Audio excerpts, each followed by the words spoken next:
At the beginning of the story, we see some students stepping out of their school after taking a hard exam. With a smile on his face, a boy tells his friend that the test was long. The boy wearing glasses told his friend that the exam was not long. He called his friend a dummy and told him that he simply did not know the answer. The moment the boy said this, he hears some girls screaming. He and his friend turned to see what caused the noise. When they turned, they saw some students their age in military cars. The cars were passing by their school. The boys realized that the girls were screaming because of the cars. The dummy was annoyed to see this. He told his friend that the students in the cars are not even really adventurers. He explained to him that the students are probably from some random specialized high school. The boy with glasses told his friend that he is stupid. He asked him to look at the logo on the cars. He told the boy that the students in the cars are from Warrior High School. In this world, a certain disaster happened without any warning. Portals leading to another world suddenly appeared and different monsters came out of these portals. The monsters wreaked havoc in the human world. Scientists later discovered that a world similar to Earth existed in another part of the universe. A particular event occurred in this world that led to its destruction. As a result of the destruction, remnant of this planet flew towards Earth. Thanks to this, parts of the planet began to fuse with Earth. People have come to know this event as the adhesion phenomena. After the fusion, unusual laws of nature and variety of monsters were introduced to the world. This fusion affected 17% of Earth's area. Humans lost control over their land. In a place known as the danger zone, we see a soldier breathing heavily as he hid behind a building. While hiding, the man saw something terrifying. The soldier saw a monster dragging his comrade's body on the ground. The monster that held the man's body is known as a horned horror.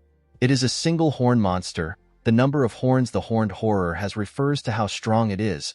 The soldier carefully hid himself when he saw the monster. Unfortunately for him, the horned horror sensed his presence. The monster screamed at the man. The soldier immediately took out his gun and started shooting at the monster. The monster ran towards the soldier. Unfortunately for the man, the bullets barely grazed the monster. The horned horror got close to the soldier and landed a heavy blow in his stomach. The soldier spat out some blood and flew away. The man got slammed into a wall. Unfortunately for humans, they were not given time to prepare for the monsters. And even if they were given time, they did not possess anything that could help them win against these monsters. However, humans also gained something too. The disaster was not the only thing that came to Earth. The natural limit that humans were born with and the limitations on their potential caused by the natural laws of Earth were completely shattered. The soldier rose up from the rubble and stopped the monster's punch. His stats had been completely upgraded. The man grabbed the monster's hand and slammed it to the ground. The monster died when it got slammed to the ground. The soldier was shocked to see what he had done. He did not understand how he suddenly became stronger. Although this phenomenon affected all humans on Earth, the abilities that were awakened were different for each person. The chosen few decided to train and utilize their newfound abilities. The scene shifts and we see hordes of single-horned horrors come out of a portal. The monsters were led by a three-horned horror. The humans who had abilities gathered at the entrance of the portal to stop the monsters. The humans came together to regain control over their lands. The humans were known as adventurers. This is how the era of dungeons and adventurers began. The entire world praised the achievements of the adventurers and they were inspired by their strength. Not long after adventurers became popular, organizations that focused on the training of adventurers were created throughout the world. Among these organizations, the best adolescent training facility, which has managed to create the best adventurers for the last 25 years, is the world-renowned Warrior High School. The scene shifts and we are taken back to the boys. The boy with glasses revealed to his friend that Warrior High School counts things that happens in a dungeon as a test. The boy was surprised to hear this. He asked his friend to tell him what would happen if the students died. The boy explained to his friend that the students of Warrior High School are confident. He told him that the students are special. That is why they are accepted into the school. While the boys were talking, they hear the girls scream again. The boys immediately turn to see what happened.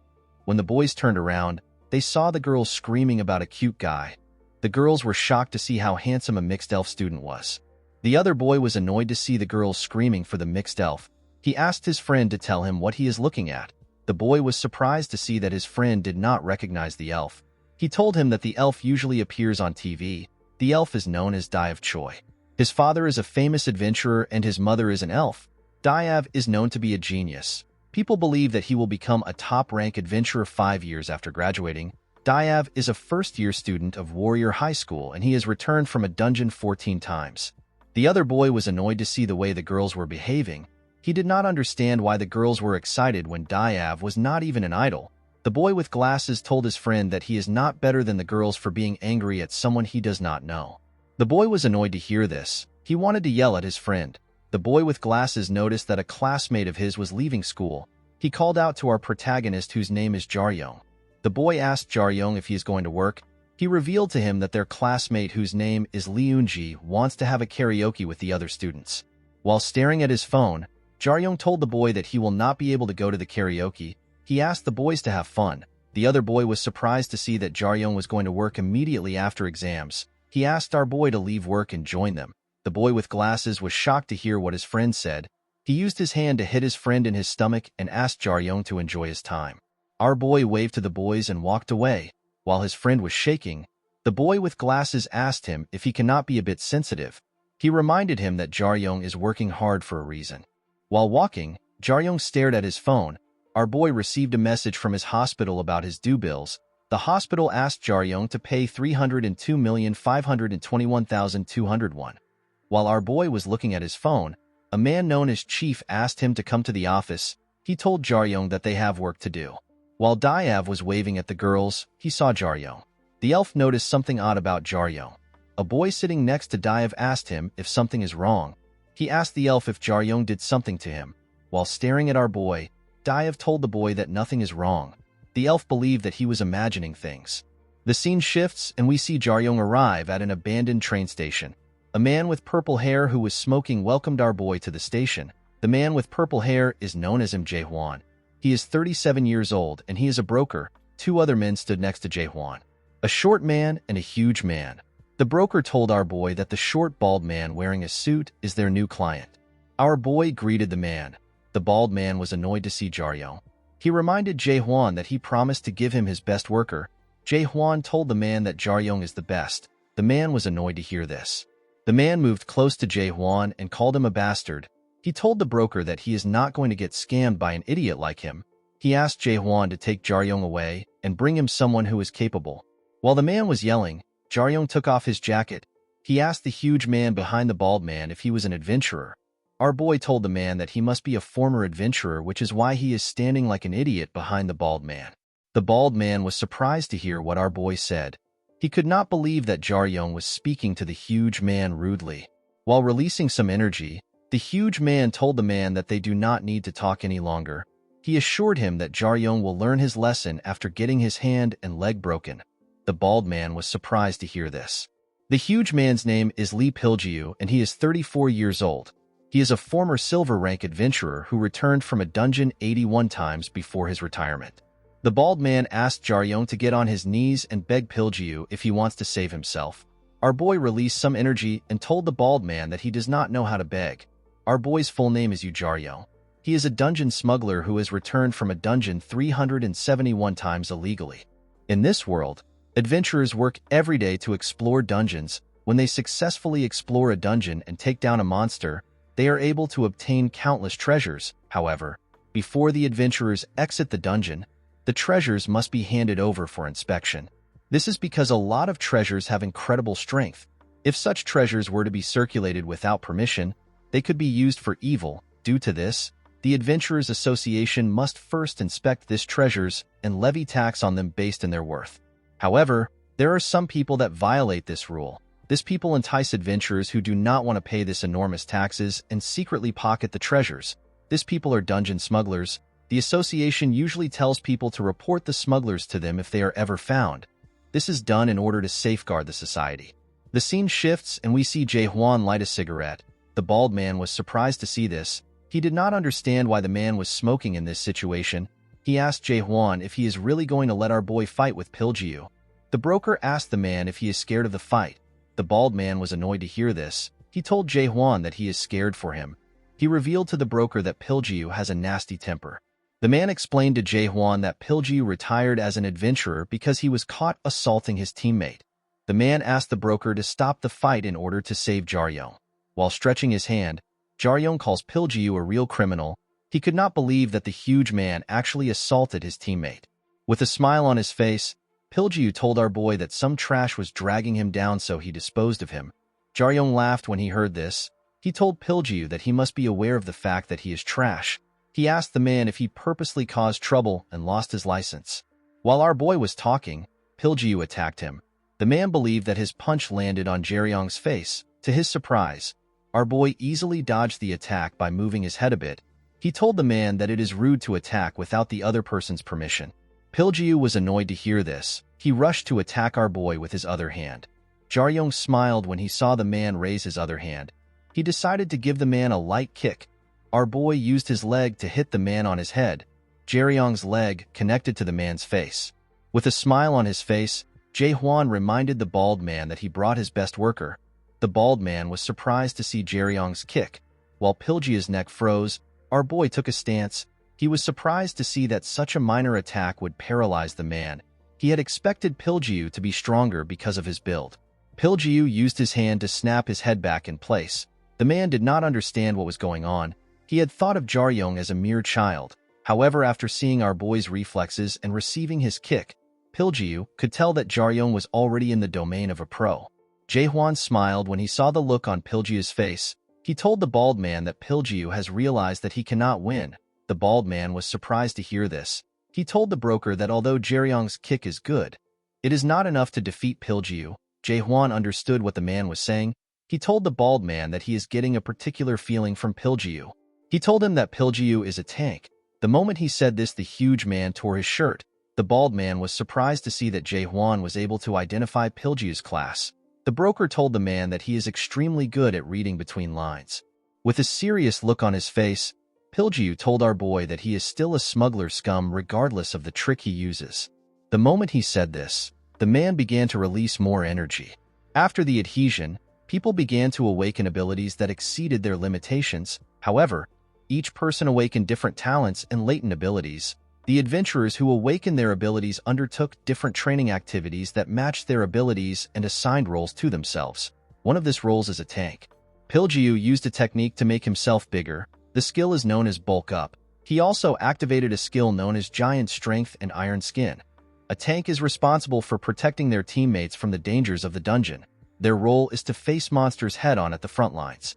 Due to the fact that their bodies have been trained to the limit, tanks are able to shrug off bullets. A top-tier tank can even take the overwhelming power of missiles easily. The tanks are seen as a protective barrier. Piljiu raised his hands up and told our boy that he will show him the power of a real adventurer. Immediately he said this, he tried to smash Jaryong. Our boy was able to dodge the attack by jumping. The attack destroyed the ground. The heavy attack shook the ground. The bald man began to shake. Before the man could fall, Jae-hwan picked him up with his jacket. He asked the man if he is all right. Jae-hwan was annoyed to see that Piljiu was destroying his place of business. The tank walked up to our boy. He launched another attack at Jaryong. Our boy dodged the attack by moving back. Piljiu's hand hit a wall and created a hole in it. With a smile on his face, Piljiu asked Jaryong if something is wrong. He asked our boy to use his cheap tricks again. Jaryong told the man that he is not a fool. He assured Piljiu that he will not fall for such an obvious trap. The moment our boy said this, Jae-hwan took a look at Piljiu. He realized that the man's physical force was around the level of a decent truck. The broker was certain that a normal human would get pulverized if they receive a punch from Piljiu. Although Piljiu was strong, Jae-hwan did not see him as anything. He called out to Jaryong and asked him to end the fight quickly. He told the boy that his pay will be reduced if Piljiu damages the station more. Our boy was shocked to hear this. With a smile on his face, Piljiu told Jaryong that Jae-hwan has not yet understood the situation. The man told our boy that his cheap tricks cannot work on a pro. Jaryong smiled when he heard this. He looked to the side and grabbed a metal rod. Our boy slowly inspected the rod. Piljiu was annoyed to see this. He rushed to attack our boy. Upon seeing that Jaryong had grabbed a rod, Jae-hwan told the bald man that the fight is over. The people in the society believe that tanks are unbeatable beings. However, this is not the case. The tanks have a natural enemy. This is a being that can focus a powerful and destructive force at a single point. When our boy noticed that Piljiu had gotten close to him, he took a stance and moved close to the man. Jaryong put a large amount of energy into the rod and used it to attack the man. His attack easily destroyed Piljiu's defense. Piljiu spat out some blood and fell to the ground. The bald man was shocked to see this. Jae-hwan was not surprised because he already knew the outcome of the fight. The people who can defeat tanks are damage dealers who are more skilled than them. These people have no issues destroying a protective barrier. Our boy is a damage dealer. While on the ground, Piljiu asked Jaryong to tell him who taught him how to swing. Our boy was surprised to hear the question. He told the man that he learnt from his father. When Jaryong was younger, he saw his father as the greatest adventurer in the world. It was not because the man was his father. It was because the man was strong. Our boy's father name is Yoo. He was one of the first generation of heroes who are known as the first adventurers. To people who did not experience the beginning of the dungeon era, the first generation adventurers are a great legend. However, to the adventurers of that time it was hell. The biggest problem the adventurers had was their lack of information. They did not know the kind of dungeon they were in and the monsters that dwelled within the dungeon. The scene shifts and we see Song and his teammates facing a monster known as Gekamulath. The monster was in its adolescent form. The monster shot some acid at the man and his team. Song was able to dodge the attack by jumping. However, his teammates were not so lucky. The acid had melted their skins. Song was shocked to see this. While he was staring at his teammates, the monster sent another attack at him. Song used his staff to split the attack apart. The moment he did this, he noticed that his staff, which was made from titanium alloy, was melting. The adventurers of this time lacked the items and the skills to fight the monsters decently. However, Song did not give up. He rushed to attack the Gekamulath with his staff. He used the same technique which our boy used. When reinforcement arrived at the dungeon, they were surprised to see Song's staff on the monster's head. They noticed that the man was sitting next to the monster. The first-generation adventurers risked their lives to carry out a trial and error. The survivors passed on their experiences and accomplishments to the next generation. They were seen as heroes. Dragon Slayer Yoo Song was the name given to our boy's father. He was the first person to ever hunt a dragon, and he was Asia's top-ranking adventurer. While watching his father train, Jaryong looked at him with eyes that were filled with respect. Our boy respected and revered his father more than anyone in the world. He believed that his father was invincible. Unfortunately, while training, Song spat out some blood. With tears in his eyes, our boy ran to meet his father. Song raised his hand and asked his son to not come closer. According to the doctors, Song was poisoned. During his explorations, Song had come across a deadly poison. Like any other time, Song tried to overcome his problem. However, after decades of overworking himself, Song's body finally reached the limit. During this hard time, Song's colleagues who he trusted with his life took advantage of his vulnerability and took all his fortune and work. Years later, the world began to forget the name of Dragon Slayer Yoo Song. The man had lost his identity as a hero after losing everything and suffering from an incurable poison. All that was left was a forgotten adventurer. The scene shifts and we are taken back to Jaryong. Our boy turned around and dropped the rod. The bald man could not believe what he saw. He could not believe that Piljiu actually lost to a young boy. Jae-hwan did not understand why the man was surprised. He told him that Piljiu is not a very good adventurer. Jaryong explained to the man that the fact that Piljiu was bragging about beating his own teammates shows that he is weak. According to our boy, there are only two reasons why a good adventurer ever retires. The first is that their body has broken to the point where they can no longer explore, and the second is that they die during an exploration. Jaryong put on his jacket and told the man to fire Piljiu if he is paying him above minimum wage. Jae-hwan placed his hand on the man's shoulder and told him that his payment for the job has now doubled. The man was shocked to hear this. He tried to yell at the broker. Jae-hwan quickly silenced him by reminding him that he was the first to provoke them. He tapped the man's shoulder and told him that they do not do anything for free. Upon seeing the look on the broker's face, the man became nervous. He accepted Jae-hwan's offer. While drinking a bottle of water, Jae-hwan asked our boy if he has heard of the Imperial Wasp. Jaryong spat out his water when he heard the name that his boss mentioned. He asked his boss if they will have to fight the monster. He told him that it is too dangerous. The Imperial Wasp is a monster whose degree of danger is considered the highest in the whole world. The place where the Imperial Wasp laid its nest is known as the dungeon with the highest difficulty in Korea. According to Jae-hwan, it is difficult for even a top-ranking adventurer to face one Imperial Wasp. He told our boy that it is impossible for a smuggler to go to the dungeon. However, it might be possible for a white-rank adventurer. In this world, the adventurers are ranked according to ores. Gemstone is at the lowest level. Copper is the next stage. Silver is after copper. Gold is after silver. Various benefits are given to adventurers depending on their rank. The top 100 adventurers are called rankers, and they are assigned color ranks outside of the 4 major ranks. While watching the bald man as he beats up Piljiu, Jae-hwan reveals to our boy that the bald man told him that a huge raid took place yesterday, and it is yet to be publicized. The army and 7 white rank adventurers made up the attack squad. Jaryong was surprised to hear that 7 white ranks were in an attack squad. According to Jae-hwan, the attack squad was made up of Korea's all-stars. The media goes crazy when just 2 white ranks come together. The attack squad failed to achieve their original goal of eradication. However, they succeeded at hunting down the queen bee. One of the 7 stole the royal jelly of the imperial wasp and ordered a subordinate within the attack squad to smuggle it out. Jaryong asked his boss to tell him what the royal jelly is. The man explained to our boy that the royal jelly is a nutritional supplement that the wasps feed to a newborn queen. Our boy was surprised to hear this. He did not understand why a white rank adventurer would smuggle a nutritional supplement. According to Jae-hwan, the royal jelly is rumored to be able to bring a human back from the dead. Jaryong was shocked to hear this.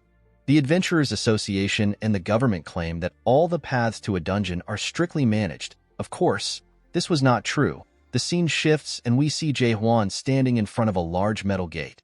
The man placed his hand on the door and released a large amount of energy. After putting some energy into the door, the man took his hand off it. He turned to Jaryong and asked him to do his best not to die. We see our boy in a new set of clothes and we see a weapon behind him. While shaking his hand, Jae-hwan told Jaryong that this mission is going to be very annoying. Our boy did not respond to the man. He simply stared at his goggles. Upon seeing that Jaryong did not say anything, Jae-hwan blew some smoke in his face. Our boy was surprised to see this. He asked his boss to tell him why he did such a thing. Jae-hwan realized that Jaryong was thinking about the medicine that can revive the dead. He asked our boy if he is still hung up on the royal jelly. Upon hearing what his boss said, Jaryong walked forward. He told Jae-hwan that most rumors are usually exaggerated. Jaryong placed his hand on the gate and told himself that the royal jelly probably cannot cure his father's condition. Our boy knew that his father would have never lost hope if such an antidote existed. When Jaryong opened the gate, a bright light shined on him. When our boy passed through the gate, he arrived at a cliff. The cliff had a forest in front of it. After the adhesion, dungeons were created all over the world. Among these dungeons, there are 2 dungeons which are considered the greatest dungeons in Korea. The first is Jeju-do. It is a dungeon that fused with a volcanic mountain range. The other is fused with the Agar jungle, which is located in what used to be Uido, a place located in the middle of Seoul. Jaryong was in a dungeon known as Former Borame. It is a D+ dungeon. With Uido at the center, the dungeon also took over other parts of Seoul. Most of it remains undiscovered and several adventurers have lost their lives trying to explore the region. According to the bald man, the subordinate was supposed to transport the item to the meeting area in Borame. However, after arriving at the dungeon, the man lost contact with the others. Jae-hwan told our boy that the man might have gotten into an accident. He explained to Jaryong that all he has to do is to simply get on site and bring back what the man had. Our boy decided to put on his goggles and leave the area. Before he left, Jae-hwan asked him to not get distracted. He told our boy that he needs to focus on his job. Jaryong smiled when he heard this. He asked the man if he thinks that he will run away. Jae-hwan blew out some smoke and told Jaryong that he is not that stupid. The man revealed to our boy that humans are not the only one who are after the royal jelly. After listening to Jae-hwan's words, our boy grabbed a rope and jumped down from the cliff. When he landed in the forest, Jaryong saw something shocking. He saw a huge footprint. Our boy remembered that Jae-hwan told him that the entire forest will be smelling the royal jelly. Jae-hwan told him that a lot of things in the forest will be attracted to the smell of the royal jelly. The scene shifts and we see a girl breathing heavily as she hid behind a tree. This girl's name is Jean Sarum and she is a first-year student of Warrior High School. Sarum is currently facing the biggest problem of her life. The girl expected to have an easy trip to a dungeon for her midterm. Instead, she is facing a monster that should have never been there. Sarum closed her eyes and prayed that the monster would not find her. To her surprise, the monster passed by her side. Sarum's test was simple. She was expected to collect some coins within the dungeon in a given time. Although this was a test used to stimulate real combat situation, the test area was the lowest rank possible. It should have been an easy test. This is because the D+ dungeon was considered a beginner's training ground. The monsters that lived in this dungeons were weak and had low intelligence level. While Sarum was looking at her hand, she noticed that a shadow had covered her. The girl immediately realized that the monster has found her. Sarum looked at the monster with fear in her eyes. The monster tried to attack the girl. Sarum was able to dodge the attack by moving away. The girl knew that she could never run away from such a monster. Sarum grabbed her bow and arrow and decided to fight back. The monster she was facing is known as a Titan ape, and it has a danger rank of 3 stars. When the monster showed its head to the girl, she shot her arrows at it. Unfortunately for the girl, the ape easily blocked the attack with its hand. Sarum was shocked to see this. The monster raised its hand and tried to squash the girl. Its punch destroyed the ground. Fortunately, Sarum was able to avoid the attack by moving back. While in the air, the girl took out her arrows and shot at the ape.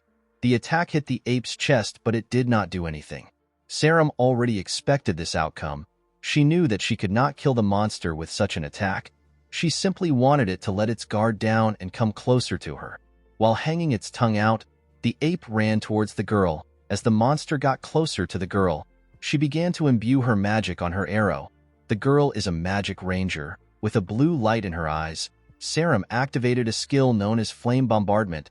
The moment she activated the skill, the girl fired her arrow, which was covered in fire, at the monster. The arrow moved at an insane speed. The type of magic that can be imbued at the top of an arrow is limitless. Sarum chose this spell as her last resort because it would create an explosion of the greatest magnitude, and it was strong enough to kill any 3-star monster.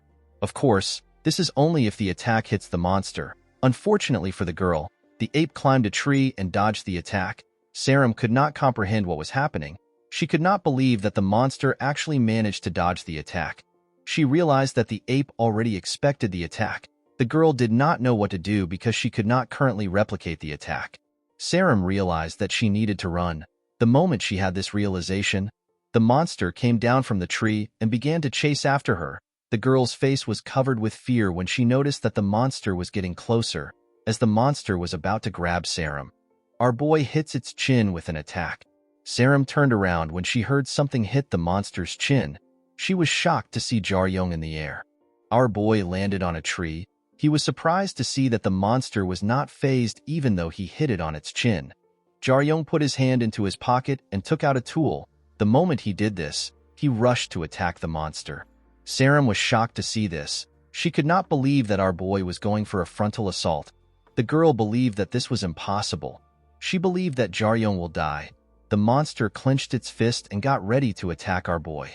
When Jaryong got close to the monster, he asked Sarum to close her eyes. The girl was surprised to hear this. Jaryong put the tool in front of his head and closed his eyes. The moment he pressed the tool, a bright blinding light was released directly into the eyes of the monster. Immediately our boy landed on the ground. The ape fell on its knees and began to scream in pain. Jaryong was sad to see that he used his last tool to stop the monster. The tool is known as a stunning torch. It is made from the scales of the flickering fish that lives in deep-sea dungeons. It possesses an incapacitation ability that is incredible for its price, and it was loved by countless adventurers. Although this tool had an amazing effect, it was poorly used by several adventurers. This led to some adventurers losing their sight. Thanks to this, usage and production of the stunning torch is now strictly banned. After Sarum regained her sight, Jaryong moved close to her and told her that he has done enough for her. He asked the girl to take responsibility for her life. He told her that she has a few seconds to run. While running, our boy remembered something Jae-hwan said to him. His boss explained to him that the bounty on smugglers is quite high. He told Jaryong that he will get stumped if he messes around carelessly. The moment our boy remembered this, he looked behind him. Jaryong was shocked to see Sarum running after him.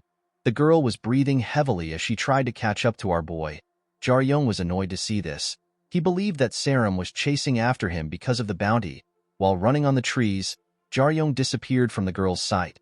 Sarum was shocked to see this. She was certain that our boy was just in front of her. While the girl was looking around, Jaryong appeared out of nowhere and used his staff to push the girl down. He asked her to tell him what she wants. With a smile on her face, Sarum told Jaryong that she wanted to thank him for his help. Our boy was surprised to hear this. He told the girl that he is not a fool. Sarum revealed to Jaryong that she knows he is a smuggler. She told our boy that she wants to give him a job. The moment the girl said this, our boy looked at the logo on her clothes. Jaryong told the girl that he will not overlook her mistake the third time. He picked up his staff and turned around.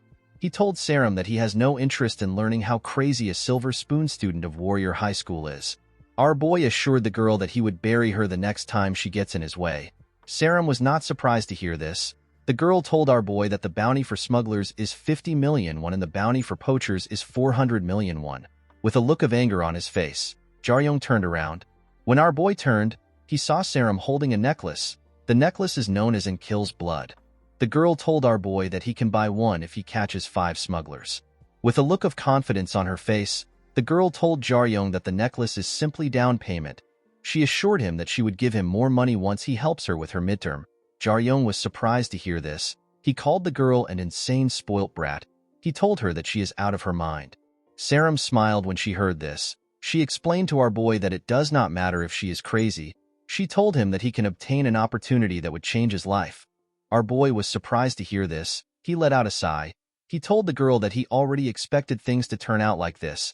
Saram did not understand what our boy was saying. She asked him to explain himself.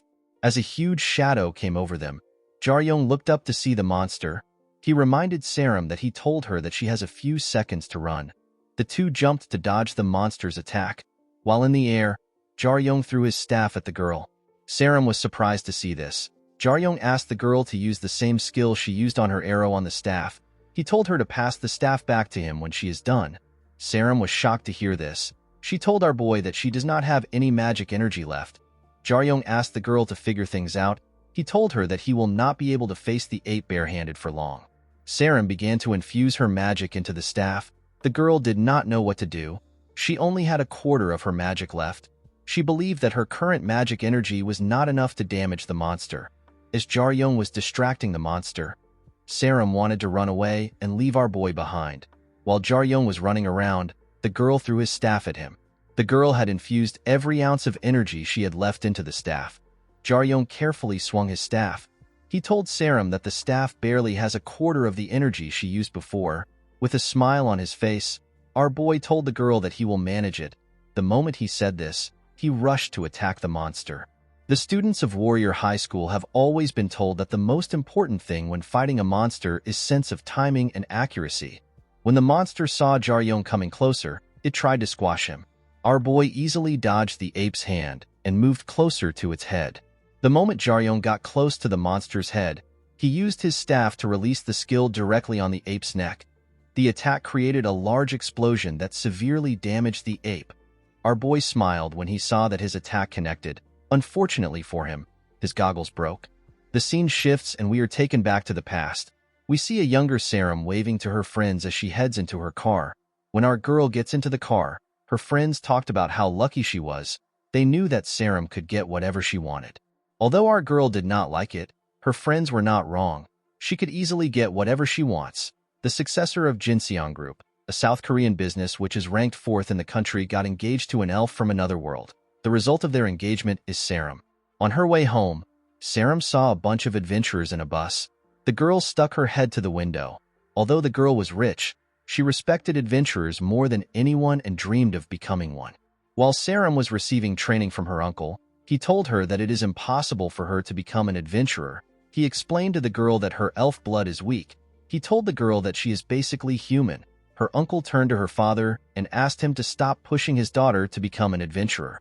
Saram's father, whose name is Jin Sung-gyu, told the man that he is not pushing his daughter. He told him that he is simply cheering her on because she has always wanted to be an adventurer. Sung-gyu told the man that Saram does not need the talent of an elf to become an adventurer. The elf told Sung-gyu that Saram's talent as a human is not bad.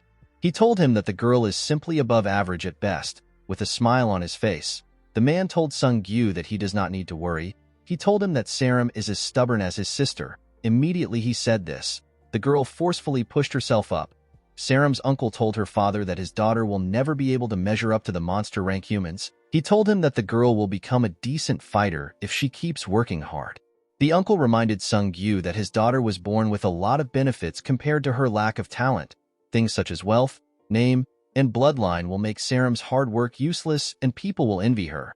The man told her father that Saram will be isolated among her peers and she will not be able to deal with it for long. The scene shifts and we are taken back to the present. We see Jaryong land on the ground after defeating the monster.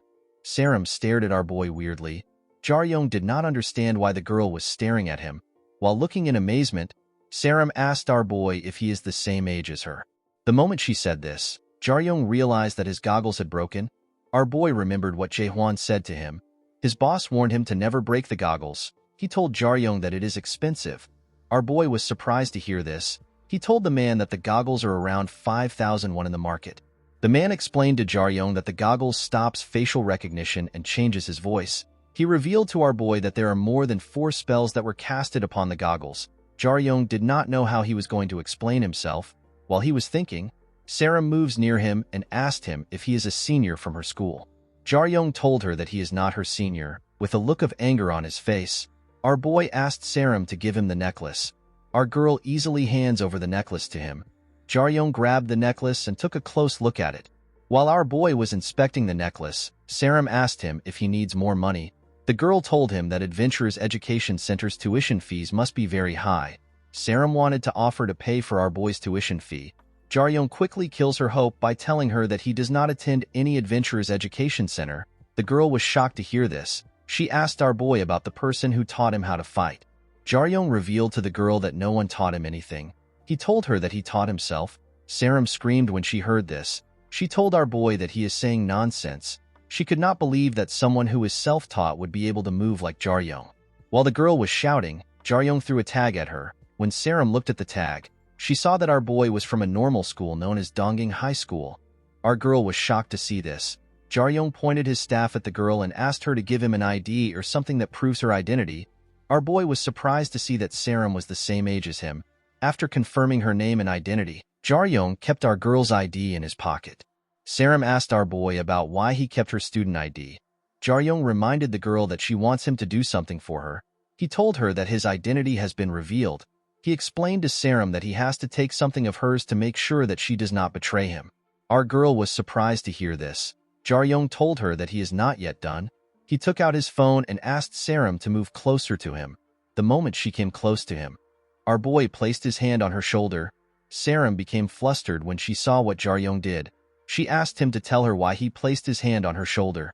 With a smile on his face, Jaryong told our girl that she needs to become his accomplice. He explained to the girl that an accomplice gets the same punishment as the smuggler. With a horrifying look on his face, Jaryong asked Sarah to smile for the camera. The moment our boy said this, Sarah realized that she has gotten involved with someone more dangerous than she thought. However, it was already too late for her to change her mind. Sarah decided to smile for the picture.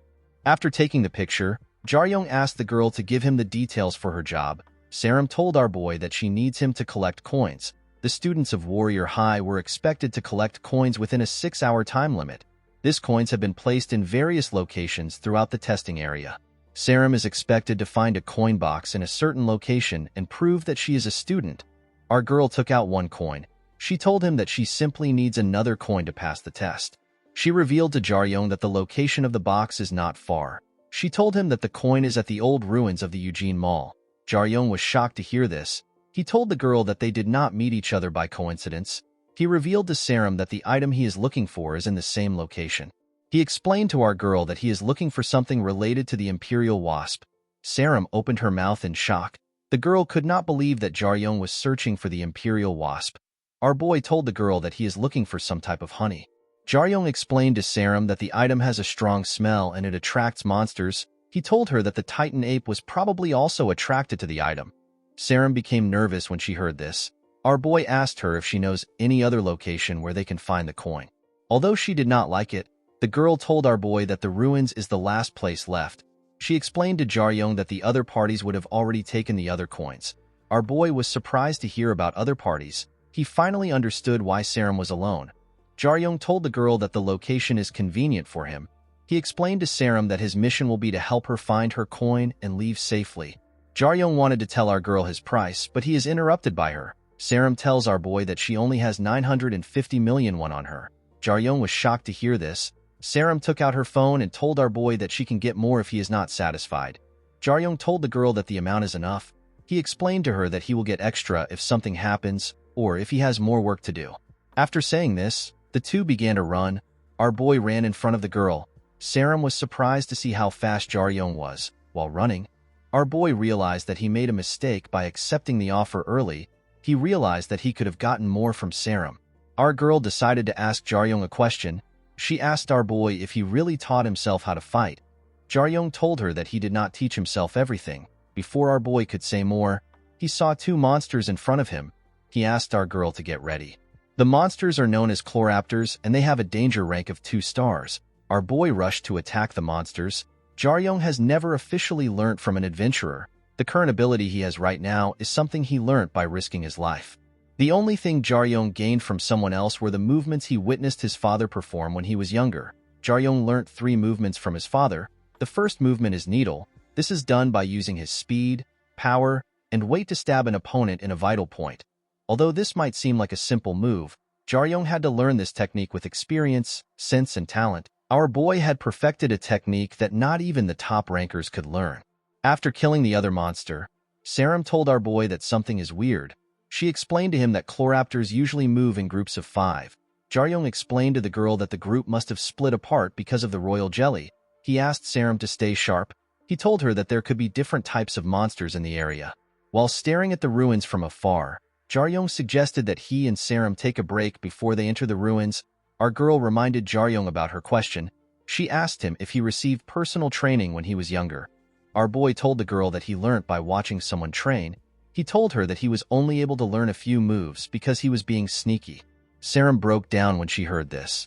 Jaryong asked our girl if there is a reason why she asked the question. With a look of anger on her face, Saram told our boy that she does not like him. Immediately she said this, she threw something at him. When Jaryong took a look at his hand, he saw a potion. He asked Saram to tell him why she gave him the potion. This potion is known as Stamina Ample, and it is a C-type. The potion is valued at 1,101,000. Saram asked our boy to drink the potion in order to regain his original strength. Jaryong was surprised to see that Saram would give him such an item after telling him that she does not like him. He told the girl that she can be harsher with her words. Our boy kept the potion in his pocket. Saram was surprised to see this. She asked our boy to tell her why he is not drinking it. Jaryong told the girl that he wants to sell it later.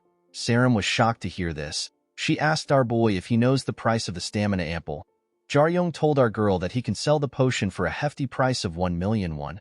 Saram was shocked to hear this. She could not believe that Jaryong was thinking about a measly 1,000,001. She found our boy to be weird. Jaryong walked forward and told the girl that they need to get going. While walking, our boy thought about how weird rich kids are. When they arrived at the entrance of the mall, Jaryong reminded Saram that their goal is not to hunt. He told the girl that they are simply at the mall to get what they want.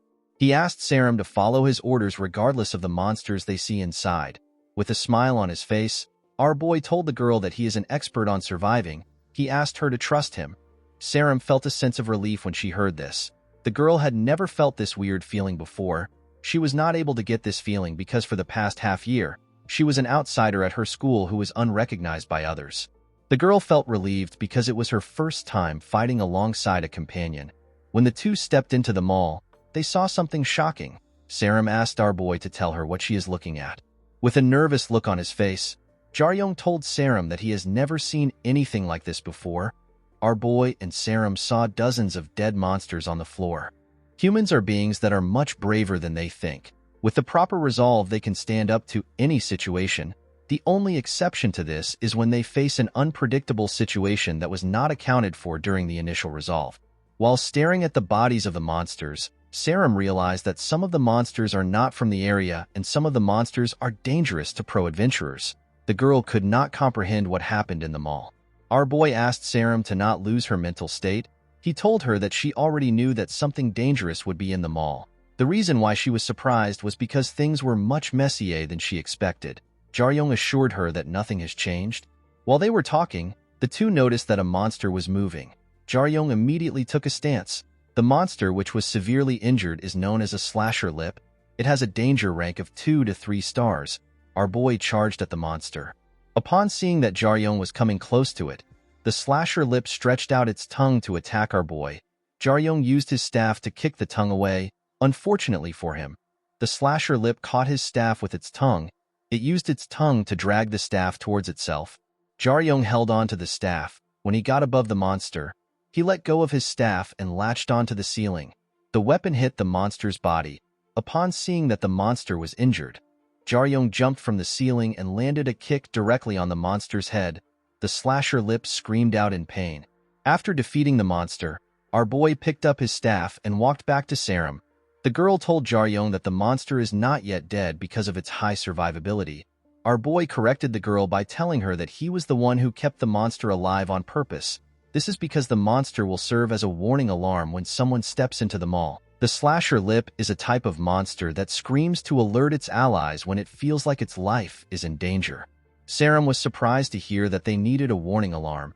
She asked our boy to tell her who the alarm is for. The moment she asked this question, someone appeared on the first floor of the mall and told the girl that the warning alarm is for him. The man who appears to be tired told the girl that he was exhausted after killing the monsters, so he decided to rest. Saram was shocked to see the man. She believed that he was an adventurer. She asked our boy if he recognizes the man. Jaryong grit his teeth when he heard this question. The man was surprised to see Jaryong and Saram. He believed that the two of them were too young to be smugglers. The man noticed the Warrior High School logo on Saram's shirt. The moment he saw the logo, he jumped down from the first floor and asked the girl if she is from Warrior High School. Saram told the man that she is. The man smiled when he heard this. He told our girl that it is unfortunate that she has to die in such a place. Saram was terrified to hear this. Jaryong asked Saram to stop talking to the man like an idiot. He told the girl that the man is not the normal adventurer she is familiar with. He explained to our girl that the man is a villain who came to kill him for the royal jelly. Seeing that the man had no affiliations with his commissioner, Jaryong asked the man to tell him how he will handle things if he touches the item without permission. With an unbothered look on his face, the man told our boy that he will only have to handle things if he is caught. According to the man, he is a lucky person. The man revealed to our boy that he coincidentally heard that his comrade was smuggling something valuable. The man originally planned to ambush his comrade on his way to the meeting point. Unfortunately, things did not go as planned. The man failed to finish off his comrade. He was able to track him to the mall. However, he could not find his comrade in the mall. The insane man knew that his comrade must be hiding in one of the smuggling locations of the mall. Jaryong was surprised to hear the reason why the smuggler was not able to deliver. With a creepy smile on his face, the man placed his hand on his sword. Even without clashing with him yet, Jaryong could instinctively feel it. He could tell that this opponent was the real deal. The man was on a much different rank than the awkward idiot from earlier. Our boy asked Saram to start searching for the coin box while he buys time. He told the girl that there will not be any monsters inside the mall thanks to the man. Saram was hesitant to leave. She believed that she needed to help our boy. Jaryong told the girl that she is not much help to him right now. The moment he said this, the man appeared in front of him with a smile on his face. The man told Jaryong that he can hear him. The man used his sword to attack our boy. Jaryong was able to block the attack with his staff. Immediately he blocked the attack. Our boy yelled at Saram and asked her to start running. He told our girl that she needs to be alive for him to receive his money. The moment Saram heard this, she began to run. The man was surprised to see that Saram actually left. With an evil smile on his face, the man told Jaryong that he made the wrong choice. While attacking our boy aggressively, the man told him that he would have increased his chance of survival if Saram had stayed. While blocking the man's attacks, Jaryong told him that he is spouting nonsense. Our boy took a stance and gathered his energy. He used his staff to knock the man's sword away.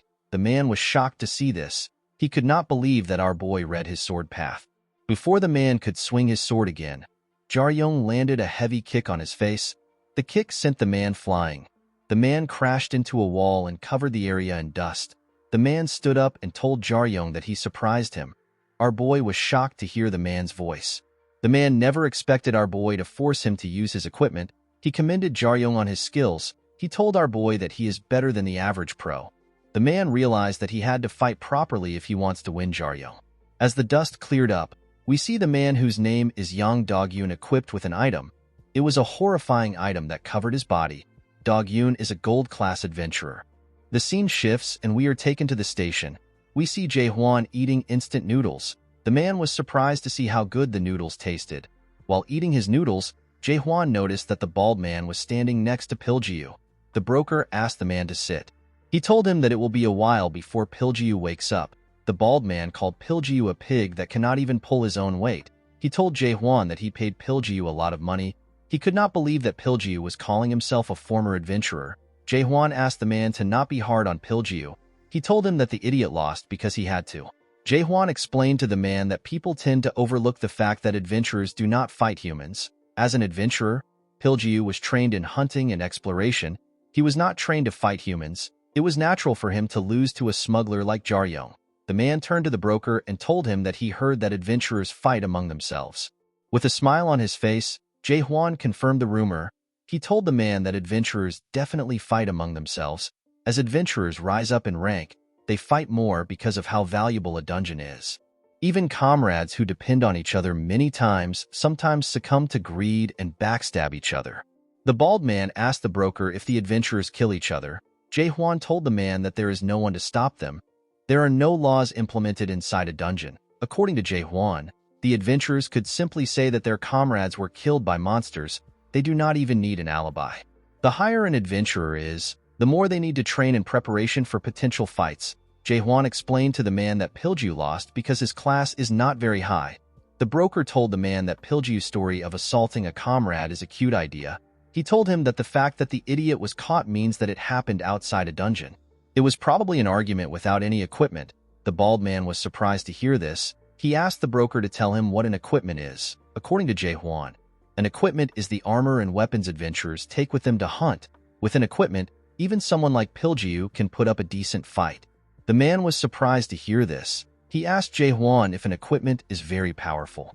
The broker revealed to the man that an equipment is half the combat power of an adventurer. The scene shifts and we are taken back to the fight.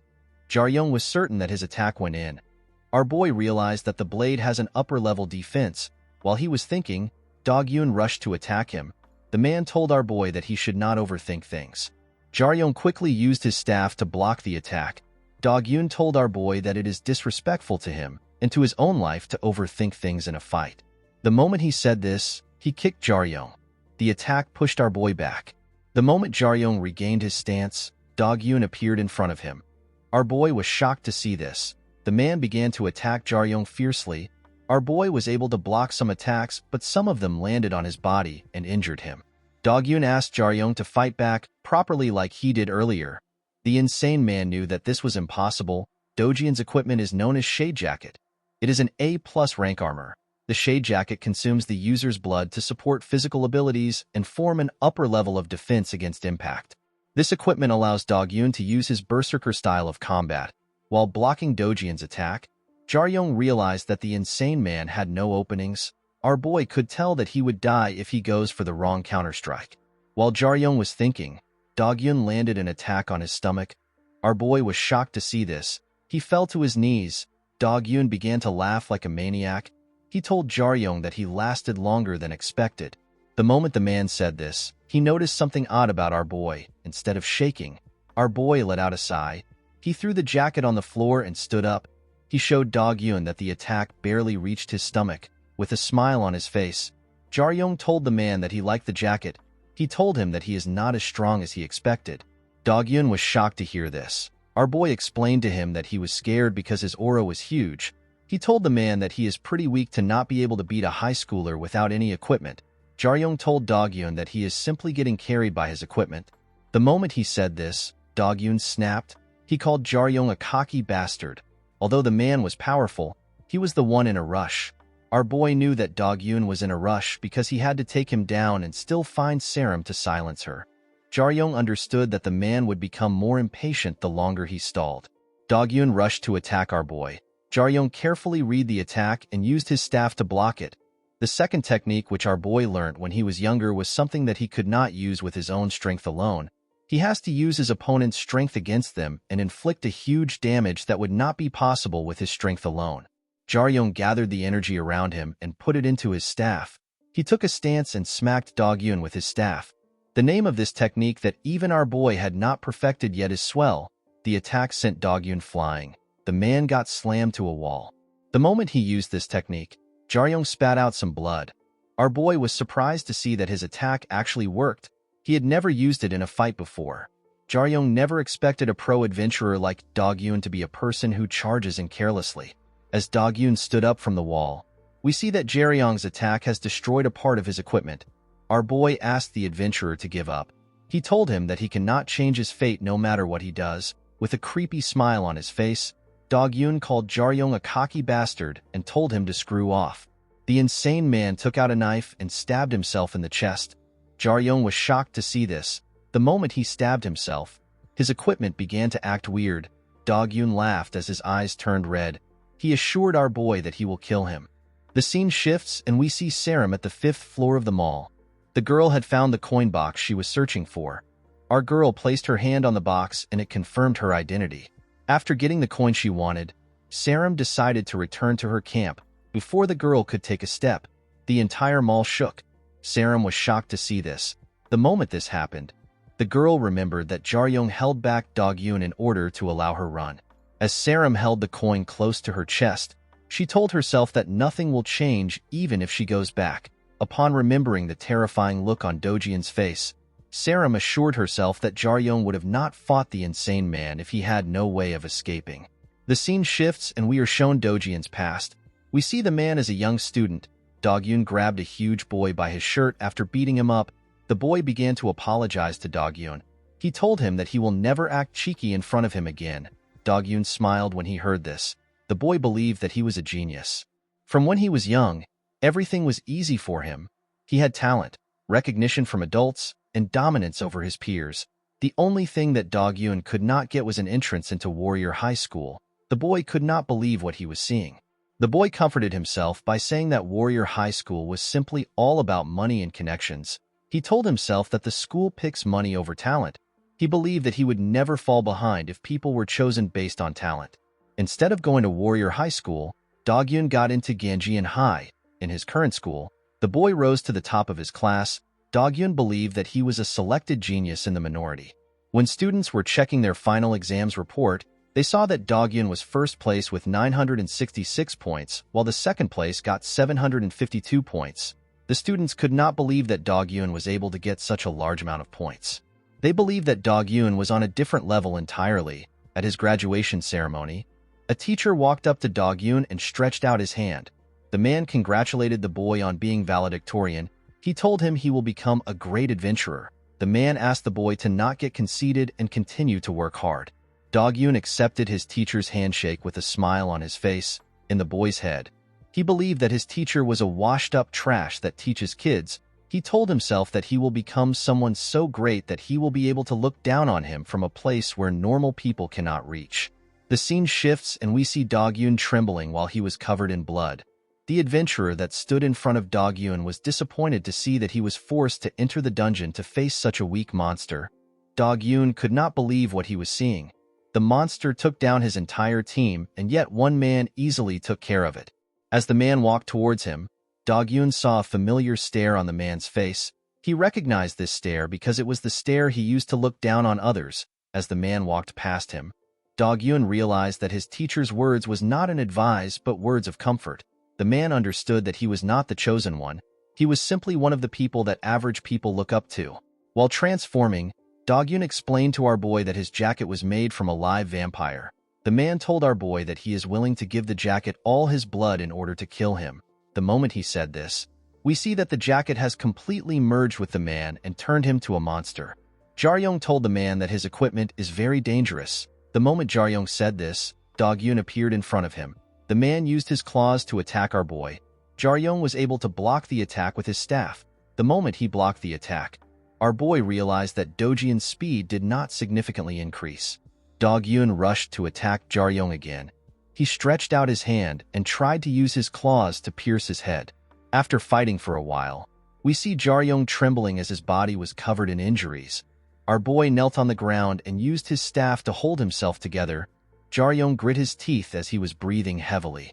Dog-yoon was surprised to see that our boy was able to hold out against him. He could not comprehend why someone who had a great reaction speed and amazing talent was working as a smuggler. He asked Jaryong to tell him the reason why he does his job. Our boy was surprised to see that Dog-yoon was complimenting him. He took out the stamina ample and drank it. He told the man that he does not need to know why he works as a smuggler. Dog-yoon was not offended by this. Instead, he thanked Jaryong.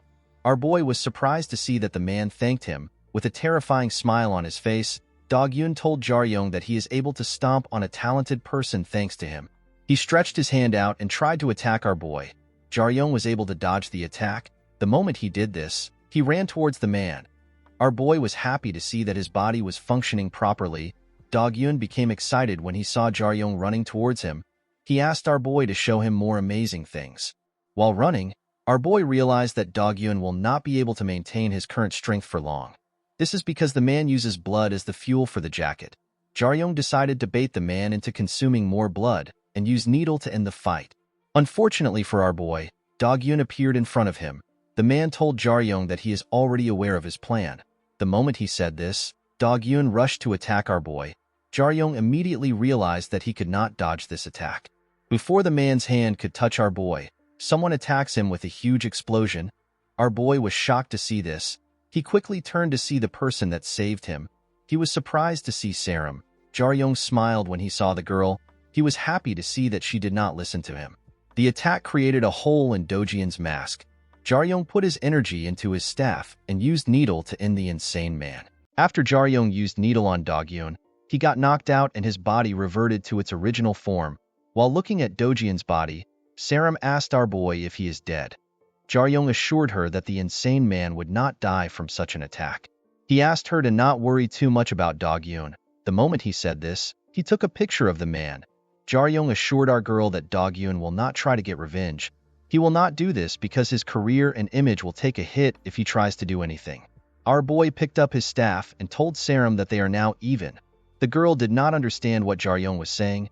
Our boy reminded her that he saved her life twice. He told the girl that she owes him. The first time he saved her was from the Titan ape, and the second time was when she decided to follow him. Jaryong told Saram that they are now even since she saved him. He told her that he likes being generous. Saram was annoyed to hear this. She could not believe that Jaryong did not want to thank her. She screamed at our boy and told him that he needs to learn to say thanks. Jaryong smiled when he heard this. Our boy and Saram went into the mall to retrieve the package. After searching for a while, the two saw a bright light coming from the basement. As they went down the stairs, Saram smelled something sweet. When they got to the basement, they saw something shocking. The man who was transporting the royal jelly had died, and he left the box containing the royal jelly open. It was thanks to this that the smell of the royal jelly was leaking out and attracting monsters. Jaryong moved close to the man to see his face. Our boy closed his eyes and said a prayer for the dead man. After saying his prayer, Jaryong turned to Saram. He noticed that the girl was shocked by the scent which the royal jelly was releasing. Our boy asked her not to be surprised. He reminded her that he told her that she would see something special if she followed him. Jaryong decided to open the box completely in order to see what the royal jelly looks like. When Jaryong opened the box, he and Saram smelled something beyond anything they have ever experienced before. It was a sweet and endearing smell. It was so potent that it makes a person forget what they are thinking about. Our boy finally understood why the monsters were attracted to the royal jelly. While looking at the royal jelly, Jaryong saw a sack in the box. He wondered if the sack contained another royal jelly. Our boy closed the box and told Saram that they need to leave. He explained to her that something might creep up on them if they continue to stay. When Jaryong and Saram arrived at the first floor of the mall, they noticed something odd. They noticed that Dog-Yun was no longer on the floor. While they were looking at the floor, they heard someone call them bastards. When they turned around, they noticed that the person is Dog-Yun. As he ran towards the exit, Dog-Yun assured Jaryong and our girl that he will not forget their faces. He assured them that he will do whatever he can to kill them. He told them that he will make them regret their actions. Our boy could not believe that Dog-Yun was still spouting nonsense even after he lost. The moment Dog-Yun stepped out of the mall, he noticed that a huge shadow covered him. When the man looked up, he saw a Titan ape coming towards him with its mouth open. The moment Dog-Yun saw the monster, he knew that he was doomed. The Titan ape ate Dog-Yun in one go. Jaryong and Saram were shocked to see what happened. Jaryong told our girl that it is better they leave through the back door. In the evening, we see Jaryong resting his hands on his knees. Our boy was relieved that they had finally arrived at a safe spot. Seeing that it was already a bit late, Jaryong asked Saram about her test. Our girl assured him that she still has enough time. Our boy stretched out his hand and told Saram that it was nice to meet her. He told our girl that although a lot of things happened, they were both able to achieve their objectives. Saram smiled when she heard this. She shook our boy's hand. After shaking hands, Jaryong turned around and slowly walked forward. While walking, he reminded Saram to not forget about his payment. He asked her to not do anything stupid if she does not want to meet him again. While Jaryong was walking, our girl asked him if they can meet each other again. Jaryong turned around when he heard this. Our boy was quite shocked to hear this. The scene shifts and we see Jaryong return to the office. Jae-hwan was surprised to see that our boy looked quite rough. He asked him if he had a fun time in the dungeon. Jaryong placed the box in front of his boss and asked him to take a look at it. When Jae-hwan opened the box, he was surprised to see the royal jelly. He explained to our boy that a huge uproar will be caused if this item was released to the public. He told him that anyone can easily buy a couple buildings by selling the royal jelly. Jae-hwan commended Jaryong on his job. He told him that he will send his money to him tomorrow. Our boy did not reply to his boss. He seemed to be thinking about something else. Jae-hwan was surprised to see that our boy was quiet. He called out to him and asked him if he is okay. Jaryong told his boss that he is fine. Jae-hwan did not believe our boy. He asked him if he is thinking about the adventurer that died while fighting him. Jaryong explained to the broker that Dog-Eun did not die while fighting him. He told him that he does not feel remorseful about anything. Jae-hwan asked our boy if something else happened while he was in the dungeon. Jaryong put on his school jacket and told the man that nothing happened. He looked at the box and asked his boss if he can take the sack since it does not contain any royal jelly. Jae-hwan told our boy that he can take the sacks. According to the broker, all other items excluding the object in question belongs to the smuggler. As Jaryong put the sacks in his bag, Jae-hwan told him that he is curious about the kid who will eat the royal jelly. Our boy was surprised to hear this. He asked his boss to tell him what he is talking about. The broker explained to Jaryong that although the royal jelly can bring the dead back to life, it has a more appealing effect. The royal jelly can increase an individual's limit of talent. Our boy was surprised to hear this. According to Jae-hwan, the effects only works on people who have not reached adulthood yet. This means that the person who wants to take the royal jelly must be a promising student. The broker told our boy that the royal jelly must be for a student of Warrior High School. After hearing what his boss said, Jaryong picked up his bag and told him that he is leaving. Jae-hwan asked our boy to say hi to his father on his behalf. Jaryong told his boss that he will do it if he gets a chance. He revealed to Jae-hwan that his father has not been doing well recently. After our boy stepped out of the train station, he sees a large amount of ruined buildings in front of him. While looking at the buildings, Jaryong remembered what Saram said to him. The scene shifts and we are taken back to the dungeon. When Saram told our boy that she wants to meet him again, Jaryong asked her if she is interested in him. Our girl told Jaryong that she is serious. She explained to our boy that an entrance exam to her school will be holding in winter. Saram told Jaryong that Warrior High School will accept a handful of people. She asked our boy to apply. She told him that he has a good chance of getting in. Saram stretched out her hand and asked our boy to join Warrior High School. It is a known fact that no adventurer can explore a dungeon alone. It does not matter if the adventurer is extremely skilled. It is basically impossible for one person to combat every unexpected situation in a dungeon by themselves. In other words, a party is needed. Different adventurers with different talent use their strengths to make up for each other's weaknesses. This is the best way to explore a dungeon. According to Saram, Warrior High School has political factions in each grade.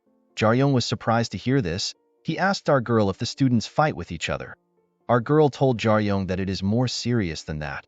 Saram explained to our boy that her grade has 2 factions. 2 of the top 3 students lead each faction.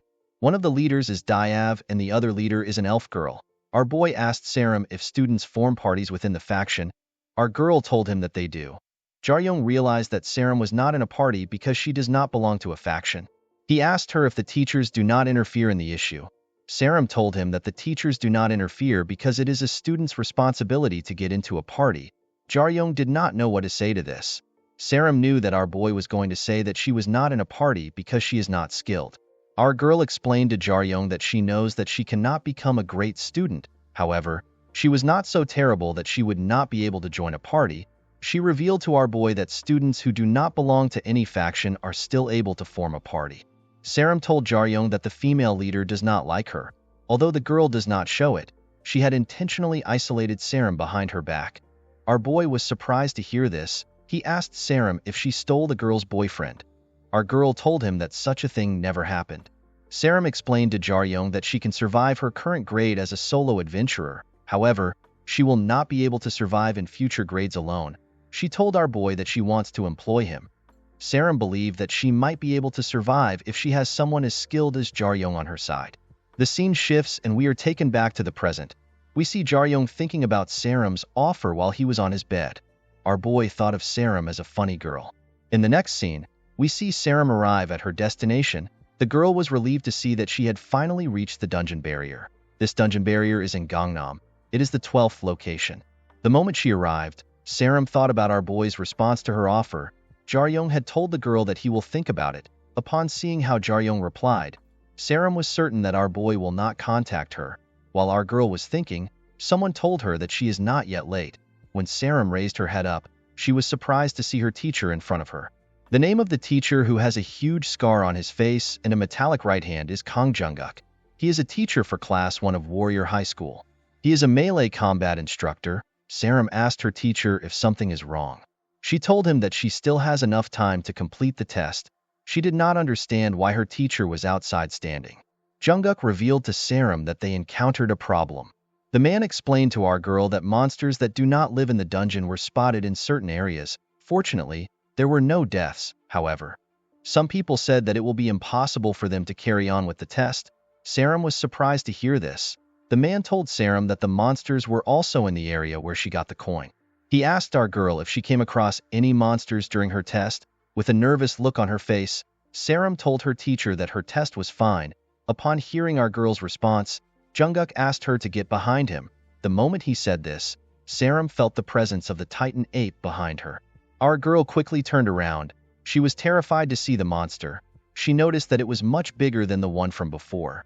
This Titan ape is an adult and its danger rank is 4 stars. As Jungkook walked towards the monster, he told Saram that the situation is strange. This is because Titan apes do not live anywhere near the area. The man told our girl that the monster might have been attracted by something. The moment the teacher said this, Saram realized that the monster might have been attracted to the smell of the royal jelly. While our girl was thinking, Jungkook reminded her to get behind him. The Titan ape clenched its fist and rushed to attack the teacher. Jungkook clenched his metallic hand and took a stance.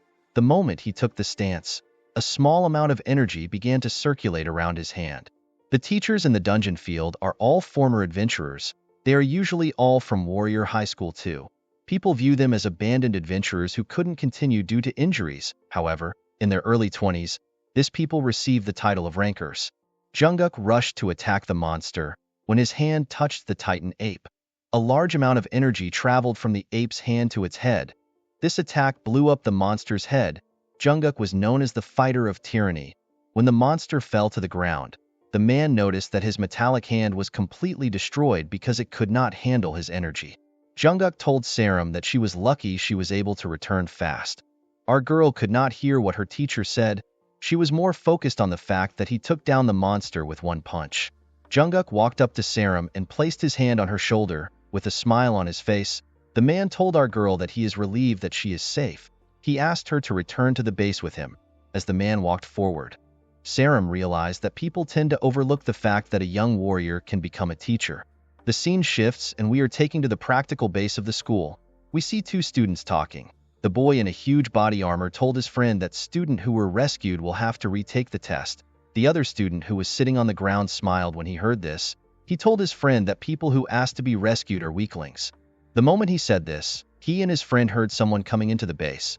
The boy noticed that it was Saram and their teacher. He told his friend that Saram is one of the weaklings he is referring to. Jungkook asked Saram to wait. He told her that he needs to check if everyone is at the base. He explained to her that she can change into her uniform after he has confirmed the number of student.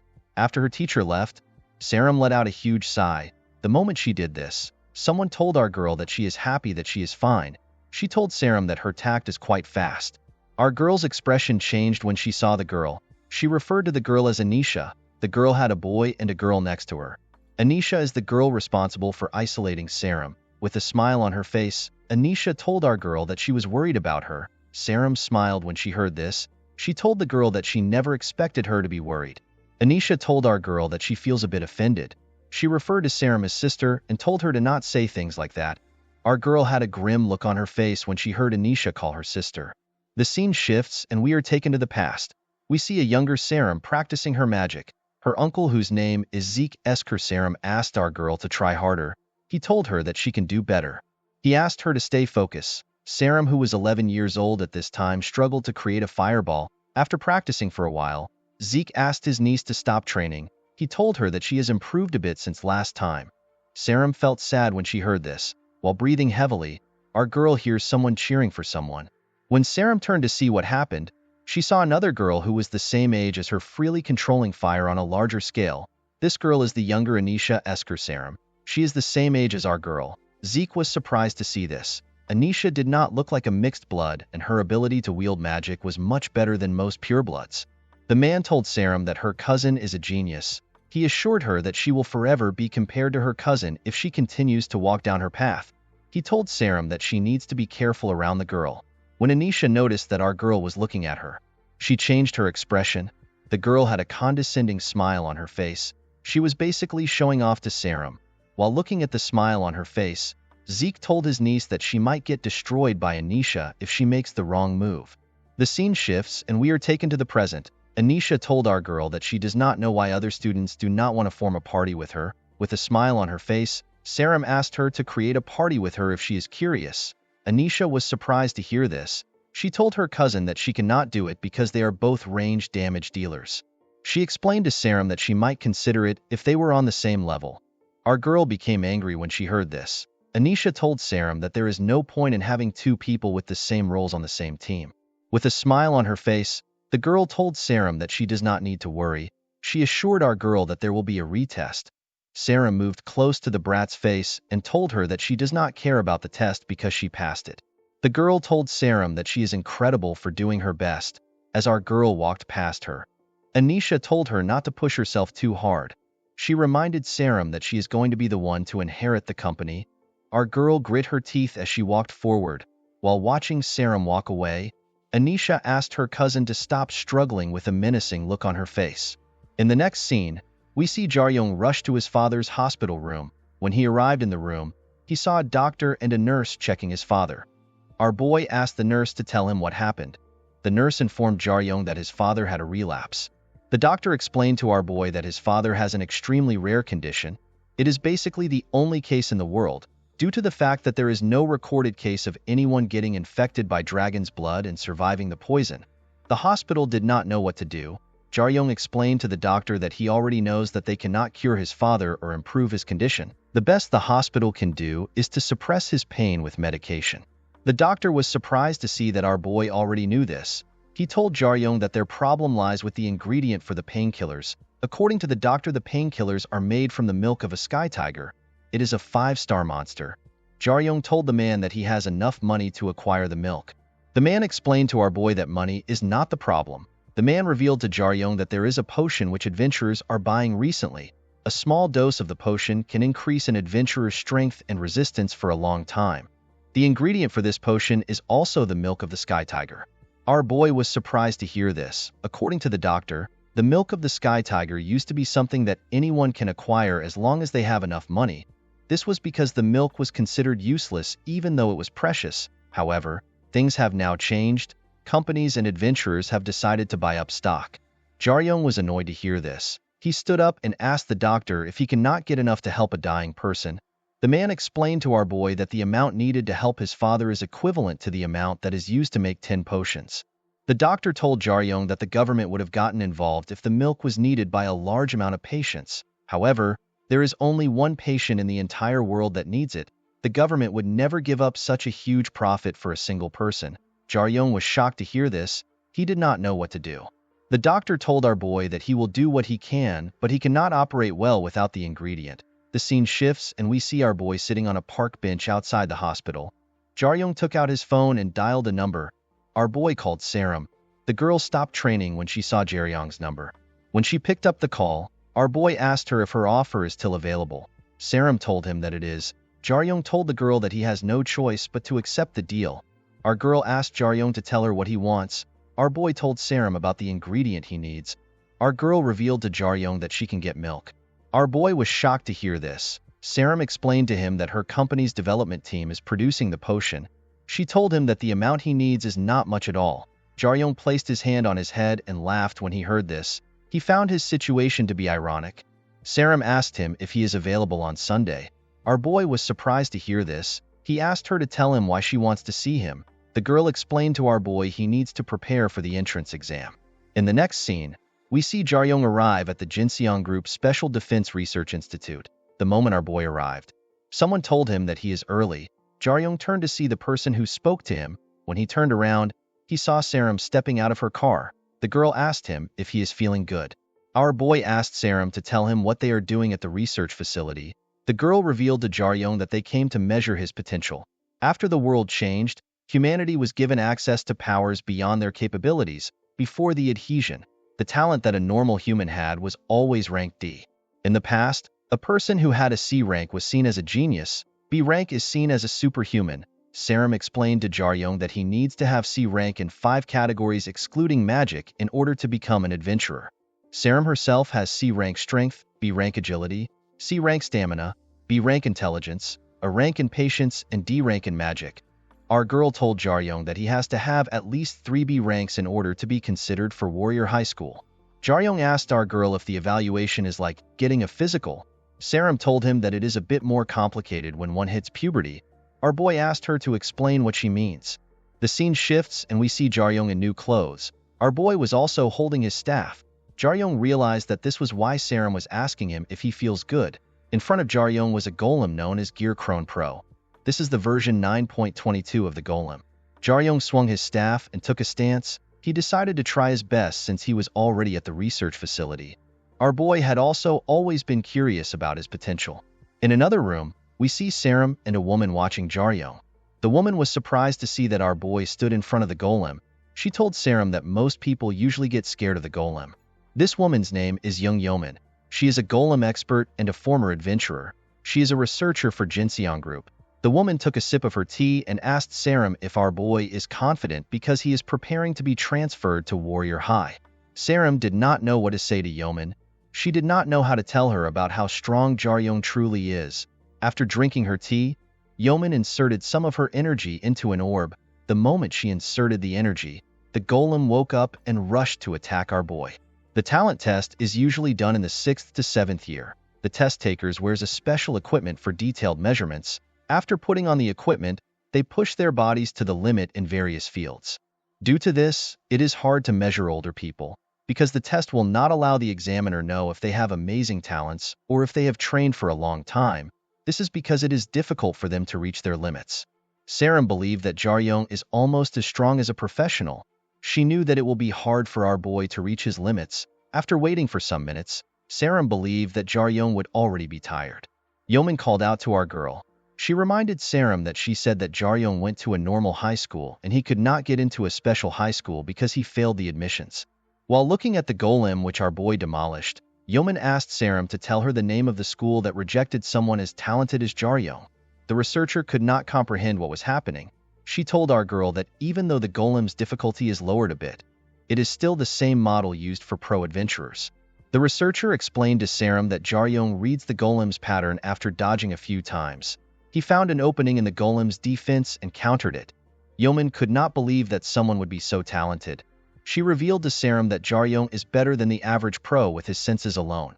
Saram asked the researcher about our boy's measurements. Yeoman did not know how to respond to this. She told our girl that Jaryong has not gotten to his limits. She revealed to her that even if she raises the golem's power by 1 or 2 levels, it would not change the outcome.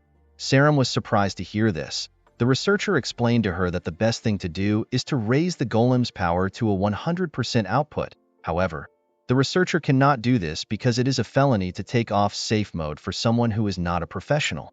Saram asked the woman to tell her what to do about the measurements. Yeoman did not know what to do because this was her first time in such a situation.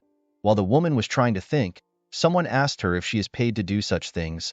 The researcher immediately recognized the voice. With a look of fear on her face, the woman greeted her director. The director turns out to be Saram's uncle. Zeke asked Yeoman if he pays her to use the lab without reports. Saram was surprised to see her uncle. With a serious look on his face, Zeke asked the woman if she is doing something that she is ready to be imprisoned for. Our girl told Zeke that she was the one who asked Yeoman to help her. The man asked Saram if she is trying to give excuses to cover for his subordinate. Our girl was surprised to hear this. Zeke asked Saram to know her place. He reminded her that the company belongs to her father. He told her that she cannot take responsibility for anything in the company. Our girl did not know how to respond to this. Yeoman was surprised to see how Zeke spoke to his niece. She realized that the rumors about him were true. It is known that Saram's maternal uncle has always been cold to her since she was young. Yeoman did not understand why Zeke was acting badly to his niece.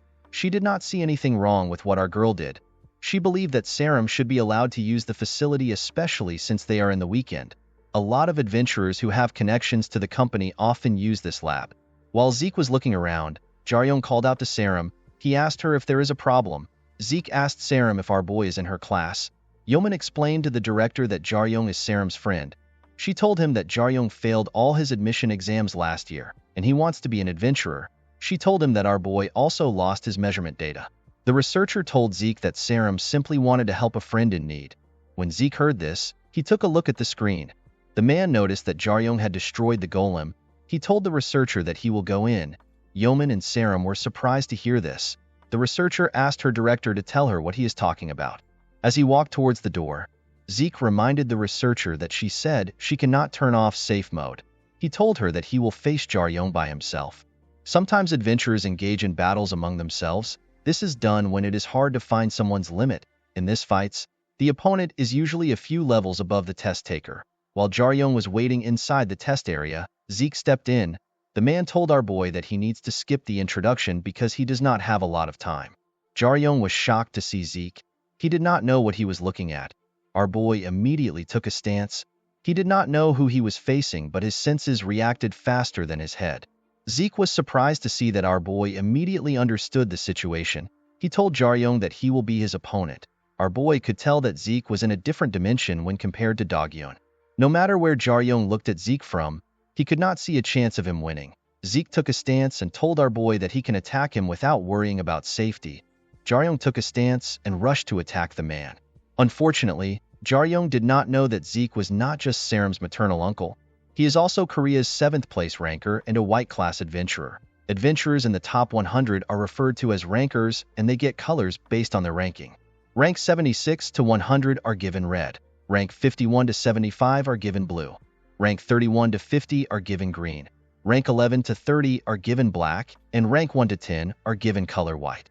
As Jaryong moved closer to the man, he became more certain that he had no openings. Our boy decided to create an opening by himself. Jaryong's plan was to attack Zeke with a single strike containing his full force. When Zeke dodges the attack, he would use the opening to attack Zeke. Our boy gathered his energy in his staff and used it to attack the man. Unfortunately for our boy, Zeke easily blocks the attack with his bare hand. Jaryong was shocked to see this. The man told our boy that he is much more frivolous than he expected. The moment he said this, he kicked our boy in the stomach. The attack sent Jaryong flying. When our boy crashed on the ground, he touched the place which the man kicked him in. With a serious look on his face, Zeke asked our boy if he is not working hard because the fight is not real. He asked Jaryong if he really believes that such an obvious attack would work on him. While breathing heavily, our boy stood up and took a stance. Zeke told him that his first attack was an idiotic choice. He picked up Jaryong's weapon and told him that it was stupid of him to lose his weapon even though he is not unconscious. The man threw the staff back at our boy. He took a stance and told Jaryong that he has allowed him to make 2 idiotic mistakes. He told our boy that he will send him back if he does another stupid thing. He asked Jaryong to give up on his dreams of becoming an adventurer. Our boy was surprised to hear this. He did not understand why Zeke seemed to have some bad feelings for him. He took a stance and told the man that he will do his best. The moment he said this, Jaryong rushed to attack the man. Zeke noticed that our boy was coming at him with the same pattern. However, to his surprise, our boy stopped in his tracks and sent 2 ranged attacks at the man. As Zeke dodged the attacks, he understood that Jaryong used the attack to catch him off guard. However, the man did not believe that this was enough. As if Jaryong was in his mind, he told Zeke that they are just beginning. Our boy took a stance and gathered his energy into his staff. After gathering his energy, he sent the attack at Zeke. The attack turned out to be multiple ranged attacks. The man smiled when he saw this. He told Jaryong that it is not bad. The man began to use his hands to block each one of the attacks. Yeoman and Sarum could not believe what they were seeing. Yeoman wondered if she was seeing a fight between pros. She could not believe that Jaryong was not able to get into a school despite how talented he was. The woman told Sarum that although Jaryong is good, he is not perfect. Our girl was shocked to hear this. She asked Yeoman to tell her what is wrong with our boy. Yeoman explained to her that Jaryong has a detrimental weakness. She told Sarum that she is actually much better than Jaryong in this aspect. Our girl did not understand what the woman was saying. She could not believe that she had something that was better than Jaryong, who is currently fighting on equal grounds with her uncle. After blocking the attacks, Zeke closed in on our boy and sent a punch at him. Jaryong was able to dodge the attack by moving to the side. Our boy was shocked to see the man next to him. The moment he dodged the attack, Zeke began to punch him in the stomach. Our boy screamed out in pain. He quickly regained his composure and swung his staff at Zeke. Of course, the man easily dodged the attack. He was impressed to see that Jaryong actually managed to hold on to his weapon. He gave our boy 4 more punches on his stomach, and he gave him a heavy one that sent him flying. The punch slammed our boy to the wall. Yeoman was surprised to see this. Although she knew that Zeke was holding back, she believed that he was being too harsh. While Jaryong was on the ground, Zeke told him that he does not need to think about his loss. He told Jaryong that he was never going to win. He told our boy that the reason why he lost is quite pitiful. The man and Yeoman said that Jaryong lacks basic training. Saram was shocked to hear this. Yeoman explained to our girl that Jaryong has an exceptional talent. However, his basic understanding of attacking and defending is poor. The woman told Saram that it is as if Jaryong has never trained his entire life. Yeoman said that she is a bit disappointed. She knew that Jaryong would have been stronger if he had basic training. The moment the woman said this, Saram remembered that Jaryong once told her that he has never been trained by anyone. Zeke turned around and told our boy that he has seen plenty people like him who have the talents that everyone wants, but they do not put in any efforts. Saram felt bad when she heard this. She knew that our boy's situation was different. Zeke told Jaryong that he will give the researcher his measurements. He advised our boy to stop trying to become an adventurer. He told him that he will get killed if he continues to rely on his talent. The moment Zeke said this, Jaryong stood up and threw away his broken helmet. Our boy told the man that he is being very harsh to him. He asked him if he hates lazy people. Zeke was shocked to hear Jaryong's voice. He intended to end the fight with his last blow. He did not understand how Jaryong was moving. Our boy told Zeke that he does not care about the results anymore. He asked the man to fight him for another round. The moment he said this, he took a stance and told Zeke that he wants to show him the result of his efforts. Yeoman was surprised to see what was happening. She told Jaryong that they already have the data they require. She explained to him that he no longer needs to fight. Sarah moved close to the microphone and told our boy that they are already done. She assured him that he can get his results if he stops fighting. Zeke did not understand why Jaryong was challenging him. He told our boy that the result will not change no matter how many times they fight. He asked Jaryong if he wants him to acknowledge him. He asked him if he wants some form of praise. Jaryong smiled when he heard this. He told the man that he does not care for his praise. He explained to Zeke that he is simply pissed off. He told the man that he wants to give him a beating too. Jaryong had a separate reason for agreeing to Saram's offer. When our boy was young, he did not have anyone to teach him, so he had to start from nothing. He basically taught himself everything, thanks to his natural talents. Jaryong managed to fill the lack of basics and training. Due to his experience in the field, Jaryong was able to grow stronger and do whatever he wanted.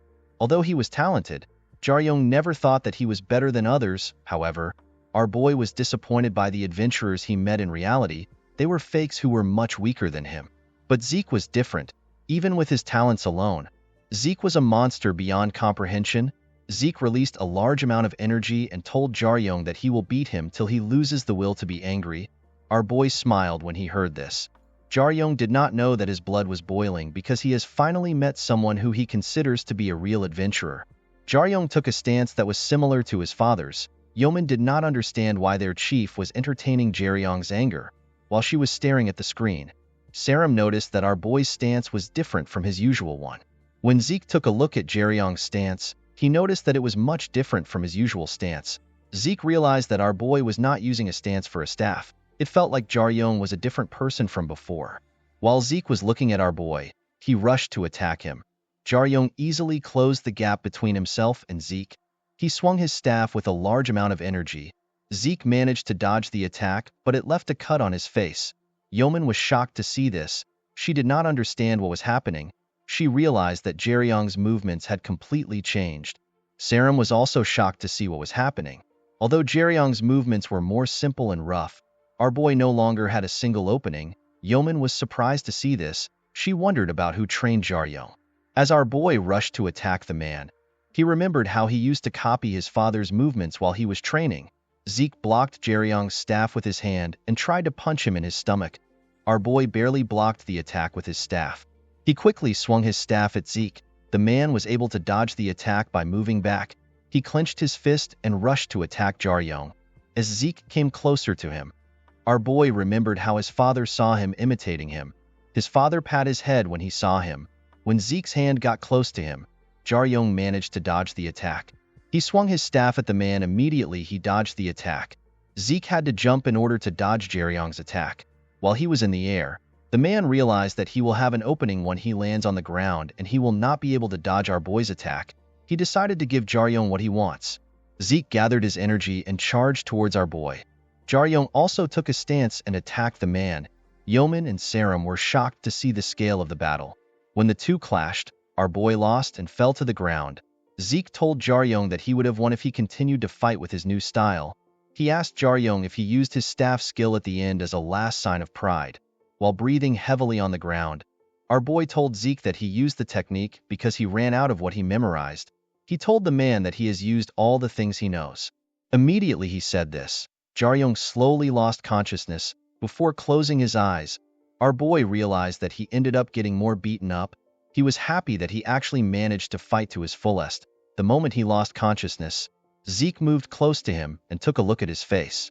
Sarum entered the training ground and called out to her uncle. The man asked her to keep quiet. Zeke's Sarum is famous among the highest rankers for his sharp attitude. The reason why no one complained about it was because of his overwhelming skill. Zeke put some energy into his hand and placed his hand on our boy's head. A blue light came out of his hand. Immediately the light came out of his hand. Jaryong's face and body was completely healed. The man stood up and told Sarum that he has healed all of Jaryong's injuries. Zeke is not just a white class adventurer, he is also the greatest healer in Korea. As he walked past his niece, he asked her if Jaryong's name is Yoo Jaryong. The girl told him that it is. Zeke smiled when he heard this. He could not believe that he was meeting Yoo Sung's son at his research facility. The scene shifts and we see Zeke step out of the research facility. A huge man wearing glasses told Zeke that he should have texted him if he was going to be late. The man explained to Zeke that they are going to be late to the briefing again. He told him that people will assume that it is his fault that they are late. Zeke threw his jacket into the man's car and told him that something came up. With a smile on his face, the man told Zeke that he heard he was dueling a kid. He asked Zeke if he was dueling multiple people. The moment the man said this, he saw something shocking. The man saw that Zeke had a cut on his face. He could not believe that a white-class adventurer got injured. Zeke did not understand why the man was overreacting. The man asked the elf if he really has a cut on his face. Zeke could not believe that the man was asking such a stupid question. He told him that it is a cut. The man asked Zeke if Jaryong is actually 16. Zeke corrected him and told him that Jaryong is 17. He stepped into the car and told the man that Jaryong is applying to Warrior High School in winter.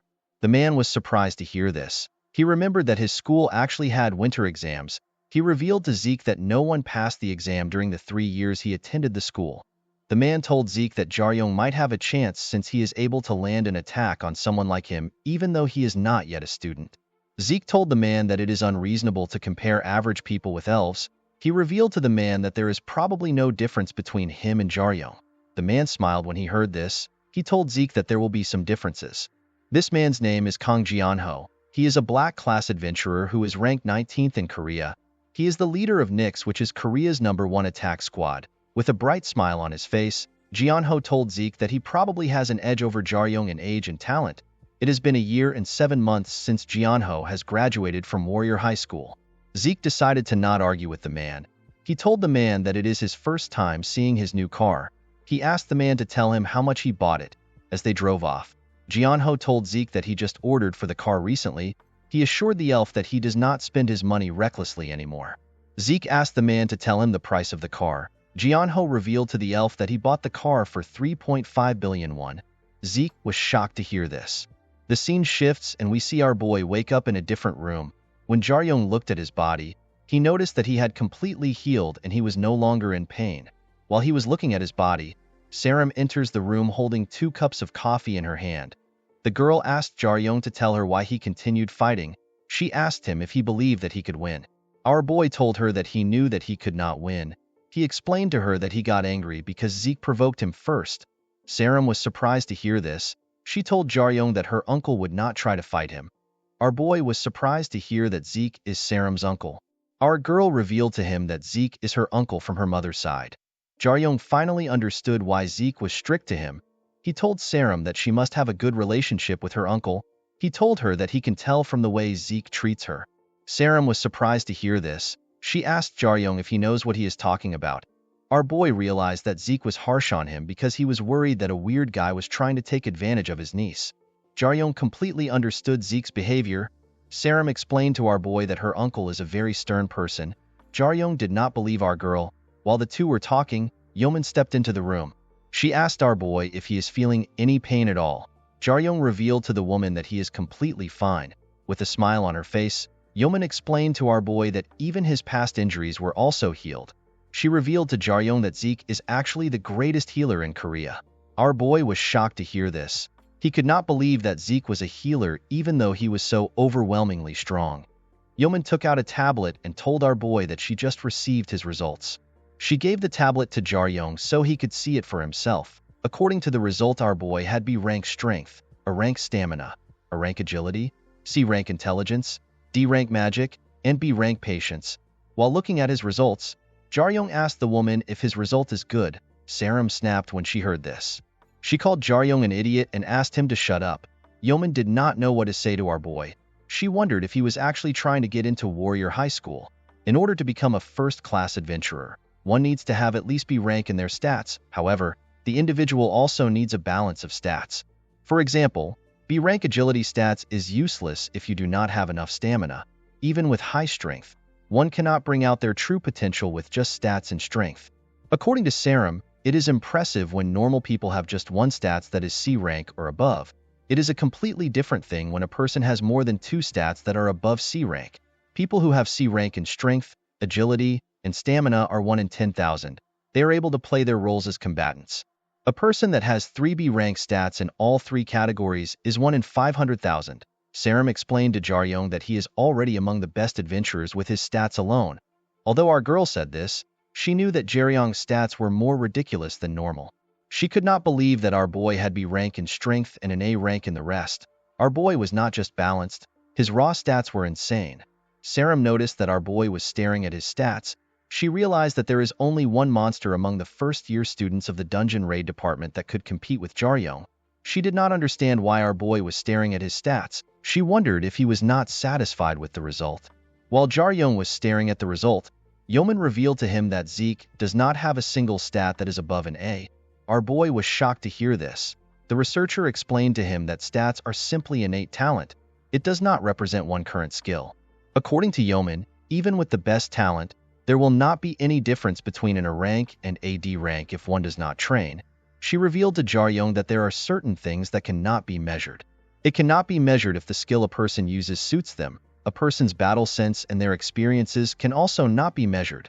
Yeoman winked at Saram and told our boy that she has seen some adventurers who have made up for this gaps through pure determination. Saram blushed when she heard this. She was happy to see that the woman acknowledged her. Jaryong placed the tablet down and thanked the researcher for her advice. He explained to her that he was not feeling disappointed at all. He told her that he simply did not understand how stats work. Jaryong revealed to the woman that he still has a long way to go when compared with someone he knows. Yeoman was surprised to hear this. She asked our boy if the person is famous. Jaryong smiled and told the woman that the person might be famous. Our boy was referring to his father. Since Jaryong has gotten his stats, Saram told him that he can leave. She explained to him that they will meet next weekend. Yeoman was surprised to see that Jaryong wanted to leave. She told him that it is better he visits their production department while he is around. Saram was surprised to hear what the researcher said. She explained to Yeoman that she does not know anyone in the production department. She told the woman that her uncle will not give her his approval. Yeoman smiled when she heard this. She revealed to Saram that her uncle has already given them his approval. Our girl was shocked to hear this. Yeoman explained to her that Zeke told her to take Jaryong to the equipment production department. The man told Yeoman to tell them that Jaryong is his guest. He asked the woman to tell them to make a weapon for Jaryong regardless of the cost. Saram was shocked to hear this. Our boy did not understand why the girl was freaking out. According to Yeoman, high-quality weapons and armors are the dream of every adventurer. Even if the adventurer is extremely talented, when the quality of a weapon is subpar, it will not be able to withstand the power of the owner. Therefore, as an adventurer's skill increases, equipment of higher quality will be required for them to use their skill at will. Upon hearing this explanation, Jaryong understood why he needed a weapon. He asked Saram if he really needs an equipment at the moment. Our girl was surprised to hear this. Jaryong explained to her that Warrior High School is still just a school. He asked her if they won't just receive usable equipment from the school. Saram and Yeoman could not believe that our boy was spouting nonsense. Saram realized that it is her fault for not explaining things to our boy. She told Jaryong that he would be right if her school was a normal adventurer's school. According to our girl, in order to give students an even playing field, each school implements different regulations on the equipment that can be used. Our boy asked Saram if Warrior High School operates differently from the normal school. He believed that Warrior High School should be able to do this easily since they have the largest funds. Yeoman explained to Jaryong that their school is simply built on different principles. Yeoman turns out to be a Warrior High School graduate. She told Jaryong that there is going to be differences in talents and ability, so obtaining a good equipment is seen as an ability itself. Due to this, students are required to bring their own equipment to school. Jaryong believed that this was a stupid system. He told Yeoman that the system simply favors people who are born into wealthy families. He could not believe that it is seen as an ability to be born into a wealthy family. Saram was shocked to hear what our boy said. Yeoman told our boy that he is correct. She revealed to him that it is actually quite possible for someone to obtain good equipment without having a lot of money. Jaryong was surprised to hear this. According to the researcher, the fact that a student makes it into Warrior High School means that they can be seen as a first-class adventurer. In other words, the student has the potential to become a star. Yeoman told our boy that they will be people willing to invest in his talent as a star. She told Jaryong that many companies will become interested in him once he gets into Warrior High School. She explained to him that the companies are interested in his potential modeling gigs or a percentage of his earnings after graduation. The woman revealed to him that the companies have plenty offers in exchange for funds. With a confident smile on her face, Yeoman revealed to Jaryong that she received a scholarship from Jinseong Group and she got a guaranteed job as a researcher until retirement. Our boy clapped for the woman when he heard this. Saram did not understand why he was clapping. The researcher explained to Jaryong that there are plenty opportunities for him to prove himself amongst his peers. However, he has to pass the test first. The woman revealed to our boy that the transfer exam is harder than the normal entrance exam. She told Jaryong that he has to do his best to prepare. In other words, it is essential to get a good equipment. The woman turned to the exit and told Saram that she simply has to go to the underground refinery now that she has received the details. With a smile on her face, Yeoman wished our boy good luck. She told him to do his best to get into the school. The scene shifts and we see Saram and Jaryong at an elevator door. Our boy told Saram that a lot of people must be preparing for the transfer exam. Our girl revealed to Jaryong that she is also planning to help him with her money. Jaryong used his hand to cover his mouth and looked at Saram like an anime character. Our girl told him that his facial expression is pissing her off. When they stepped into the elevator, Saram tapped a button. She revealed to Jaryong that the amount of money a person has is not important when getting an equipment. She told him that the most important part is the person creating the equipment. She revealed to Jaryong that Jinseong Group production department is one of the best in the world. When they arrived at their destination, the door slowly opened. Before the door fully opened, Jaryong told Saram that the differences in equipment is probably not very large. The moment he said this, our boy looked outside the elevator. Jaryong was shocked to see where he was at. The area was surrounded by lava. This place is the underground blacksmith. It is formerly known as the Boiling Abyss. With a confident smile on her face, Saram asked Jaryong to tell her what he thinks of the forge. She told him that he is in a place where he cannot pay to get an equipment. The moment Saram said this, Jaryong felt something terrifying behind him. Our boy quickly distanced himself from the monster. The huge monster had a jacket and a metallic hand. The monster was annoyed to see that Zeke woke him up during his weekend nap. He was more annoyed to see that Zeke did not come to the forge himself. Jaryong was surprised to see a monster talking. Saram quickly moved to our boy's front. She told Jaryong that the monster is the head of the production department. The monster sat on the ground and took out a huge cigar. He told our boy that he is not wrong. He told him that he is both a monster and the team leader of the production department in the eyes of humans. This monster is known as the Thunder Hammer Argeus. His species are known as Elder Titans. Argeus is a Korean citizen through special naturalization. The monster lit his cigar and asked our boy and Saram to tell him the person that Zeke wanted him to meet. Saram reminded Argeus that he was sent the data and the footage of the battle that took place. The monster told Sarum that such things are nonsense that humans care about. He told her that he has no interest in such useless things. He explained to our girl that his subordinates usually take care of the footages and other things. However, they did not come to work because it is the weekends. Argius decided to do things his own way because Zeke asked him to personally make the weapon. He asked Jaryong if his weapon is inside the bag he is holding. Our boy told him that it is. With a horrifying look on his face, Argius asked our boy to hunt him with his weapon. Sarum was shocked to hear the Titan's request. She asked him to tell her what he is doing. With a smile on his face, Argius explained to our girl that Jaryong has to prove he is worth his blood, sweat, and tears. He told her that he will not make a weapon for our boy if he cannot prove himself. The Titan explained to Sarum that Jaryong is a little different from other young ones. Our boy quickly stepped back when he sensed his presence, and he had the eyes of a person who is acquainted with hunting. Jaryong also possessed a refined sense of a warrior's hostility. Argius asked our boy to try to beat him.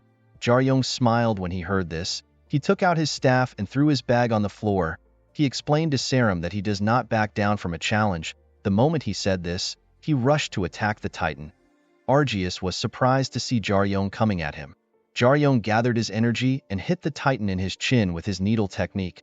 Unfortunately for our boy, his attack did not do anything to the Titan.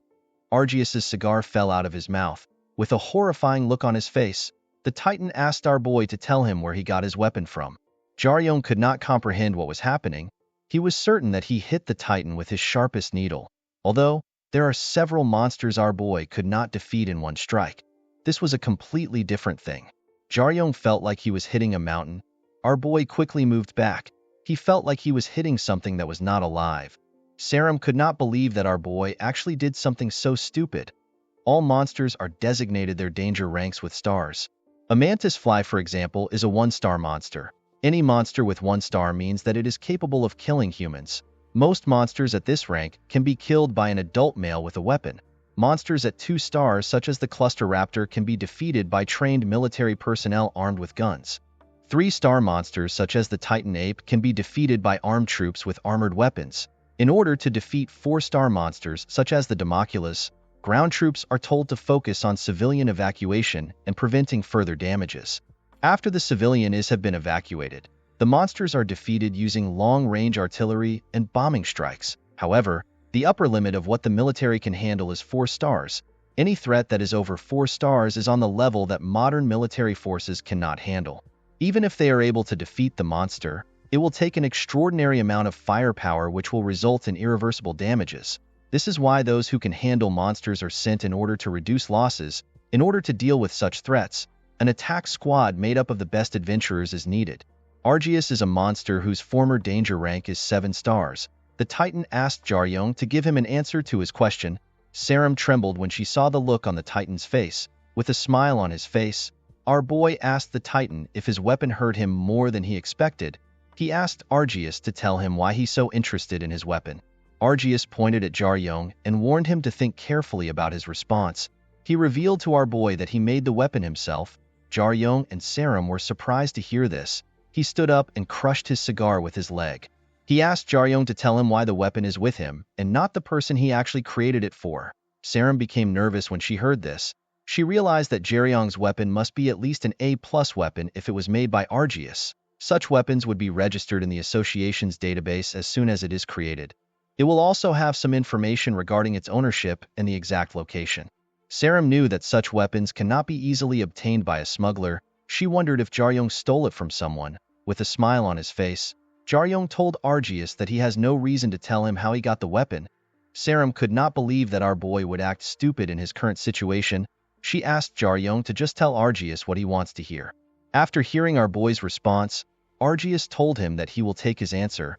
He stretched out his hand and tried to slam Jaryong on the ground. The moment our boy saw Argius's hand, he immediately knew that he was going to die. He knew that he could not dodge this attack. His only way out is to block it. His needle technique would be useless because there is no weakness in the Titan's hand. The swell technique would not only be useless, but it will also kill him if he tries to absorb such an attack. Jaryong put his leg forward and took a stance. He decided to use the last technique he stole from his father. Our boy swung his staff at the Titan. When it comes to two forces ramming head-on into each other, the force that is bigger and stronger will always win. however. If the attack was not head-on, with a precise calculation of the angle and location, it is possible to redirect the direction of the force. Jaryong precisely calculated the attack and used his staff to push Argius's hand away. The Titan was shocked to see this. This technique was our boy's final weapon. Saram could not believe what she was seeing. She could not believe that Jaryong actually parried an attack from a 7-star monster.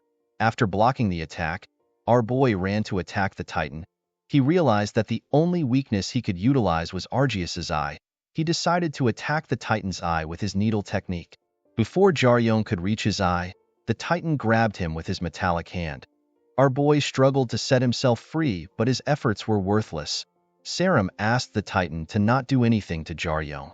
She told him that although Jaryong looks suspicious, he's still not allowed to kill him. She reminded Argius that he is not allowed to kill humans without knowing their circumstances. She reminded him that special naturalized species cannot hurt humans except in situations where they are personally in danger. She told Argius that if this rule is broken, he will lose his status as a naturalized species and he will be treated as a monster. The Titan let go of Jaryong and told the girl that he understands well. While our boy was shaking on the floor, Argius told Saram that he now knows why Jaryong had the weapon in his hands. The Titan finally understood why Zeke woke him up from his sleep. He apologized to our boy and told him that he has a right to hold the staff. The Titan told Jaryong that he will repay him for his mistake. He took a look at his hand and saw the place where our boy injured him. The Titan revealed to Saram that it has been 30 years since he last got an injury. While helping Jaryong up, Saram asked him if he knows what Argius is talking about. Argius asked our girl if she knows the reason why he works for humans. Saram reminded him that he is working for humans because of the Gabyuk attack squad that hunted him years ago. The Titan told our girl that she is wrong. He could not believe that this was the story that humans knew. He revealed to Saram that the attack squad could not even touch him. He told her that he was hunted by a single human. He explained to her that the person managed to cut off his hand and even had the chance to take his life. However, the person decided not to kill him. Argius revealed to Jaryong that the person he is talking about is his father. Elder Titans are the strongest race among the giants. They have an almost endless lifespan. The Elder Titans were not many. The number of known Elder Titans on Earth is 10. While their pure physical abilities were beyond human comprehension, they were mostly known for their ability as equipment creators. Creating equipment with special powers or artifacts is an ability that all Elder Titans were innately born with. The only other species that have this ability were the dwarves. However, unlike the Elder Titans, the dwarves decided to coexist with humans. Not only did the Elder Titans decided to not coexist with humans, they viewed humans as worthless beings. The scene shifts and we are taken back 30 years into the past. We see an attack squad trembling in front of a huge green monster with an helmet. The monster looked like a Spartan. This is the Argius subjugation operation carried out by the Gabyuk attack squad. This monster is known as Colossus B. It is an automatic doll created by Argius. Its danger rank is 4 stars. A woman known as Sunga asked her teammate if the communication with the headquarters are still down. Sunga is a damage dealer for Team 9 of Gabyuk attack squad. Another member of the attack squad whose name is Kim Youngmo tells the woman that all magic communication lines are down. He told her that something is blocking their signals. Youngmo is responsible for utility and buffing the members. Another member whose name is Park Jongman alerts his teammates that the monster is coming at them. Jongman is the team leader and the tank of the team. The moment Jongman warned his teammates, the monster swung its sword at them. Jongman was able to use his shield to block the heavy attack. The moment Jongman blocked the attack, Sunga moved away from him. The woman jumped and moved behind Colossus B and tried to attack it from behind. She gathered her energy into her sword and swung it at the monster's head. Unfortunately for Sunga, her attack barely scratched the monster's helmet. The woman was horrified to see this. Colossus B glared at the woman as if it was looking at an ant. It used its shield to slam Sunga into a wall. Youngmo began to tremble when he saw this. He could not comprehend what was happening. Gabyuk attack squad were considered one of the best dungeon subjugation squads. However, in the Boiling Abyss, a dungeon that belongs to the Elder Titan Argius, the team was completely useless. The team already had to deal with 7 Colossus B, unfortunately for them. Each time they killed one of the monsters, another one comes out. Youngmo did not know what to do. He did not know how the other team was going to survive if even the main team could not do anything. While Youngmo was thinking, his leader asked him to get out. With a smile on the man's face, He told Youngmo that not all of them will make it out of the dungeon alive. The moment Jongman said this, the monster swung his sword at him. Jongman immediately used his shield to block the attack. He activated a skill known as Potential Trigger. The skill allows him to use all his remaining energy to increase all his physical capabilities. Once the skill's active time is over, the user will be incapacitated. The moment he activated the skill, Jongman used another skill known as Shield Slam. A bright light came out of his shield, and he used it to slam the monster into the wall. Youngmo told his team leader that it is dangerous for him to use Potential Trigger. With his face filled with determination, Jongman reminded the man that they cannot all get out of the dungeon. He told Youngmo that he will not be able to defeat the Colossus Bee with the energy he has left. He asked the man to run away while he buys him some time. Jongman turned to his comrade and told him that he might still have a chance to survive. The moment he said this, Jongman felt something terrifying. When he turned around, he saw Argeus step into the room. The Titan wore a body armor and held a sword covered in flames. Argeus was surprised to see that his automatic doll had not yet fully gotten rid of the bugs. The moment the two men saw the Titan, they instinctively knew that they were going to die. While Youngmo was trembling in fear, Jongman grit his teeth and asked him to run away. Immediately he said this, he charged at Argeus with his shield. The man believed that he would be able to buy some time if he directly charges at Argeus. Unfortunately for him, the Titan simply swung his sword at him and burnt him to death. As Jongman's body fell to the ground, Argeus told him that he is inferior. He told the man that his body and his equipment are all inferior. He could not believe that humans were the leaders of this world. He said that Earth might already be doomed. The moment Argeus said this, he saw something surprising. Youngmo stood in front of him. Although he was trembling, the man pointed his wand at the Titan. Argeus told the man that his loyalty is actually heartwarming. Unfortunately, it has no meaning. While looking at the two monsters in front of him, Youngmo wondered about how he was going to fight two monsters that even his team leader could not face. While he was trembling, a man reminded him that he told them that the dungeon is not safe. This man turned out to be Yoo Jaryong. Song, who happened to be shirtless, told the man that it is better if they collect information little by little, and then team up to increase their chances. He asked the man to tell him the point of being the first to clear a dungeon. Youngmo was shocked to see the man next to him. He asked him for his identity. Song explained to the man that the association received their distress signal and sent out a rescue team. He told the man that he is one of the volunteers. Song was 32 years old at this time. Youngmo did not understand why the man was not wearing an armor. Song explained to the man that he had to take off his chest plate because it was too heavy. The man asked Song if he is the only one who came. Argeus turned around and was about to leave when he saw Song. Our boy's father explained to Youngmo that he is the only one that managed to get to the dungeon early. The moment he said this, the monster swung its sword at him. Song easily cut off the monster's hand with his weapon. Youngmo was shocked to see this. Our boy's father was surprised to see that there was still a Colossus Bee that was alive. He asked Youngmo if there are still more Colossus Bee. At this point in time, Song was still an unnamed adventurer that was not known by many. Only the first-generation adventurers had heard about him.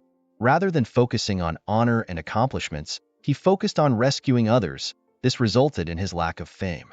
The man gathered his energy into his weapon and took a stance. The Colossus Bee rushed to attack Song when it saw him gathering his energy. The moment the monster got close to him, Song swung his weapon and used it to split the monster apart. Argeus was shocked to see this. With a smile on his face, the man said that Argeus will be a little more difficult to deal with. It is thanks to the event that took place in this dungeon that made the world learn about Song. Youngmo could not believe what he was seeing. His entire team was barely able to face the monster, and yet Song managed to split it in half with his weapon. Immediately, he defeated the monster. Song asked Youngmo if he still has some mana left. Youngmo explained to the man that he does not have a lot of mana left. He assured him that he can still buff him. Song told him that he does not need any buffs. He asked Youngmo if he can use any levitation spells. He asked him to use the spell to take his teammates out of the dungeon. He revealed to him that his teammates are still breathing. Argeus pointed at Song and asked him if he believes that he will make it out of the dungeon alive. Our boy's father released his mana and told the Titan that he will not allow him to touch anyone in the dungeon. Argeus became enraged when he heard this. He swung his sword at Song. The man tightened his grip and released a large amount of energy. He used his weapon to parry the Titan's attack. As he slowly carried his teammates away, Youngmo turned around when he heard the sound of weapons clashing. The man could not comprehend what he was seeing. 10 years after the adhesion, most adventurers met a wall in their training. Their newly unlocked potential allowed them to approach the level of superhumans. The technology used to develop equipment quickly improved in order to better suit their stats. However, unlike the development in stats and equipment, the adventurers still lacked execution. The solution to this was human development. Humans needed to create a new martial arts that was completely different from common logic. Only a few people understood this in the past. Only a few researched on it. Song was one of these people. When Youngmo turned around, he saw Song fighting on equal grounds with Argius. After blocking the Titan's attack for a while, the man took a stance and gathered his energy. He used his energy to stop the Titan from swinging his weapon. The moment he did this, he moved close to Argius. While he was in the air, Song landed a heavy strike on the Titan. Youngmo was surprised to see this. He was happy to see that Song won. Unfortunately, his happiness was short-lived. The attack simply left a mark on the Titan's armor. While on his knees, Argius admitted to Song that he is different from the other humans. He told our boy's father that he is good at utilizing what he was given. While Song was breathing heavily, the Titan told him that the situation would be different if his weapon could hold half of his strength. Due to the fact that Song had not made a name for himself at this point, he could not afford to buy what was considered the best equipment. The man smiled and told Argius that it is not the first time such a thing will happen to him. The moment he said this, the man turned around to see Youngmo. He was happy to see that the healer had reached the gate and was about to take his teammates out. While Song was looking at the exit, Argius rushed to attack him. Song managed to block the attack with his weapon. The Titan told our boy's father that his skill to block and redirect attacks is one of the best among humans. However, the axe which Song was using was much poorer than any weapon that Argius had ever seen.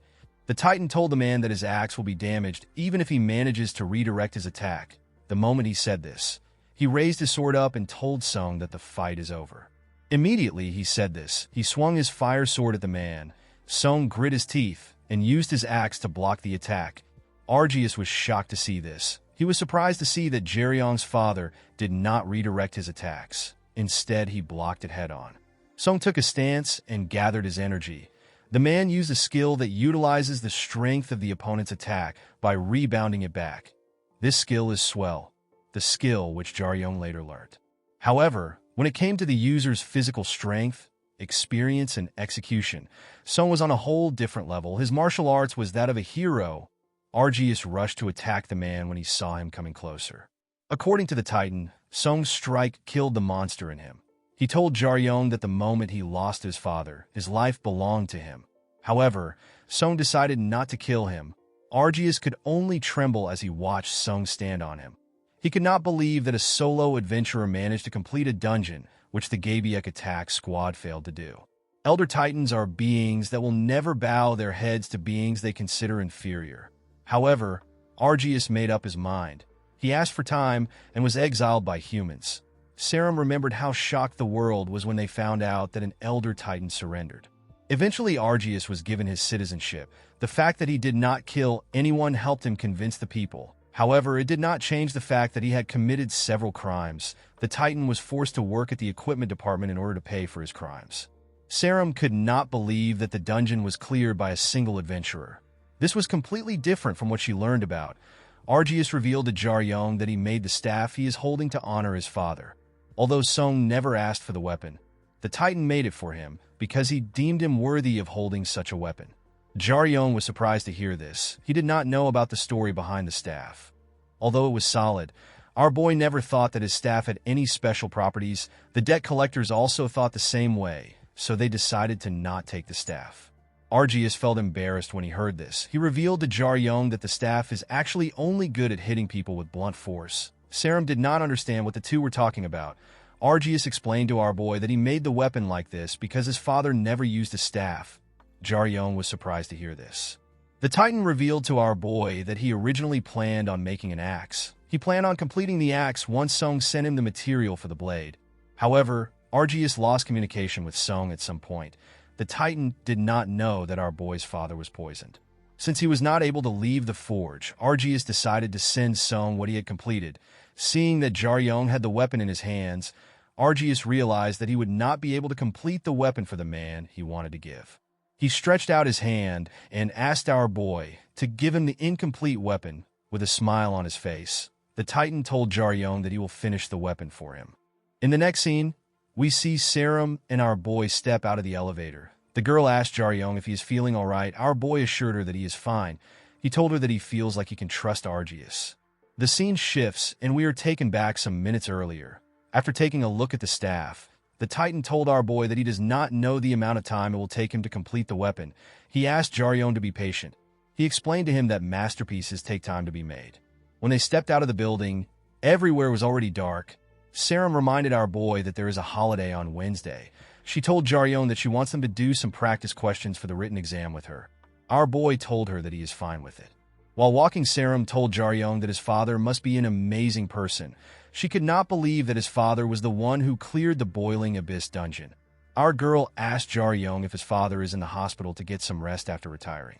Our boy ignored Sarum's question and walked forward. He asked her to go home first. He told her that he needs some time to think for a while. Inside her car, Sarum took out her phone and searched on the Gabiek attack squad story on the Boiling Abyss dungeon. According to the article which she saw, the Gabiek attack squad successfully raided the Boiling Abyss and captured the dungeon with 5 members. Sarum was certain that this was the story she knew about. Upon realizing that Argius' story might be true, Sarum realized that this 5 adventurers who were considered legends stole the achievements of another adventurer. Our girl believed that Argius had no reason to lie to her. While remembering how skilled Jaryong is, Sarum believed that it made sense for his father to be someone that is incredibly strong. Our girl was not surprised to see that some people stole Jaryong's father's achievements, because there are several events like this in the past. This is because no one knows what happens inside a dungeon. While thinking, Sarum remembered a famous event that took place in the past. She remembered the time when people referred to our boy's father as fake dragon slayer Yoo Jaryong. Although Song was considered one of the best adventurers in Korea at this point, it was proven that all his accomplishments were the results of false accounts and blackmail. Sarum remembered that Argius' case was brought up after Song revealed that he was injured. When our girl checked an article, she saw that the Gabiek attack squad said that they were the ones who defeated the Boiling Abyss dungeon and not Song. Our girl realized that Song might be Jaryong's father. While she was staring at the article, our girl gets a message from her school. She was asked to check the results of her practical test. The scene shifts, and we are taken to a teacher's staff room in Warrior High School. The staff room belongs to the Dungeon Raid Department. A woman known as Choi Sia thanked Jungkook for helping her. She apologized to the man for not allowing him rest during the weekend. Sia is a teacher for Warrior High's Homeroom 1 and 2. She is a magic instructor. Jungkook asked her not to worry about it. He reminded her that it is still her first year as a teacher.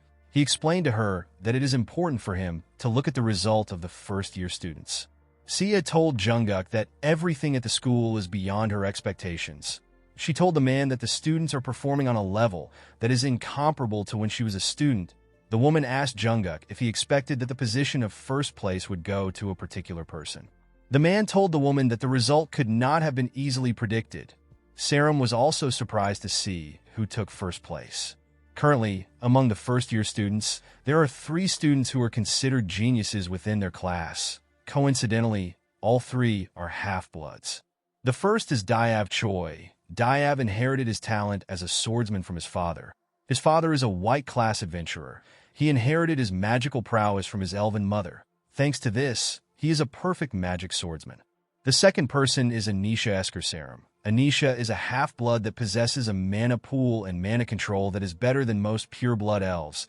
It is believed that she will be able to easily reach the level of Grand Magicians. The insane girl was annoyed to see the result. She used her magic to blow up the cup she was holding.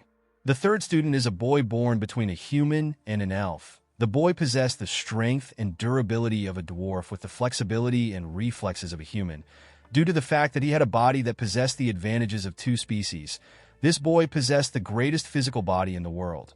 The boy's name is Tyr Velkason. His Korean name is Suk Cheol Kong, and he is the first place of the second semester midterm. Sia did not find it weird that Cheol Kong managed to get first place. She knew that he was as capable as the other 2 geniuses. The woman was only surprised because first place usually goes to Diav or Anisha. Even if the event was simply a test, Sia found it amazing that Cheol Kong managed to take first place even though he is a solo adventurer. Jungkook told the woman that Cheol Kong might have gotten more points because he went in alone. He explained to her that Cheol Kong has other qualities other than his large build. While looking at her coffee, Sia revealed to the man that she is worried about Cheol Kong. She believed that the boy could do more because he has talent and the potential to become an amazing leader. She explained to Jungkook that Cheol Kong does not seem interested in getting to know other students. Even students from other departments are scared to get close to him. Sia told the man that this action will affect Cheol Kong later, because there is a limit on what a person can do alone. She told him that it will be nice if Cheol Kong got a friend. The man told Sia that she does not need to worry about this problem. The woman was surprised to hear this.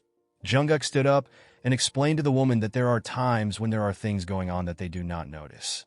The man completely understood why Sia was worried about her students. With a smile on his face, Jungkook asked Sia to believe in Cheol Kong rather than worrying about him.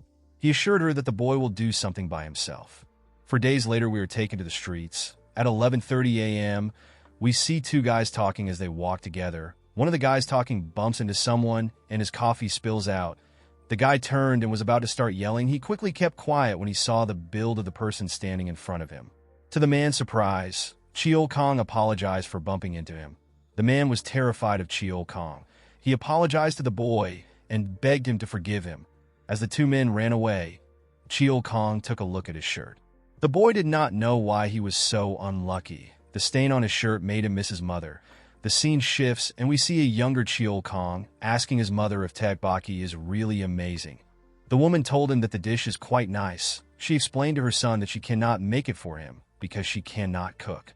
The woman, whose name is Suk Yubin, is known for her accomplishment in Northern Europe as a famous Korean adventurer. Yubin told her son plenty stories regarding her memories of her home country. Due to this, Cheol Kong naturally grew an admiration for the Korean culture and the people. Thanks to the natural talent he had, Cheol Kong was able to get into Warrior High after passing the special transfer exam. The only issue the boy had was that he was extremely introverted. The scene shifts, and we see some students talking in the class. Cheol Kong, who was at the back of the class, began to think of ways he could join their conversation. The boy wanted to talk to the boys in front of him, but he was not confident in his ability to speak the Korean language. He wondered if the boys would make fun of his pronunciations. This is a common worry that a lot of introverts have. Even if they know how to speak the language, talking to others is not easy for them. Cheol Kong was annoyed to see that he had such a meek personality. The boy let out a sigh out of frustration. The boys in the class were terrified when they heard Cheol Kong sigh. They quickly apologized to him for speaking loudly and left the class. Cheol Kong did not understand what was happening. He did not know why the boys apologized to him. Thanks to his shy personality, the boy unintentionally became a lone wolf in the first semester. The scene shifts, and we are taken back to the present. While walking in the street, Cheol Kong saw some boys going into a PC cafe. The boy remembered that his mother told him that she went to karaoke and PC cafe with her friends. She and her friends used to play a lot of games and order tons of food. Cheol Kong decided to check the cafe out. Inside the cafe, the boy struggled to register himself. He did not know how to operate the machine. Next to the boy was a person on a call. The boy on the call asked someone to tell him when she will arrive. While struggling to register himself, Cheol Kong turned around to see people behind him. Everyone seemed to be waiting for him to finish. Of course, no one could complain when they saw his build. Upon seeing that he is holding up the line, the boy decided to leave. He did not see any point in being at the cafe alone. Before he could leave, someone explains to him that he cannot register as a member at the current machine. The person told him that he can only put in his account details so that he can be charged. He will need to register at another place. Cheol Kong was surprised to hear this. The person talking to the boy turns out to be Jaryong. With a smile on his face, our boy told Cheol Kong that he will show him how to register. The scene shifts, and we see Jaryong showing Cheol Kong how to register his name in the cafe. After showing him how to register, our boy told Cheol Kong that he will need to go back to the machine at the front to pay. He told him that he can sit anywhere and start playing once he pays. Cheol Kong thanked our boy for his kindness.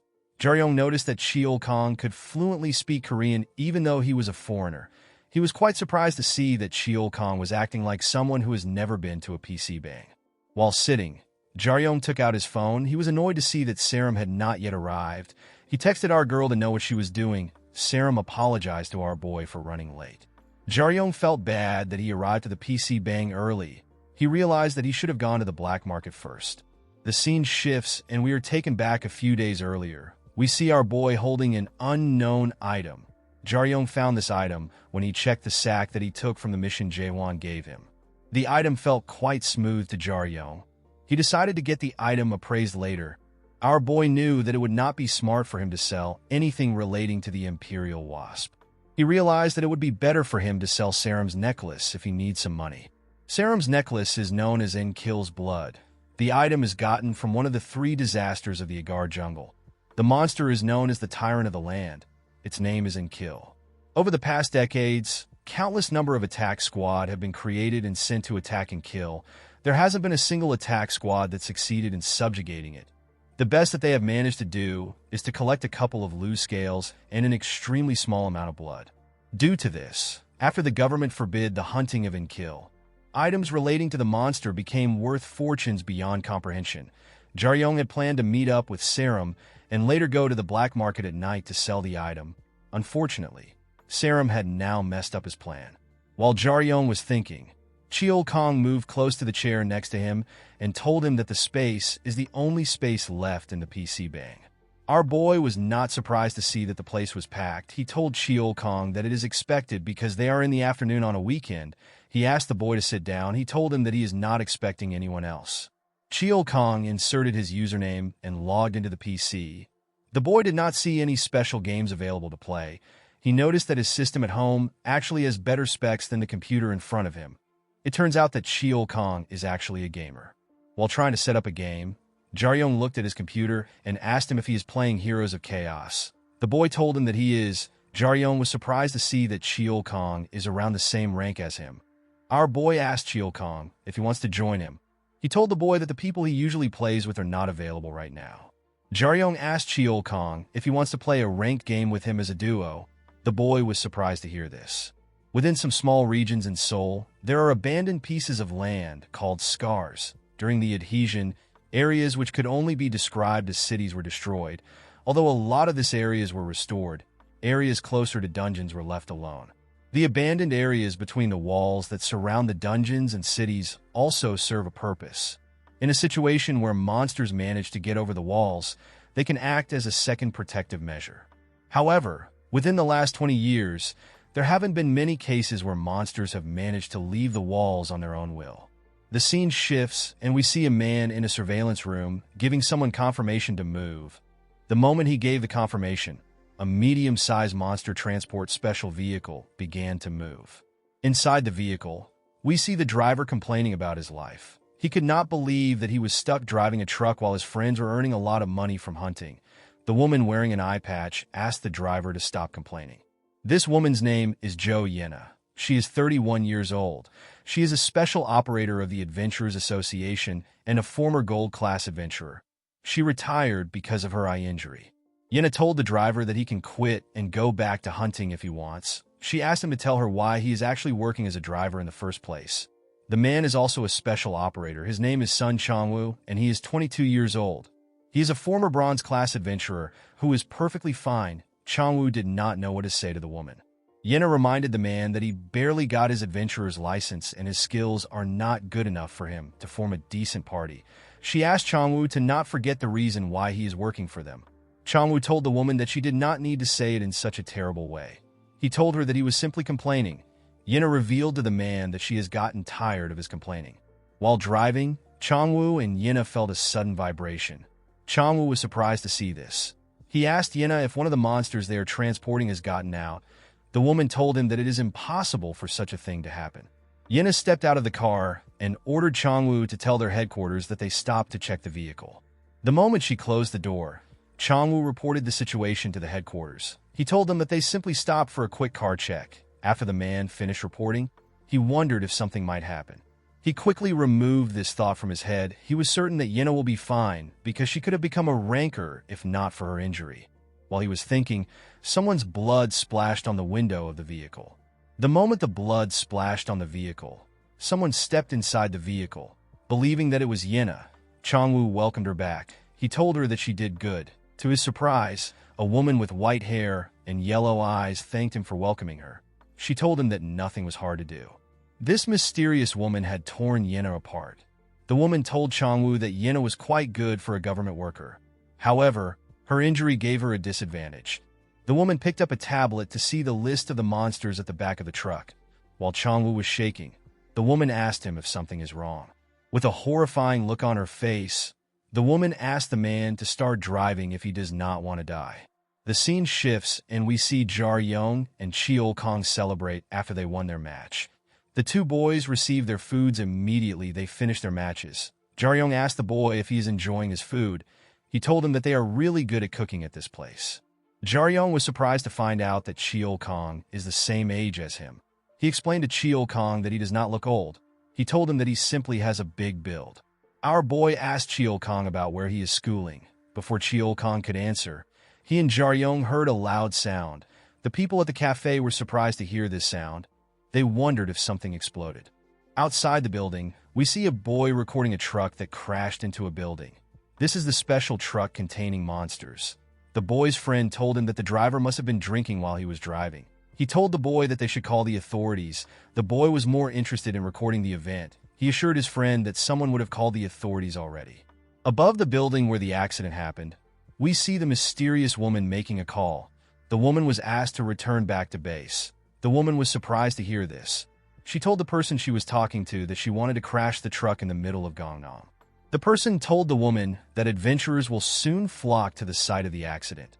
The woman assured the person that she will not get caught. Upon seeing that the person did not respond, the woman accepted the order. She told the person that she will return immediately. The woman informed the person that she has already woken the monsters up. Immediately she said this. We see some monsters tear the truck open and jump out. Everyone in the area was horrified to see the monsters. The monsters turned out to be horned horrors. The number of their horns increased based on their growth. Their danger rank can drastically change depending on the number of their horns. Before leaving, the woman asked the person on the phone if someone bet that 50 people will die. With a creepy smile on her face, the woman bet that 100 people will die before the rescue squad can arrive. Immediately they saw the monsters. People began to run. A chubby boy who could not run fast got caught immediately. When the boy who was recording the accident and his friend heard how the boy was screaming, they froze in their steps. Before the monster could get to the boys, Jaryong appeared in front of it and used his leg to land a heavy blow on its face. The two guys were shocked to see Jaryong in front of them. Our boy's attack sent the monster flying. Jaryong turned to the two boys and asked them to start running. The boys were surprised to hear this. They immediately regained their senses and began to run. The moment the boys left, Jaryong took a look at the monster in front of him. He recognized the horned horror. Our boy believed that he could handle the situation because the horned horror only had one horn. While he was staring at the monster, another monster threw a bike at him. Our boy managed to dodge the attack by bending his head. When he looked up, he saw a horned horror with two horns. He moved close to the monster and landed a hit on its face. The attack did not faze the monster. It used its hand to attack our boy. Jaryong dodged the attack by moving back.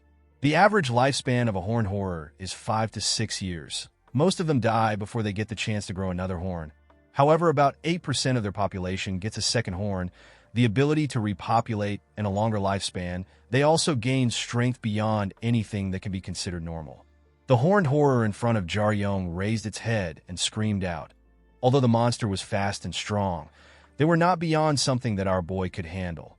Jaryong was certain that he could take the monsters. While looking at his leg, which was shaking, our boy realized that the problem with the monsters was their durability. Compared to Pilju, these monsters were 3 to 4 times tougher. Our boy also had a huge disadvantage. He did not have his headgear, staff, accessories, and armor. He was just in regular clothing. Jaryong knew that he could easily take the monsters if he had an equipment. While he was thinking, a horned horror rushed to attack our boy. Jaryong managed to dodge the attack by moving out of the way. The monster's attack crushed the wall it hit. It took its hand out of the wall and glared at Jaryong. The monster has a danger rank of 3 stars. Upon seeing that the horned horror was aiming for him, Jaryong looked for a weapon around him. Our boy found a do not enter sign. He removed the sign itself and took out the rod. The moment the monster saw Jaryong taking out a weapon, it rushed to attack him. Our boy immediately took a stance and put some energy into the rod. He tightened his grip on the rod. To his surprise, the monster jumped over him. Our boy quickly turned around. He did not understand what was happening. The monster ran to meet some boys who were behind Jaryong. The three boys were frozen in fear. The moment the monster landed on the ground, it rushed to attack them.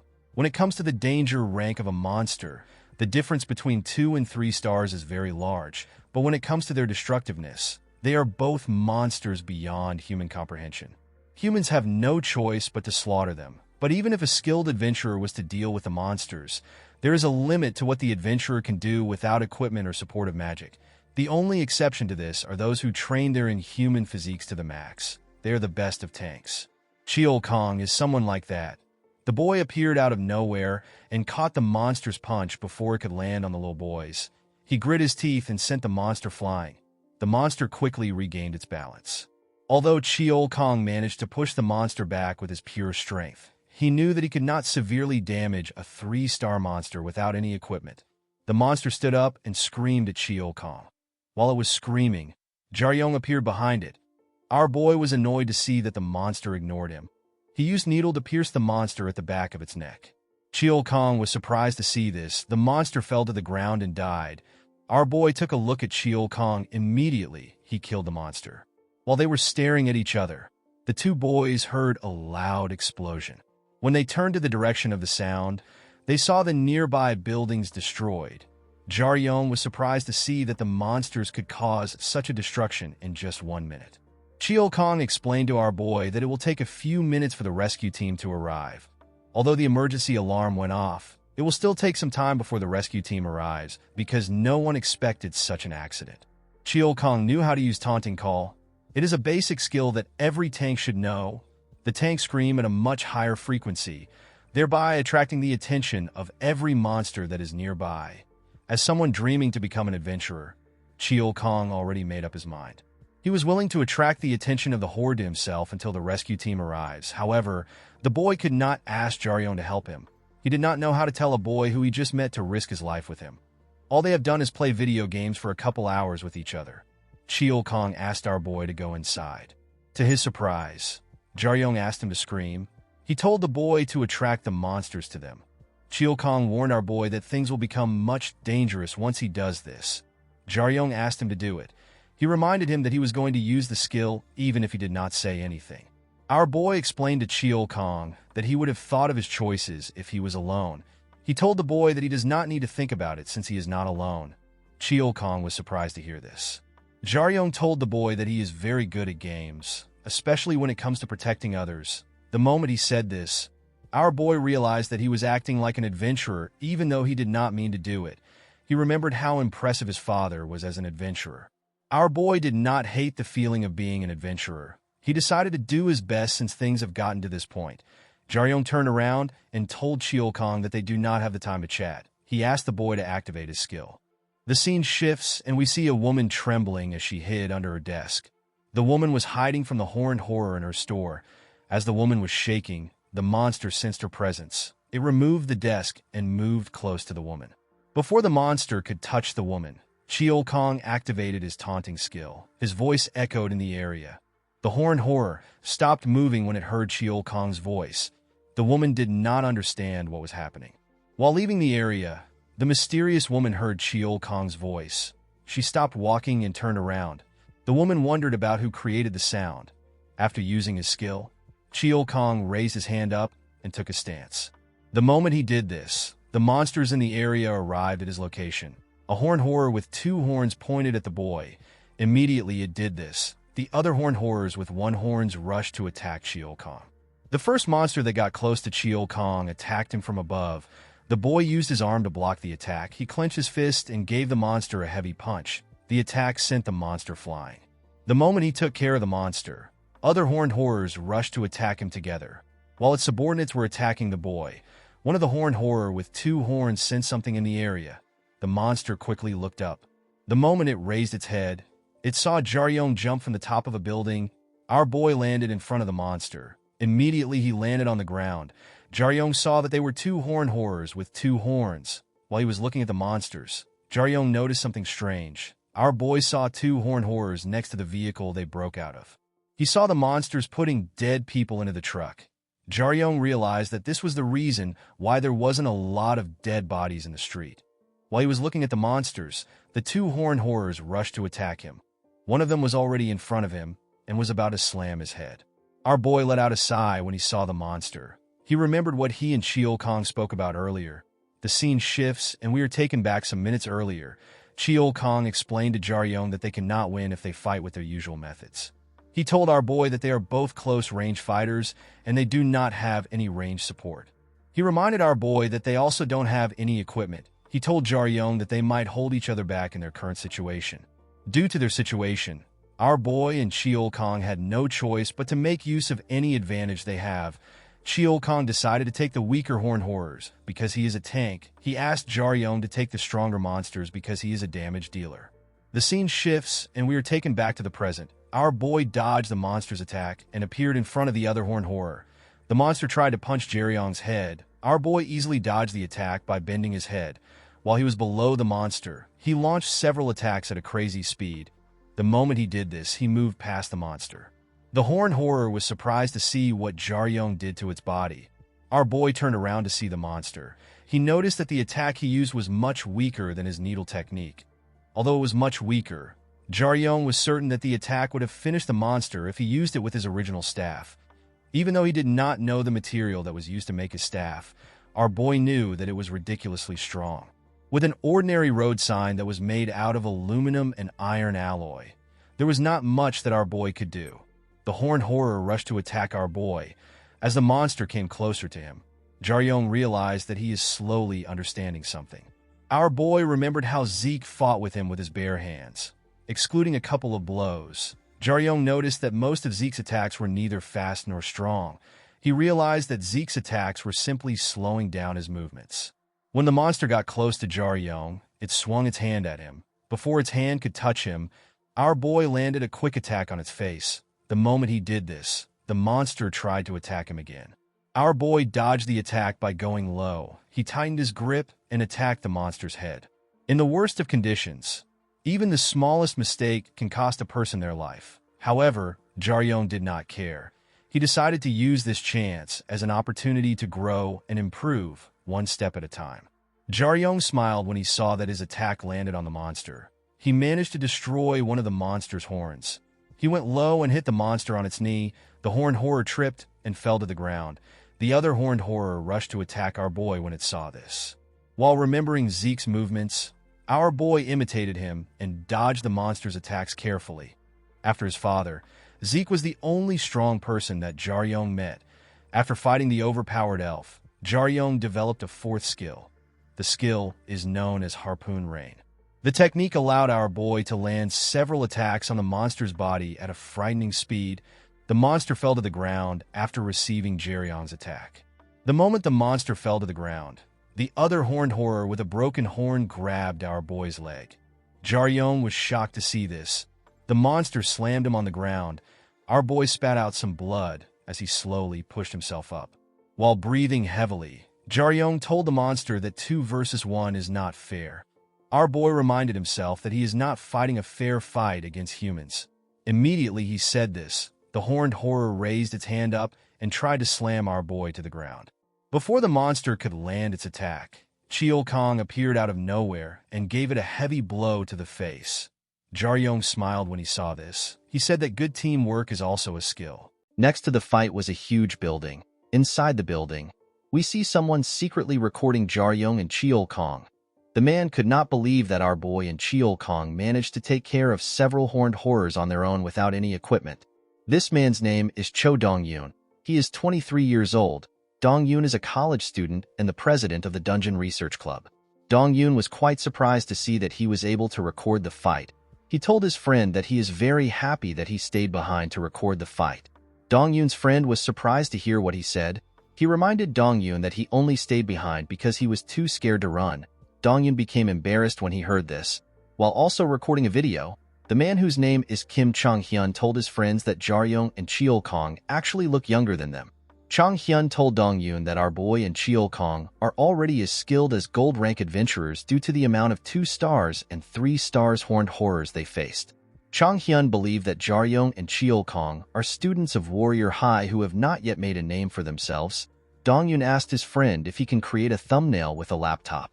Chang Hyun was surprised to hear this. He asked his friend if he wants to upload the fight right now. Dongyun told Chang Hyun that he wants to upload the video before the news gets released to the public. He assured his friend that he can get a few million views with the video. The scene shifts and we see Cheol Kong looking around. The boy was surprised to see that the rescue team had not arrived. Fortunately, he and Jaryong had already defeated all the monsters. While he was looking around, our boy called out to him. He apologized to Cheol Kong for interrupting him while he is looking cool. The boy felt embarrassed to hear this. Jaryong stretched out his hand and asked Cheol Kong to give him a hand. The boy pulled Jaryong up and asked him if he is okay. Our boy told Cheol Kong that he is actually quite hurt. He told him that he has a couple of fractures all over his body. Jaryong assured the boy that he feels better than he expected. With a smile on his face, Cheol Kong commended our boy for defeating the 2-star horned horrors. Our boy did not understand why Cheol Kong was praising him. He reminded the boy that he took on 9 monsters on his own. He reminded him that he also helped him to deal with his own monsters. Cheol Kong felt embarrassed when he heard this. He told our boy that he is more impressive because he faced 2 3-star monsters on his own. He asked Jaryong to tell him about the school he goes to. Our boy was surprised to hear this. Cheol Kong was shocked to see how skilled Jaryong was. He told our boy that people told him that other schools in Korea were not worth mentioning. The moment he said this, Cheol Kong apologized to our boy. He explained to him that he is not trying to insult his school. He told him that this is what he usually hears other people talk about. The moment he said this, Jaryong realized that Cheol Kong was from Warrior High. Our boy was not surprised to see this. He believed that it will be more odd for someone as skilled as Cheol Kong to not be from Warrior High. Our boy asked Cheol Kong to tell him his rank in the school. The boy was surprised to hear this question. Jaryong asked the boy to tell him the amount of people within his age who were stronger than him. Cheol Kong did not know how to answer this question. He revealed to our boy that he is not really close to the other students. He explained to Jaryong that he has taken a couple of tests which don't really have anything to do with his actual skills. He told our boy that he believes that he is ranked in the middle. Jaryong was surprised to hear this. He could not believe that Cheol Kong would be ranked much lower than he expected. Our boy became worried that he might be rejected before he even gets a chance to do anything. While he was thinking, Jaryong saw a horned horror standing on the truck. He asked Cheol Kong if the monster is simply just going to watch them. Our boy told Cheol Kong that the monster was the only one that was not affected by his taunting skill. The boy was surprised to hear this. He asked Jaryong if something is different about the monster. While remembering how the monster was putting the bodies of humans into the truck, Jaryong told Cheol Kong that nothing is special about the monster. He revealed to him that there is something in the truck. Cheol Kong told our boy that it is better they watch the monster for now. He knew that it will be easy for him and Jaryong to take care of a single horned horror. The moment he said this, something hit the truck. The monster raised its hand out and grabbed the leg of the horned horror. Our boy and Cheol Kong became nervous when they saw this. They quickly took a stance. The monster inside the truck pulled the horned horror into the truck. The horned horror tried to resist, but it still got dragged in. With a nervous look on his face, Jaryong asked Cheol Kong if the horned horror is currently being eaten right now. The moment he said this, Cheol Kong remembered something. Horned horrors are among the many species that live in a tribal society. Those with 2 horns act as the parents and chief. They are usually leading a horde of 10 around them. The horned horrors combine with other tribes. This allows them to reproduce and increase their numbers. However, there is a limit to this kind of increase in population. Within the cruel environments of a dungeon, the horned horrors are at the bottom of the food chain. Thanks to stronger predators, their numbers are maintained. However, there are rare occasions where a mutant defies the odds and develops 3 horns. This mutant is not a leader of a small tribe. Instead, it is a king that leads thousands. Unfortunately for Jaryong and Cheol Kong, a horned horror with 3 horns came out of the truck. The monster is known as Horned Horror Rex. Its danger rank is estimated to be 5 stars. The moment it came out of the truck, the horned horror saw our boy and Cheol Kong. It swung its hand and sent an attack at them. The attack was as red as blood. The attack separated our boy and Cheol Kong. The two had to jump to dodge the attack. While he was in the air, Jaryong saw the horned horror next to him. The monster covered its hand in its red energy and attacked our boy. Jaryong tried to use the rod to block the attack, but it got destroyed by the monster. The moment it destroyed the rod, the horned horror landed a heavy blow on our boy. Jaryong spat out some blood when he received the attack. The attack knocked Jaryong down. Immediately he saw this. Cheol Kong rushed to grab the monster. He tried to raise the monster up. Unfortunately for him, the horned horror stood its ground. Cheol Kong was shocked to see this. He added more energy to his body, however. This did not change anything. The monster grabbed him and raised him up. Cheol Kong was shocked to see what was happening. The horned horror slammed the boy to the ground. Cheol Kong's body shattered the ground. These two boys are considered geniuses. They were destined to reach the top naturally. However, they could not face this monster with their current strength.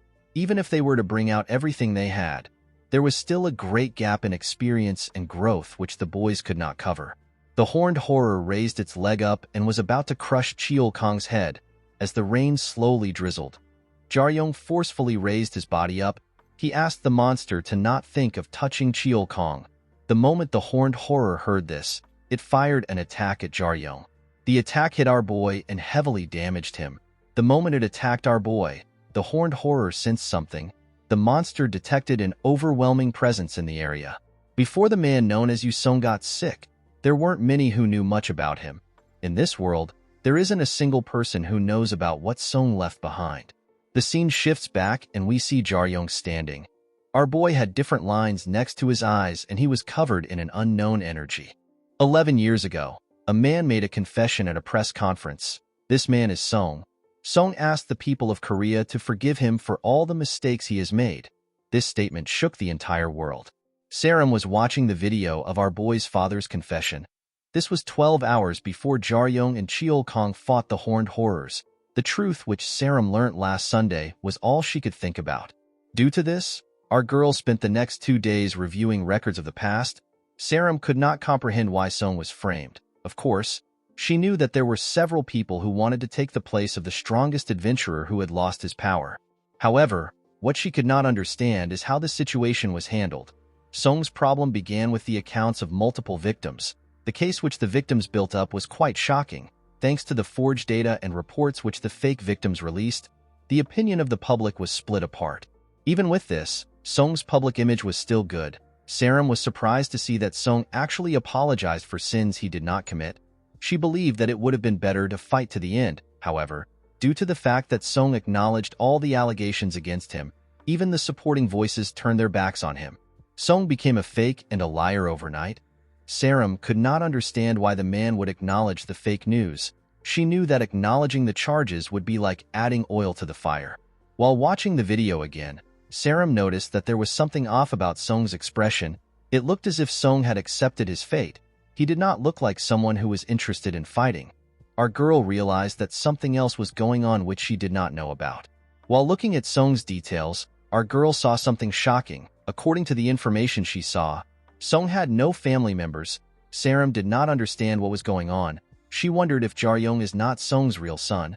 She quickly removed this idea from her head. She realized that it made more sense for our boy to not be related to Song on paper because other people could come for him. While thinking, Saram wondered if Song acknowledged all the allegations because Jaryong might have been involved. The scene shifts and we are taken back to the present.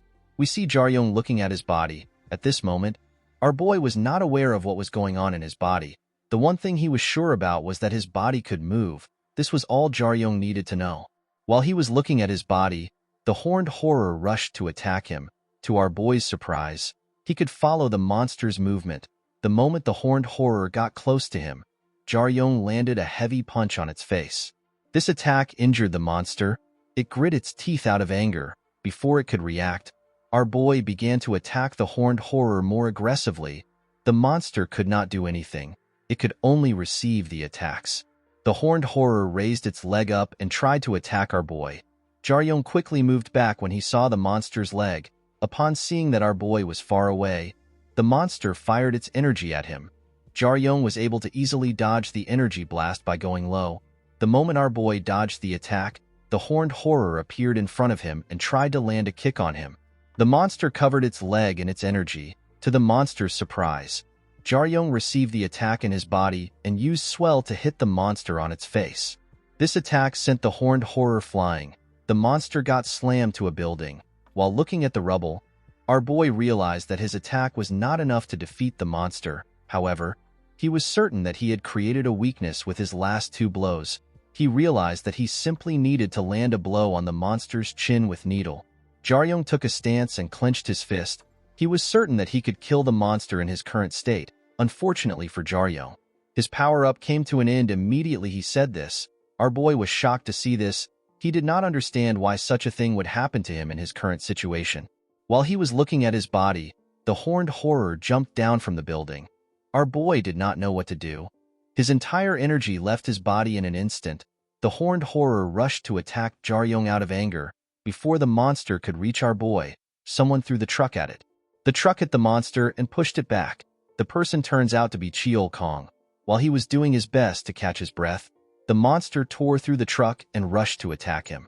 When it got close to the boy, it clenched its fist and landed a heavy blow on the boy.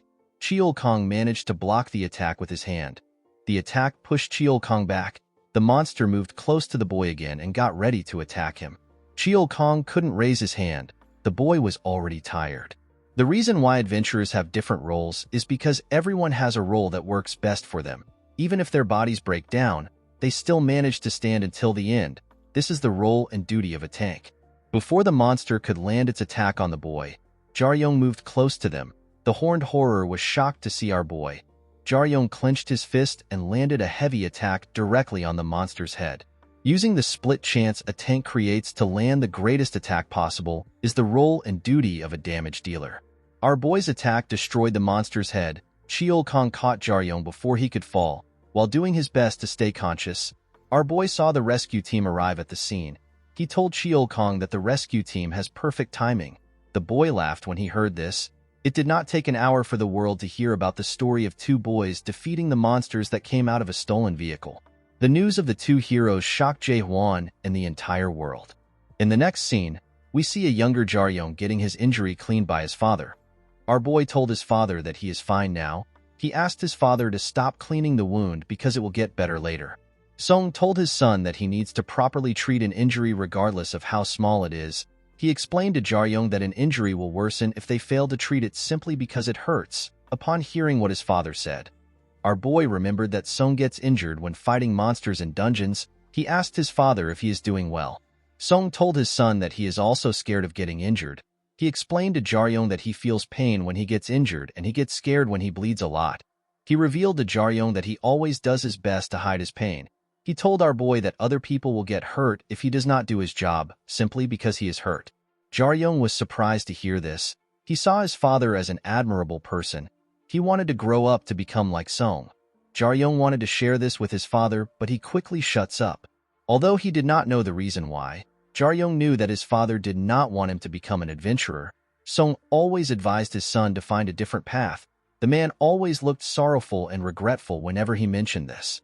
The reason why Jaryong never asked his father for his reason was because he always believed that Song would tell him one day when he grows up. Unfortunately, life had other plans for Song. The scene shifts and we are taken back to the present. We see Jaryong at a hospital. When he opened his eyes, our boy said that he feels nostalgia. Someone sitting next to Jaryong asked him if the words are aimed at him. Our boy was shocked to hear the person's voice. He quickly turned to the side. To his surprise, Zeke was in his hospital room cutting an apple. The elf brought a basket full of fruits for Jaryong. He told our boy that the reason he passed out last time was because he willingly gave up. Jaryong immediately raised his head and asked Zeke about why he is in his hospital room. The moment our boy raised his head, he felt a large amount of pain in his body. Zeke warned Jaryong that it is better he refrains from moving for the time being. While our boy was shaking in pain, Zeke informed him that his surgery was successful. He revealed to Jaryong that he incurred injuries that should have put him in a coma. He told our boy that he will be fully healed by the end of the month. He asked our boy to simply focus on his recovery. He told him that he has a lot to get ready for. Jaryong told Zeke that he has a question for him about last time. Before he could ask his question, Zeke told Jaryong that he knows his father. He revealed to our boy that he has worked with Song. The moment he heard this, Jaryong swung his hand at the elf. To Zeke's surprise, our boy simply took the apple he was cutting. Jaryong thanked the elf for the apple.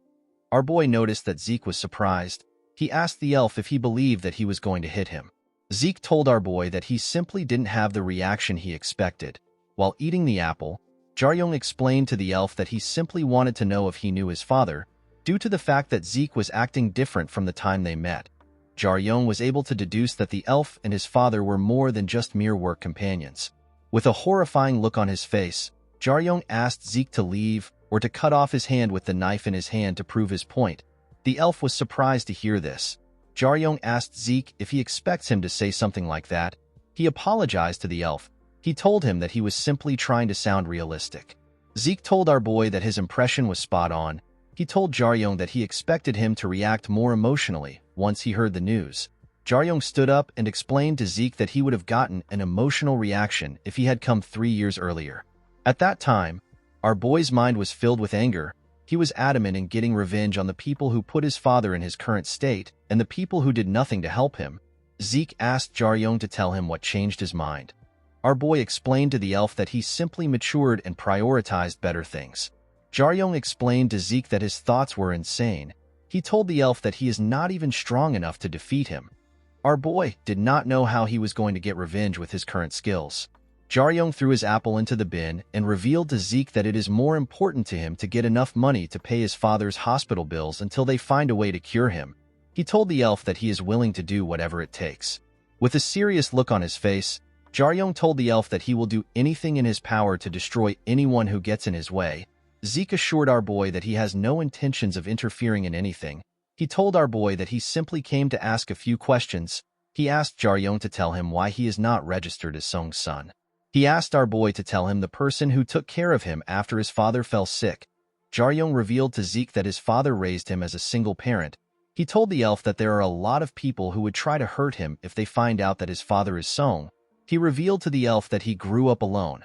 Zeke decided to accept our boy's answer. He asked Jaryong if he knows Duganog. Our boy told Zeke that he does not know anyone with that name. Zeke revealed to our boy that it is not a name of a person. He told him that it is the name of the world-ending dragon. It is the dragon that poisoned Song. Jaryong was shocked to hear this. Duganog is the world's most dangerous elder dragon. A dragon is a creature feared by people around the world. During the adhesion, the walls were finished with the help of otherworlders, and with the sudden increase in adventurers' quality, dungeons and monsters were no longer considered a danger to the survival of humanity. However, there were exceptions to this rules. Being strong enough to destroy the walls, a dragon is an example of such beings. They were stronger, smarter, and slyer than other species.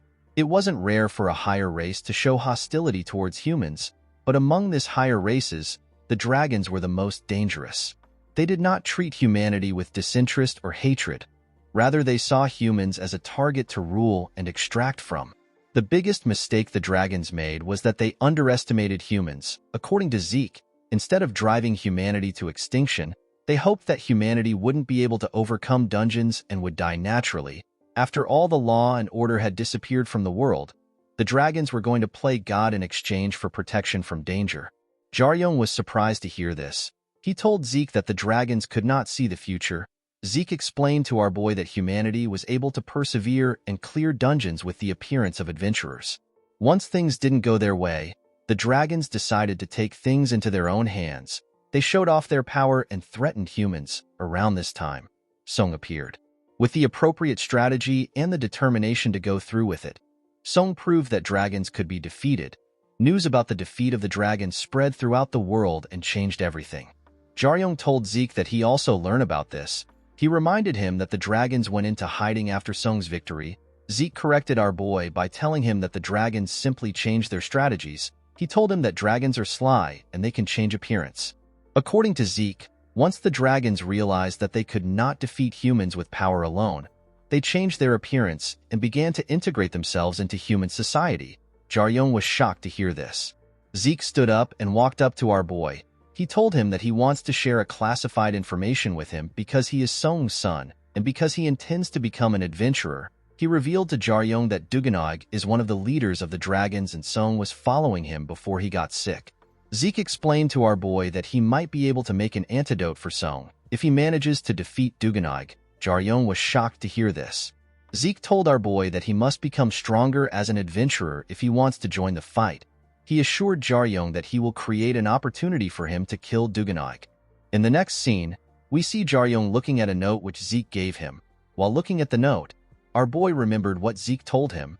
The elf told Jaryong that he can forget everything he told him if he doesn't trust him. Our boy did not understand what Zeke was saying. He did not see a reason why he should not join the elf. He assured Zeke that he would love to make use of the opportunity. Zeke told our boy that he understands him. He told our boy that he is not the one who gets to decide if he wants to join them. He asked our boy to climb to the top if he wants to get a chance to fight. Jaryong was shocked to hear this. Zeke explained to our boy that dragons are sly beings, and they have fully integrated into human society. They hide behind facades and wait until they see a perfect chance. According to Zeke, even if a person obtains evidence and reveals it to the world, there is no point if you cannot capture them. Once the dragons are exposed, they will simply find a new place and hide again. Once they do this, all that follows is fear and unrest. In order to prevent this, you need to be clean and quick. In other words, before the dragons can run away and hide, one need to get rid of them in an instant. Zeke took out a paper and revealed to Jaryong that they have been preparing a team to capture Duganog for a couple of years. He stretched out his hand and told our boy that the adventurers are trustworthy and skilled enough to take on a dragon. He told Jaryong that there won't be a spot for him if he is not strong enough to stand alongside the other adventurers. Jaryong became nervous when he heard this. According to Zeke, in a plan to hunt a dragon, if there is someone that can drag down the team, it would not only mean the failure of the mission, it will also be a factor that can put everyone's life in danger. Jaryong became worried when he heard this. He asked Zeke for the amount of time he has before the mission begins. Our boy believed that the other adventurers will not wait for him. Zeke revealed to our boy that they have not been able to identify where Duganog is. He told Jaryong that they expect to find the dragon in 2 years' time. He explained to our boy that they will not wait for him once they are ready. The elf walked to the door and told our boy that he does not care what he thinks about him. He told Jaryong that it is fine if he does not trust him and never wants to see him again. He assured our boy that he will hunt down Duganog. After saying this, the elf left. The scene shifts and we see Jaryong washing his face in a sink. Our boy could not believe that there is a way to cure his father. Jaryong's body was shaking when he thought of this. Our boy was not scared that he will not be able to participate in the mission to get revenge for his father. Jaryong was shaking in excitement. He assured himself that he is going to make it. Jaryong has been waiting his whole life without a single silver of hope. Now he has the chance to do something about it. For the first time in his life, our boy felt a small flame starting to build inside him. It filled Jaryong with excitement. While he was cleaning his face, Yeoman stepped into his room. The woman was surprised to see that our boy was already awake. She walked up to him and asked him if he is feeling any pain in his arm or any other part of his body. Jaryong revealed to the woman that he is feeling some pain in his muscles. Yeoman realized that our boy was yet to meet the doctor. She revealed to Jaryong that he will feel sore for some time. This is because they had to rebuild our boy's arm from the bottom up. Jaryong was shocked to hear this. He asked the researcher to explain what she means. Yeoman revealed to our boy that his arm was in a critical condition when he got rescued. Any wrong move made in surgery could have led to the amputation of our boy's hand. But thanks to Zeke participating in the surgery, they were able to rebuild the arm.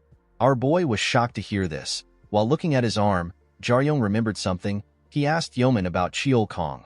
The researcher revealed to Jaryong that Cheol Kong checked out the day he arrived. She told our boy that Cheol Kong has an incredible recovery speed. Our boy noticed something odd when he heard this. He wondered about how long he has been in the hospital. While he was thinking, Yeoman asked him if she can take a picture with him. Our boy bent his body and took a picture with the woman. After taking the picture, Jaryong asked Yeoman if he can leave. The woman told him that he can. She advised him not to leave through the main doors because he might get in trouble. Jaryong was surprised to hear this. Yeoman revealed to him that the entire hospital is filled with reporters. She told Jaryong that the reporters are trying to interview him once he checks out. Our boy did not understand what was going on. He asked the woman to tell him why reporters want to meet him. Yeoman realized that our boy did not know that he went viral. She took out her phone and showed him the video of him fighting the horned horrors. She told Jaryong that hundreds of people would have died if not for him and Cheol Kong. Thanks to his newfound fame, everyone became curious about our boy. Due to this, the reporters have been coming to the hospital non-stop for a few days. Yeoman gave Jaryong her bag. She told our boy that Saram asked her to give him the bag. According to the woman, Saram asked our boy to use the item in the bag to meet her at the back of the hospital. Our girl asked Jaryong to use the item if he does not want to reveal his identity. Jaryong was surprised to see what Saram did for him. He was certain that the item will be equipped with an identification disruption spell. To our boy's surprise, Saram kept an ordinary rope in the bag. Jaryong realized that our girl wanted him to use the rope to climb down through the window. Unfortunately for our boy, he did not have a lot of options. He used the rope to go down. While he was slowly moving away from the hospital, Yeoman asked him to not worry about the picture. While waving at our boy, the woman told him that she will post the picture once he becomes a famous adventurer. Jaryong awkwardly waved back to her. The scene shifts and we see Saram inside her car. While she was checking her phone, our boy got into her car. He asked her if the rope was her only choice. Saram asked our boy if he wants to get caught by the reporters. Jaryong did not know what to say. Inside the car, our boy saw a bag containing clothes. He asked Saram if she went shopping. Our girl revealed to Jaryong that the clothes are for him. She told him that she also bought a new phone for him because she assumed that his old one would already be destroyed. This gesture really touched our boy. He looked at Saram like an anime character that is thankful. Our girl was annoyed to see the look on his face. She asked him to stop looking at her in such a weird way. Saram was surprised to see the video of Jaryong taking down the monster. She could not believe that the accident happened right in front of him. Jaryong told our girl that life is full of accidents and incidents. He asked her to tell him where they are going. He told her that he actually wanted to get some rest today. Saram understood our boy's point. She explained to him that they only have time today. She told him that they have to go today if he wants to get proper measurements for his clothes. Our boy told her that he already has clothes here. Saram explained to him that she is talking about the clothes he will wear as an adventurer. Our girl told Jaryong that he is quite lucky. She revealed to him that the world's best tailor agreed to create an armor for him. The material of an armor can be separated into 3 categories. The first is clothes. It is a material that normal clothes are made of. It has the worst physical defense capacities. However, thanks to the ease of being able to cast supportive spells on clothes, it is usually used by healers and magicians in the back line. The second material is metal. While its toughness is second to none, it is quite heavy. Due to the fact that metals from dungeons are much stronger because of their high density, it is impossible to withstand the sheer weight without incredible strength and stamina. According to Saram, the best material is leather. It is not too heavy, but it is still solid. It is the best material for close-range damage dealers. Jaryong told our girl that he will start using an armor in his missions. While he was trying to set up his new phone, Saram asked our boy to tell her how he was able to defeat the monster. Jaryong was surprised to hear this. Saram asked Jaryong to tell her how he and Cheol Kong managed to defeat the horned horror. Our boy asked Saram to watch it online. He told her that someone already uploaded the video. Our girl revealed to Jaryong that the video did not record everything. She explained to him that the video only shows him and Cheol Kong fighting single-horned and double-horned horrors. She told our boy that the video does not have the scene where he fought the 5-star horned horror. Jaryong was shocked to hear this. He could not believe that the monster was a 5-star monster. Our boy knew that the monster was too strong for it to be around 3-star. Jaryong knew that it would be impossible for him and Cheol Kong to face a 5-star monster even if they were perfectly ready. Jaryong became more curious about the mysterious power he received. He did not understand how he was able to get stronger. Saram asked our boy to give her an answer. Jaryong told our girl that he does not know how he defeated the monster. He told her that it simply just happened. Our girl was surprised to hear this. She did not understand what Jaryong was saying. This is because even professional adventurers have to form a team if they want to take down a 5-star monster. Due to the expression on his face, Saram could tell that our boy was not lying. She could not believe that Jaryong actually managed to defeat a 5-star monster. Our girl was annoyed to see how talented Jaryong is. She asked our boy to be careful. She told him that things are going to get tiring for him very soon. Jaryong told her that he is aware of the situation. Saram explained to our boy that he has other things to worry about other than the reporters. She told him that he and Cheol Kong are the center of everyone's attention. According to Saram, Cheol Kong's identity was exposed to the media. The poor boy had to do different interviews for 4 days straight, and he even got casted in a couple TV shows. Our girl revealed to Jaryong that Cheol Kong always avoided talking about him in his interviews. He even refused to share our boy's name without his permission. The moment she said this, Jaryong remembered what he told Cheol Kong after they took care of the horned horrors. Our boy had asked Cheol Kong to do him a favor. He asked the boy to tell people that he does not know the full details of what happened in the area. Jaryong explained to the boy that he does not want to have his identity revealed. Cheol Kong assured our boy that he will go along with his idea. Saram asked our boy to tell her when he got close to Cheol Kong. With a smile on his face, Jaryong told our girl that he does not know. Saram asked our boy to stay low until he can take the transfer exam. Jaryong asked our girl if there is a reason why he has to lay low until the exam. The moment he said this, our boy received a message from Jae-hwan. His boss asked him if he is still alive. He told Jaryong that he will take care of his father for him. Jae-hwan asked our boy to tell him where he is. Jaryong revealed to his boss that he just got out of the hospital. He told him that they need to talk later in the night. Saram let out a sigh and revealed to Jaryong that she has been looking into the transfer for him. She told him that the exam gets more difficult the more she reads about it. According to Saram, the chances of passing the exam in the last 5 years has been 100 to 1. Jaryong told our girl that some people take the exam just for the sake of taking it. He told Saram that most people who took the transfer exam were probably all worse than her. Our girl was annoyed to hear this. Jaryong assured her that her skills are not bad. Saram asked him to shut up. When they stepped out of the car, Saram told our boy that he is not wrong. She assured him that he is probably one of the best in the exam when it comes to skills. She asked Jaryong to think of things from a different perspective. She asked our boy if he really believes that people who lack skills will do things on their own. Our boy was surprised to hear this. He immediately understood what Saram meant. He asked her if the weaker people team up. Our girl told him that he is correct. According to Saram, most students are second-generation adventurers. Either one or both of their parents are adventurers. It is likely that these parents have connections to each other. These parents can meet with each other and create parties for their children. Most of the applicants are from these parties. In a condition like this, if our boy's identity gets exposed, he will immediately become everyone's target. Saram explained to Jaryong that he can actually enter her school with his accomplishments. She told him that he will probably be given special admission. Jaryong declined this offer. Our boy told Saram that there are probably people who have passed the exam on their own. He assured her that he will beat the rest of the applicants and pass on his own. Our girl was surprised to hear this. She liked the fact that Jaryong was feeling motivated, but she felt like something was off. While she was thinking, our boy looked around the building and asked her for where the bathroom is. He told her that he needs to change his clothes. Saram asked our boy to meet her in a hallway once he is done changing. The scene shifts and we see Saram walk up to a secretary. She told the woman that she has an appointment with the CEO. The secretary immediately recognized our girl. She asked Saram to wait a moment.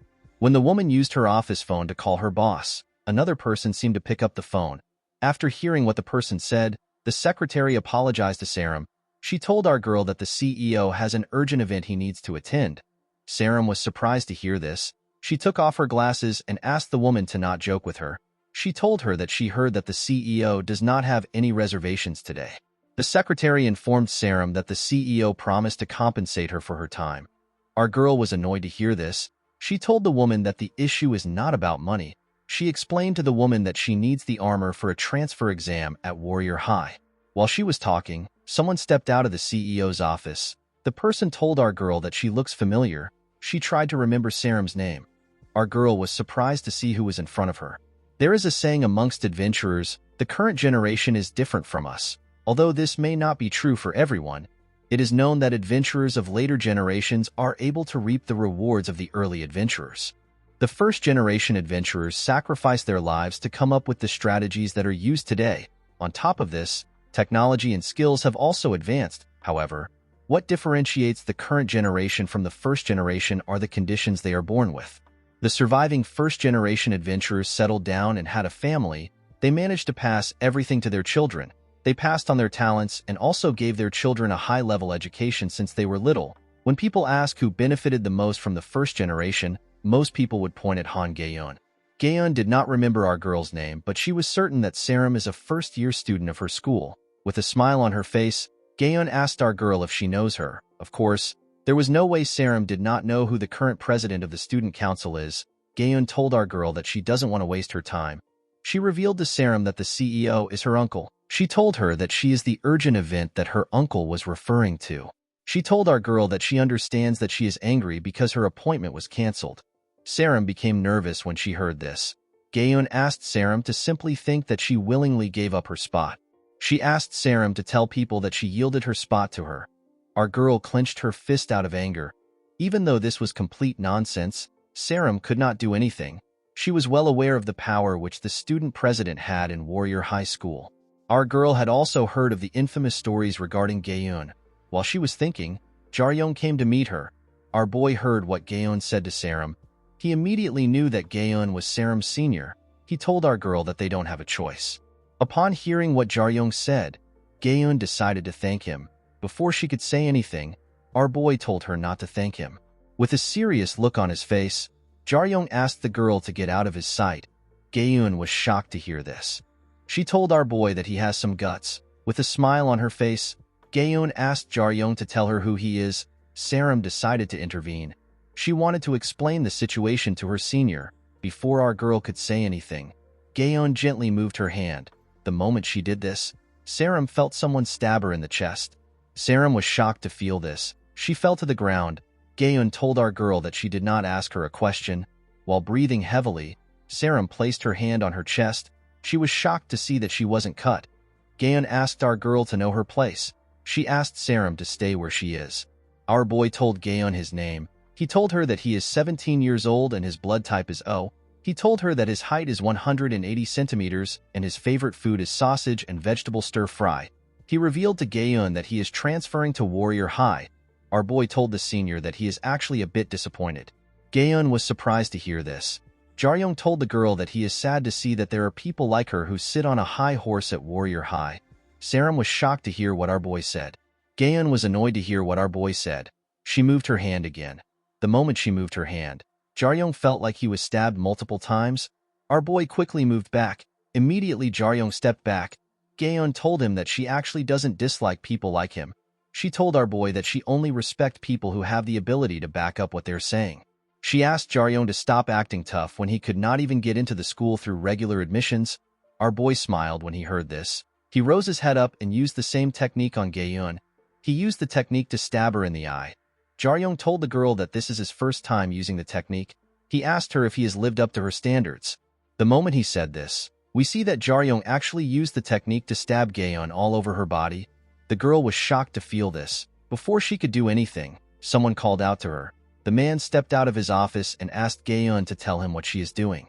This man turns out to be the CEO. His name is Han Songwoo. He is a former adventurer. He is currently an armor designer. Songwoo asked his niece to tell him why she came to visit him without telling him.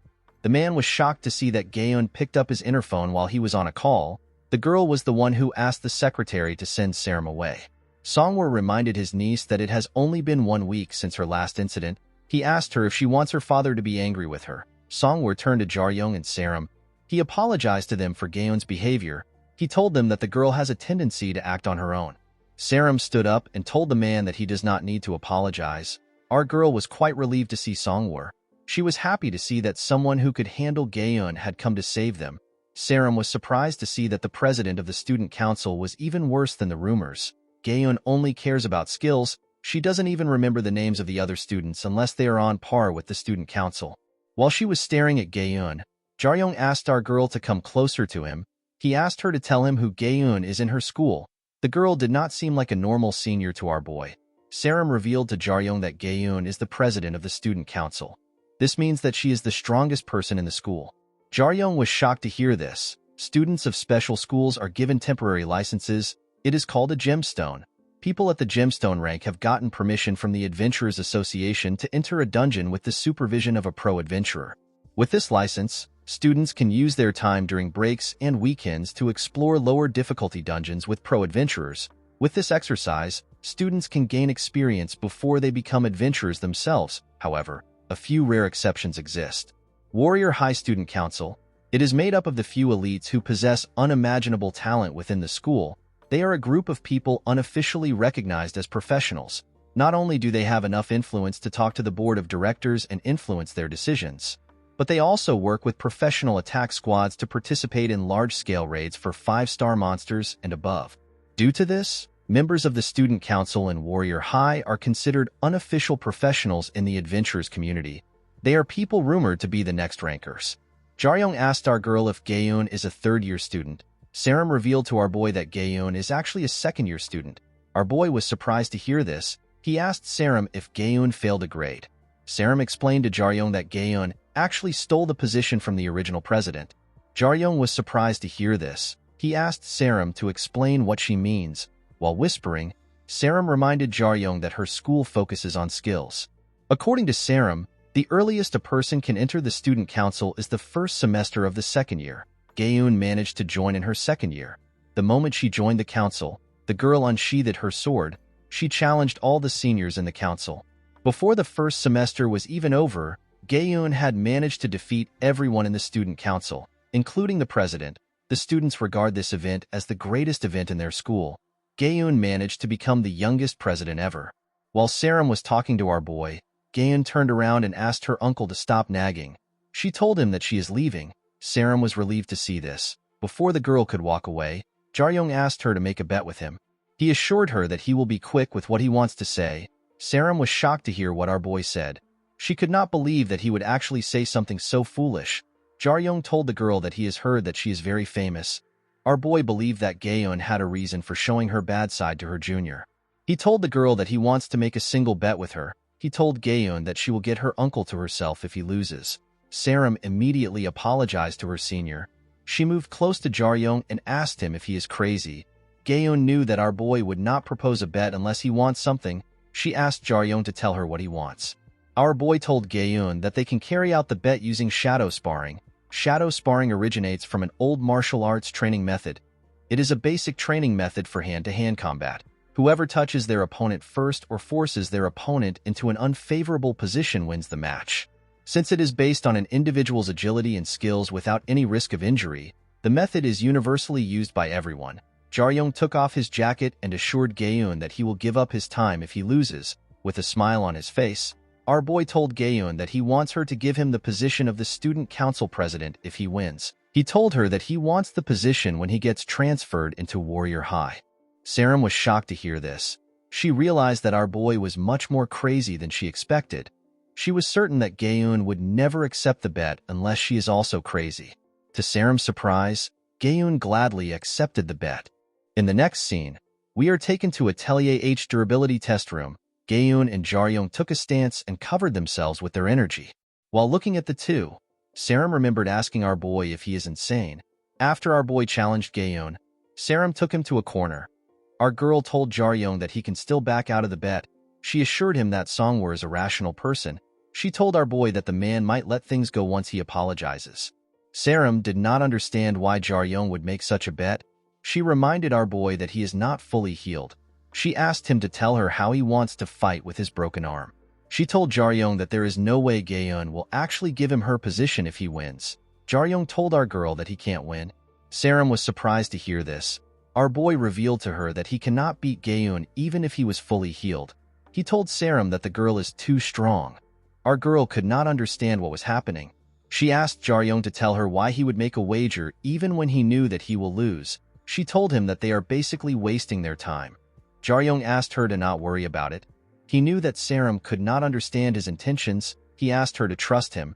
He assured our girl that he is making a good deal. While thinking about Jaryong's words, Saram tried to understand what our boy would gain from the fight when he already knows the outcome. She wondered if Jaryong was going to lose to get on Gaeun's good side. Saram quickly removed this idea from her head. She knew that our boy was not stupid enough to do something like that. While our girl was thinking, Songwoo apologized to her. He told our girl that his niece is supposed to be the president of the student council, but she is not a welcoming person. He turned to Saram and bowed his head. He asked her to forgive him. Our girl felt uncomfortable to see the man bowing. She asked him not to worry about it. She told the man that the situation is like this because of Jaryong's unreasonable stubbornness. Songwoo found this statement to be odd. He told our girl that it is probably not what she thinks. Saram was surprised to hear this. Songwoo explained to Saram that he does not know much about Jaryong, but he knows our boy's intentions. Gaeun released a small amount of her energy and told our boy that she is not going to use both of her arms in order to make the match fair. With a smile on his face, Jaryong told the girl that it does not matter to him. He told her that he will use the handicap as her excuse for losing. Gaeun smiled when she heard this. She took a step forward and disappeared in front of our boy. She reappeared next to him and tried to hit his head with a kick. Our boy managed to see the attack and dodged it.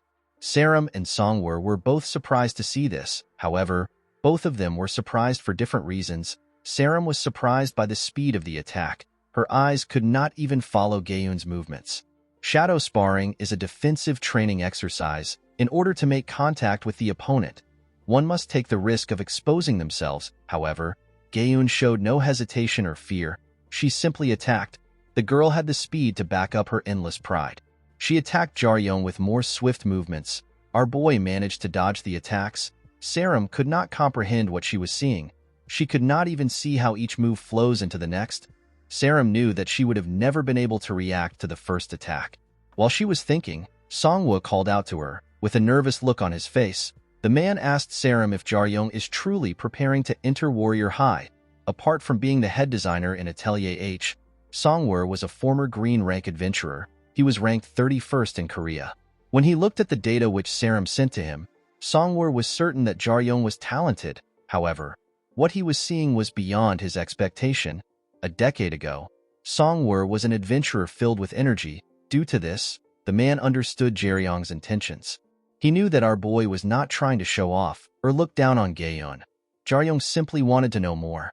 Gaeun is already stronger than most people of her age. If she gains some experience and skills, she will become as strong as lower rankers. Jaryong simply wanted to experience it. He wanted to see the distance that he needs to catch up to. After attacking for a while, Gaeun stepped back. With a smile on her face, the girl told Jaryong that no one has been able to dodge her attacks for this long after she entered high school. She told our boy that she is impressed by him. She revealed to Jaryong that she never expected him to last this long. While breathing heavily, our boy glared at the girl. Gaeun could tell that our boy was hurt in other places, based on Jaryong's movement and stamina. Gaeun deduced that our boy did not have 50% of his original strength. Jaryong smiled when he heard this. He asked the girl if she has ever seen what he is capable of. With a smile on her face, Gaeun told our boy that he was quite fast when he fought the horned horrors. She revealed to Jaryong that she has watched the video of him hundreds of times in the last 4 days. She referred to our boy as unknown Mr. A. She told him that she is a fan. Jaryong was surprised to see that the girl was able to guess his identity. Gaeun told our boy that they can call the match a tie and simply continue next time. She explained to Jaryong that they can continue once he gets into Warrior High. She told him that his body would have already been healed by that time. Saram was surprised to see that our boy stopped fighting. She wondered about what he and Gaeun were talking about. Gaeun told our boy that she does not want things to end like this. Before she could say more, Jaryong stood up and told her that he is disappointed. With a smile on his face, our boy told Gaeun that it is sad that she cannot understand what is going on even though she has a keen eye and groundless confidence. Jaryong told the girl that he has no interest in accepting a tie. He reminded Gaeun that the position of student council president is on the line. The girl was shocked to hear this. Jaryong assured the senior that he has no intention of giving up. He asked her to stop wasting time. He told her that they need to continue the match. The moment he said this, he took a stance. The 3 people in the room believed that Jaryong was bluffing. There was nothing our boy could gain even if he continues the match. The best outcome our boy could have gotten was the tie, and yet he wasted it. Gaeun told our boy that she is a bit disappointed. She explained to him that his actions are stupid. The moment she said this, she released some energy. Jaryong smiled when he heard this. He took a step forward. Saram and Songhwa were surprised to see that our boy moved first. The moment he took a step, Jaryong disappeared in front of Gaeun and reappeared next to her. Our boy tried to kick her face with his leg. Gaeun managed to dodge the attack. Songhwa was shocked to see that Jaryong used the same technique as Gaeun. Saram was happy to see our boy's attack. She said that she knew Jaryong has been holding back since. Songhwa told our girl that Jaryong has not been holding back at all. The man realized that he was completely wrong. He realized that Jaryong was not simply interested in gauging his strength against Gaeun. The man was certain that Jaryong and his niece have only fought for 30 short sprints. He could not believe that our boy managed to predict and copy Gaeun's movement in those short moments. Songhwa was shocked to see our boy using his niece's movements. The man understood that he was looking at a monster. He realized that it was never a matter of winning or losing for Jaryong. The real reason why our boy challenged the girl was to steal her skills. While dodging our boy's attack, Gaeun managed to step back. The girl could not believe what she was seeing. While breathing heavily, our boy commended Gaeun for showing him how she dodges an attack. He took a stance and asked the girl to stop standing. He told her that he still wants her to show him more things. Jaryong worked as a smuggler since he was little. There was one rule he always followed no matter what happens. He is never to make a losing bet.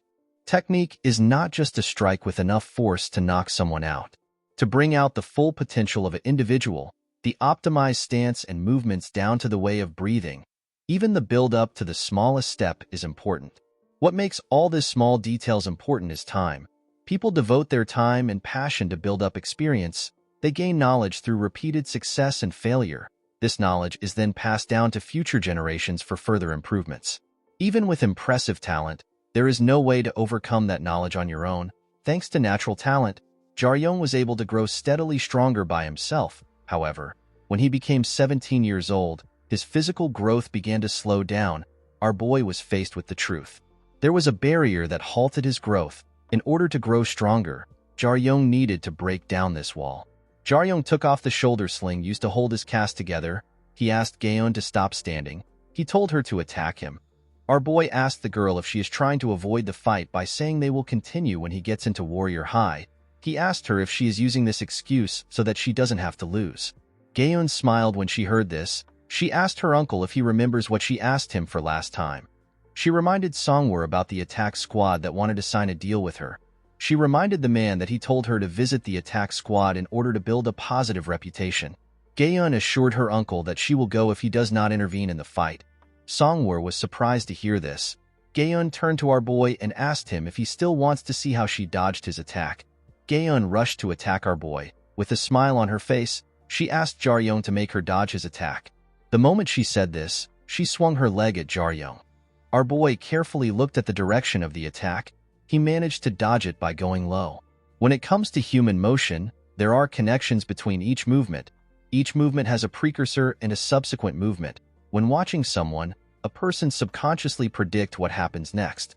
Gaeun is using this fact to her advantage. By skipping the movements in between, a person can fool the perception of people watching. Not only is it difficult to predict what will happen next, each move will be perceived to be much faster than it actually is.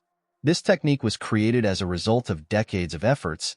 It is a technique that Gaeun's father created and was famous for being able to successfully pull it off.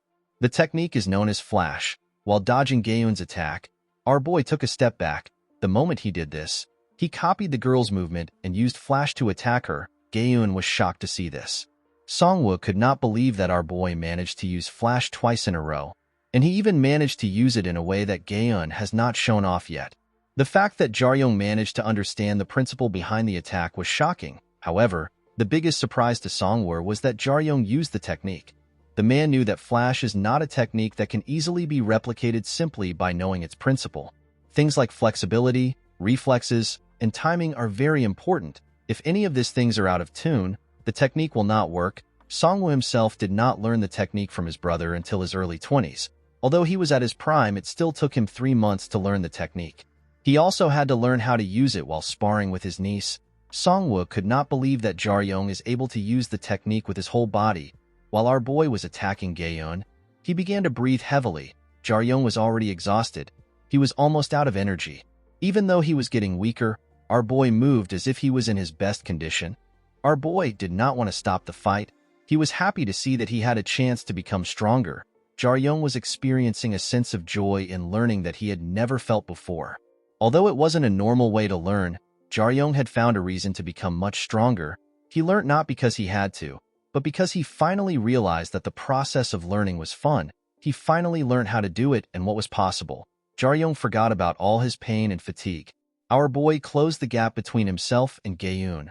The girl was surprised to see him in front of her. Jaryong attacked Gaeun with the flash technique. However, he attacked her with 4 different forms. The moment he saw the attack, Songwoo rushed to intervene. Before the man could reach them, he suddenly stopped moving. Gaeun reminded her uncle that she asked him not to interfere. While looking at Jaryong on the floor, Gaeun told her uncle that she is glad things ended before he got involved. While stretching out her hand, the girl told our boy that she lost. Jaryong also said that he lost. Gaeun was surprised to hear this. She told our boy that she lost because she used her hand. Jaryong told Gaeun that she made the rule on her own. He revealed to her that he never accepted the rule. He told her that the important thing is that he got hit. Jaryong asked the girl to stop acting embarrassed. He told her that she is actually not very strong. The moment he said this, Songwoo told Jaryong that there is no reason to decide who won the spar. He explained to Jaryong that it will be difficult to choose a winner due to the state of his body. The man told our boy that he can see the spar as a draw or a learning experience. He assured our boy that he will set up an official match once he is healed up. Jaryong told the man that he is fine with the suggestion. The moment he said this, Gaeun asked him to listen to her. With a horrifying look on her face, the girl told Jaryong that the next time they will meet will be at school. She assured Jaryong that she will never forgive him if he fails the transfer exam or loses to someone else before fighting her again. Our boy stood up and walked past her. For Jaryong, the duel they had was a precious and exciting moment. He did not care if he won or he lost. However, for Gaeun, it was different. She met someone her age who was able to live up to her expectations. She walked up to Saram and asked her for her name. Our girl immediately told Gaeun her name. Gaeun asked our girl if she is the one sponsoring Jaryong. Saram told her that she is. Gaeun apologized to our girl for behaving rudely to her. She told Saram that she is not completely useless. With a smile on her face, Gaeun told our girl that she has an eye for people. After saying this, she left. Gaeun had finally met someone who was able to rival her. She was also experiencing a different form of joy for the first time. In the next scene, we see Jaryong and Saram resting on a chair. Our boy complained about feeling some pain in his body. Our girl reminded Jaryong that nobody asked him to fight anyone. She was happy that he did not have to go to the hospital. Our boy told Saram that she can scold him later. Saram told Jaryong that she is actually surprised. She never expected Gaeun to actually admit her defeat. Saram told our boy that although Gaeun created the rule, he won in her eyes. Jaryong told our girl that he is actually not sure. He revealed to her that he was the first person to break the rule. Saram was surprised to hear this. Jaryong reminded her that he removed his arm sling while they were fighting. He explained to Saram that he and Gaeun weren't fighting with the intention of winning the duel. He told our girl that he was the first to actually cross the line. Saram was surprised to hear this. She became more certain that there was something different about Jaryong. Our boy explained to Saram that during the final moment of the duel, he tried everything he could. He told our girl that Gaeun would have been heavily injured if she received the attacks head-on. He told Saram that he would have also used his hand if he was in the same situation as Gaeun. Our boy believed that the girl's actions were smart. Saram was surprised to hear this. She asked Jaryong to tell her what will happen if he and the president fought at full strength. Our boy asked Saram to tell him the reason why she is asking such a question. He reminded her that she was asking him about why he fought in the first place. With a smile on his face, Jaryong told our girl that she was quite immersed in the fight. The moment he said this, our boy stood up. Saram was surprised to see this. She asked him to tell her what is wrong. With a serious look on his face, Jaryong told her that someone is here. The moment he said this, Saram turned to the door. To her surprise, Songwoo and a pizza delivery man stepped into the office.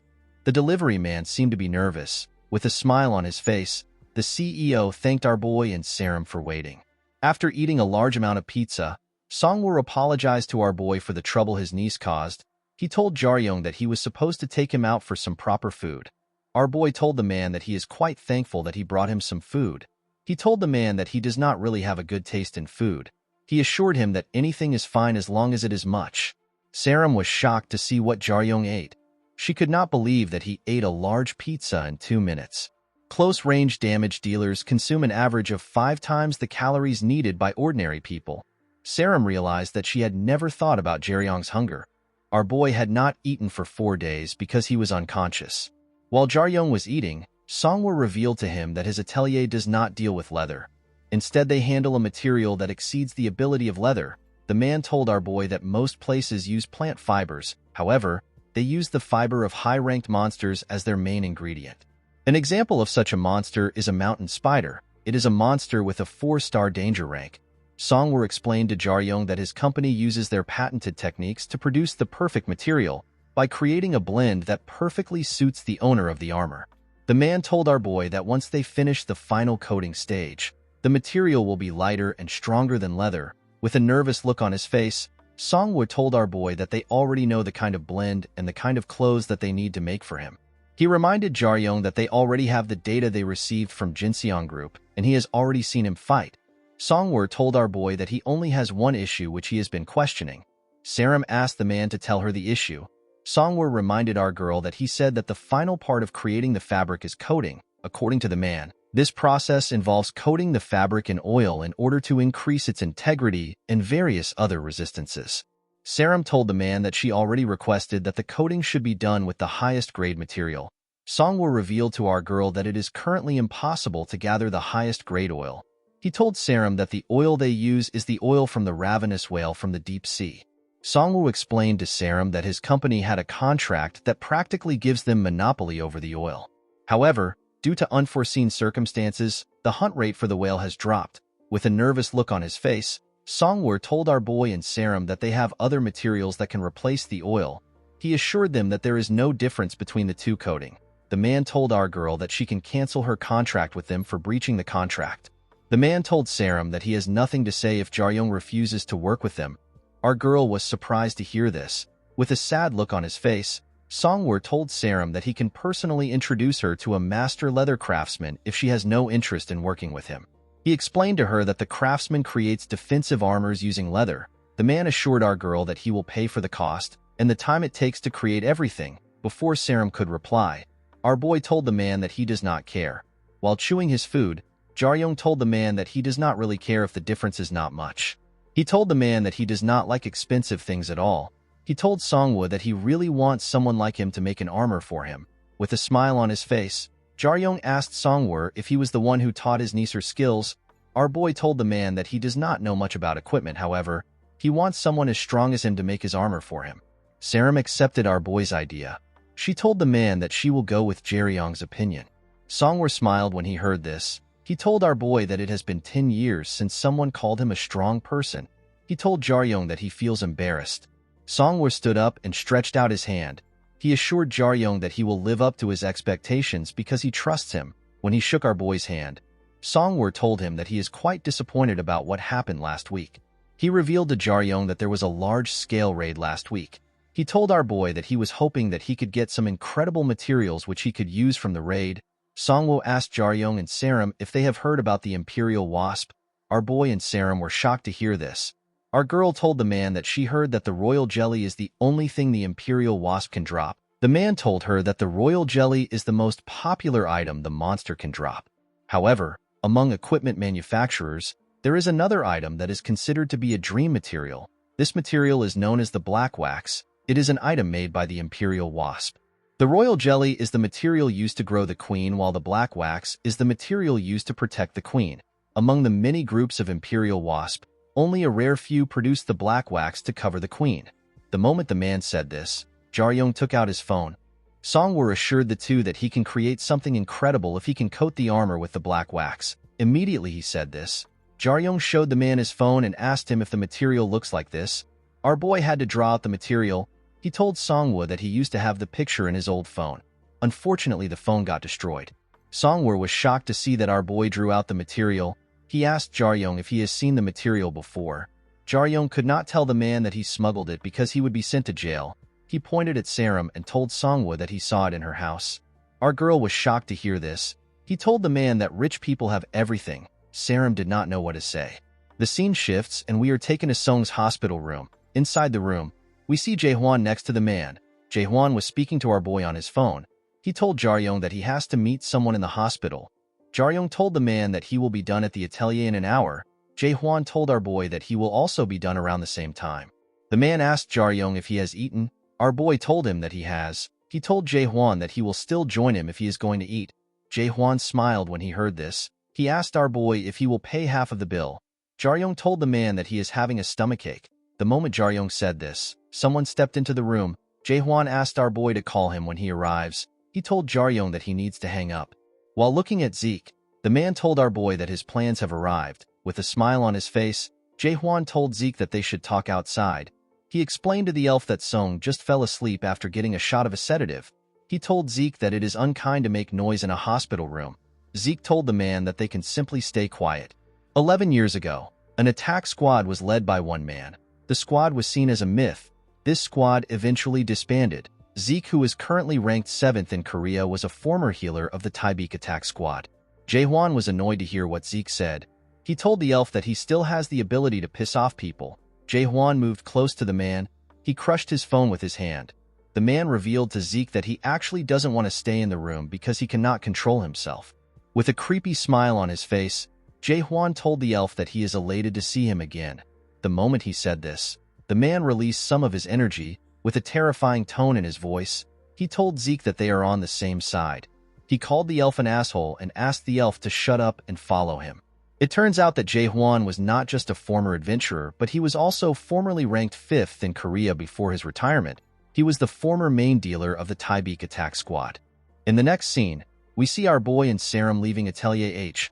Our girl asked Jaryong if the black wax was the item they found next to the royal jelly. She told our boy that he should have told her about the item beforehand. Jaryong explained to our girl that he did not know the type of item it was. He thanked Saram for playing along. Our girl told Jaryong that nothing ever comes easy to them. She reminded him that things are similar to the time they met Argius. Saram asked our boy if he has any plans. Jaryong told our girl that he promised to meet someone. The moment he said this, our boy texted Jae-hwan. He told him that he is leaving the area now. Saram told our boy that she can give him a ride if the place is not far. The moment she said this, she got a call from Zeke. Our girl told Jaryong that she has to take the call. Jaryong texted Jae-hwan if he should go to the hospital. Our boy did not get a reply. While he was looking at his phone, Jaryong hears someone say that it is chilly at night. Our boy was surprised to hear this voice. Songwoo stepped out of his company with a vape in his hand. The man asked Jaryong if Saram has already gone home. Jaryong told the man that Saram had to take a call. He told him that our girl won't be long. Songwoo assured our boy that he did not come to share anything. He told Jaryong that he simply came to take a smoke. The man revealed to our boy that the skill he just learnt is called Flash. He told Jaryong that it was created by his retired brother who is Gaeon's father. He told our boy that he also helped in developing the skill. Jaryong was surprised to hear this. Our boy bowed his head and apologized to the man. Songwoo was shocked to see this. Jaryong told him that he never expected the creator of the skill to be at the company. He asked Songwoo to forgive him for using the skill without permission. He told the man that he will never use it again. Songwoo was surprised to hear this. He assured Jaryong that he did not bring up the topic to criticize him. The man explained to our boy that there is no special ownership or copyright when it comes to skills made by adventurers. He told Jaryong that adventurers are usually only hesitant to teach others the skills they developed. However, it is not a crime if someone manages to learn on their own. According to the man, if it is a skill that can be easily copied, it is bound to be learnt by others at some point. Songwoo asked our boy if it is fine for him to smoke. Jaryong told the man that the skill was not easy to copy at all. Songwoo laughed when he heard this, because Jaryong told the man that he has never properly learned a skill. Songwoo assumed that our boy did not have a strong base. However, after Songwoo saw our boy's face when he was fighting, the man's doubt was cleared up. He realized that it was impossible for such a passionate child like Jaryong to have gotten lazy and skipped the basics. Songwoo knew that he could not ask Jaryong to tell him the reason why he did not learn the basics. Songwoo told our boy that he wants to give him some advice that might help him. The man told Jaryong that he has real talent. He told our boy that his true strength is bound to be shown if he works hard. He assured Jaryong that getting into Warrior High School and becoming one of the greatest adventurers in the world will not be hard for him. Jaryong became embarrassed when he heard this. Songwoo assured him that these things are possible with his talent and skills. The man told our boy that the adventurer's business is not a place where everyone admires each other's talent. Jaryong was surprised to hear this. Songwoo explained to Jaryong that there will always be people who acknowledge his power and look up to him. However, there will also be people who envy him. Songwoo told our boy that these people will try to control him, and if they fail to do this, they will try to destroy our boy. Jaryong asked the man if he is telling him to hide what he is capable of in order to avoid those dangerous people. Songwoo was surprised to hear this. He told Jaryong to do the exact opposite. He did not understand why our boy would need to hide his talent. The man let out some smoke and told Jaryong that he cannot hide a talent like his. He explained to Jaryong that people will look down on him if he hides himself. He placed his hand on our boy's shoulder and asked him to show off his true self. He asked our boy to become a genius who no one can approach. He asked Jaryong to do everything as long as he is capable. He asked our boy to steal any skill that he deems useful. Jaryong was surprised to hear this. Songwoo asked our boy to never bow his head if someone tries to cause an issue about it. He asked Jaryong to raise his voice instead. He assured our boy that he is not the wrong person. He told him that the person who allowed him to steal the skill is the one that is wrong.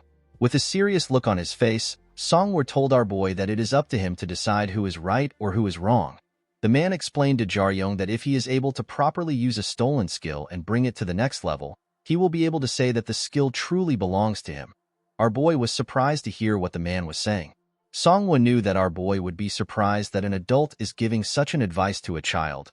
He explained to Jaryong that the world of the adventurers is ruled by the strong.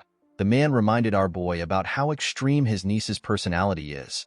Although people have asked him to correct Gaeun, Songwoo doesn't intend to do anything, according to Songwoo. Although a lot of people do not like the fact that his niece is a picky and boisterous genius, they will be afraid of her and they will never look down on her. Before Songwoo could continue, Saram called out to Jaryong. The girl was breathing heavily. She asked our boy to take the call. Jaryong was surprised to hear this. He asked Saram to tell him the reason why he should do this. Our girl revealed to Jaryong that her uncle is on the line. She told him that Zeke asked her to put him on the phone if he is nearby. When our boy picked up the phone, Zeke apologized for disturbing him. He explained to Jaryong that he never intended to contact him so soon. He told our boy that there is an issue.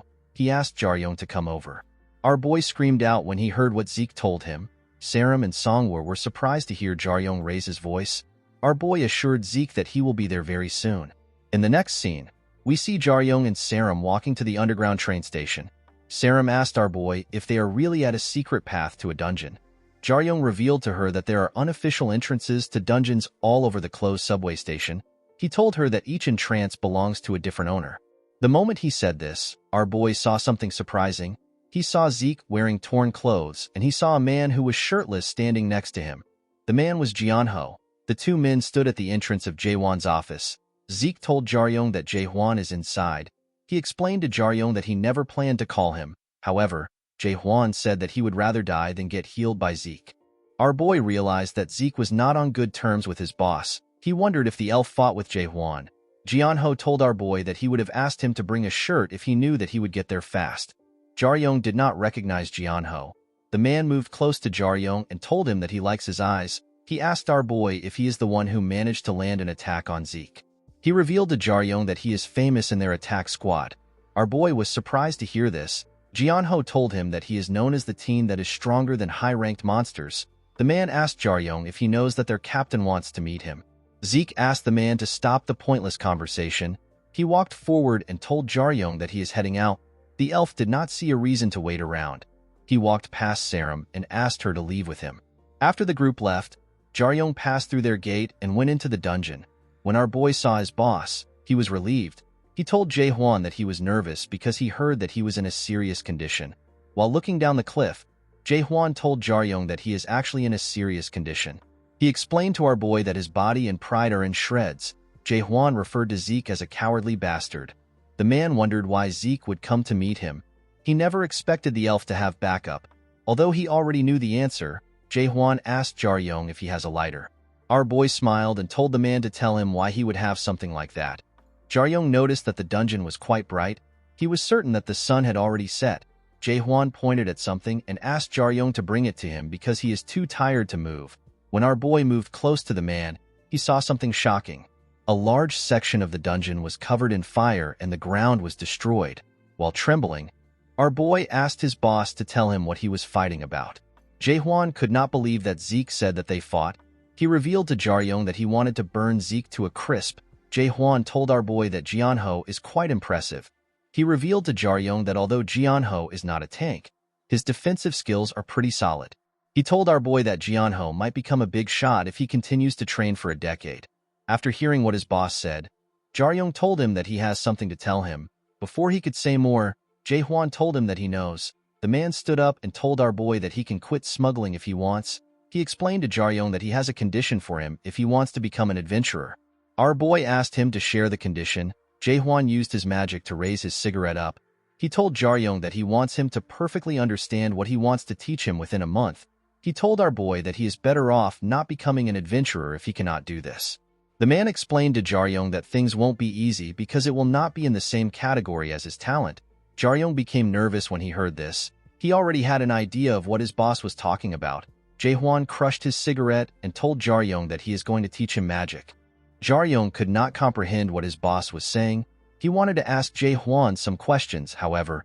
He decided to ask later because the man looked weak. Jaryong held his boss's hand before he could fall.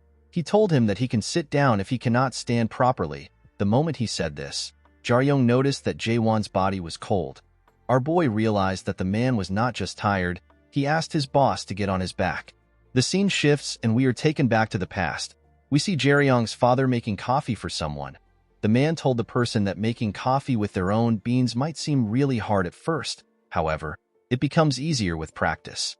Song told the person that he had fun learning even though he made some mistakes along the way. The man told the person that he would have started learning earlier if he knew that it would get easier. He explained to the man that it would have been a nice hobby for him to enjoy in his prime. While biting his nails, the person asked the man to stop talking about his prime. He told Song that it makes it sound as if he is retired. The person talking turned out to be a younger Jae-hwan. He was 26 at this time. With a smile on his face, Song told Jae-hwan that he really is retired. Jae-hwan begged the man to not retire. He assured Song that he can kill Duganog. Jae-hwan told the man that he does not have to work hard. He explained to Song that he can request a target and location and then recruit an attack squad.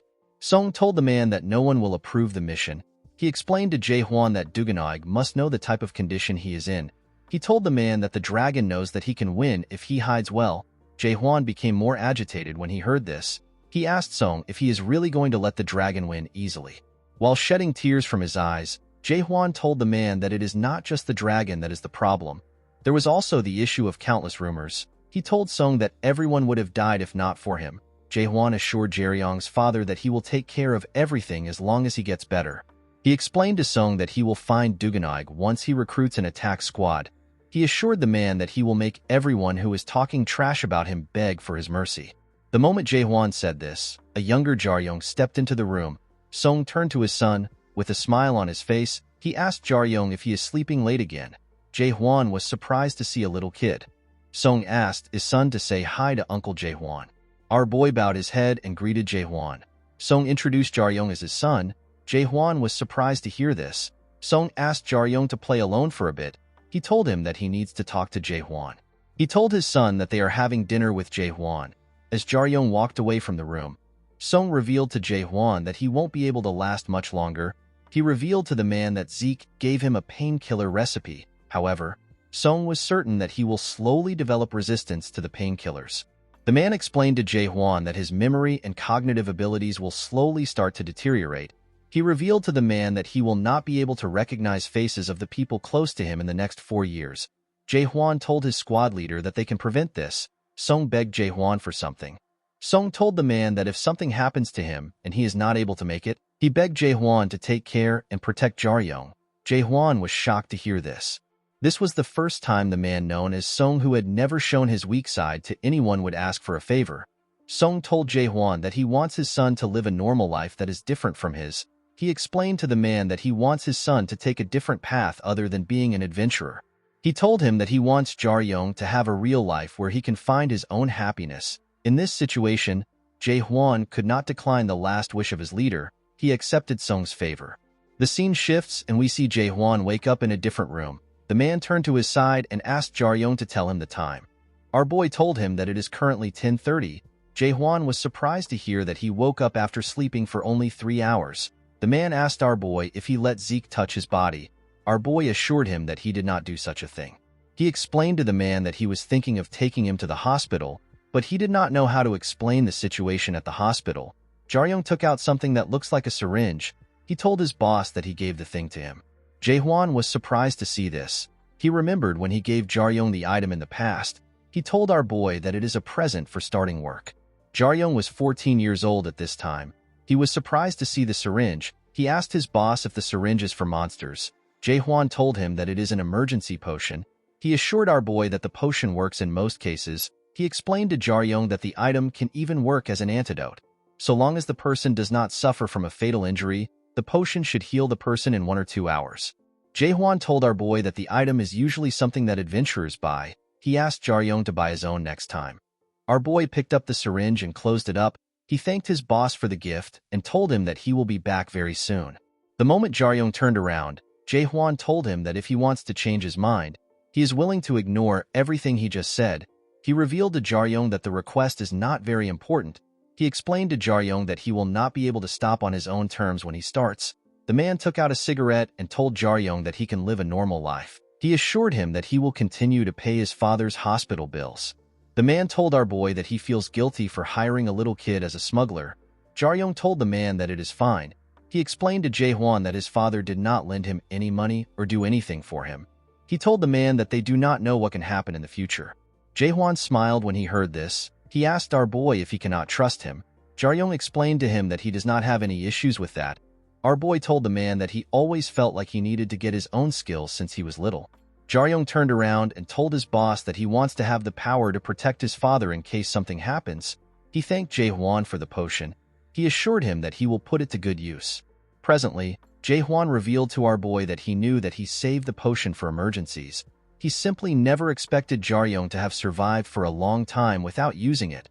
The man told our boy that he is disappointed in him for not selling the potion to the black market. Jae-hwan revealed to Jaryong that he would have actually continued to pay his father's hospital bills even if he never started smuggling or if he decided to quit during an operation. Our boy told the man that he knows.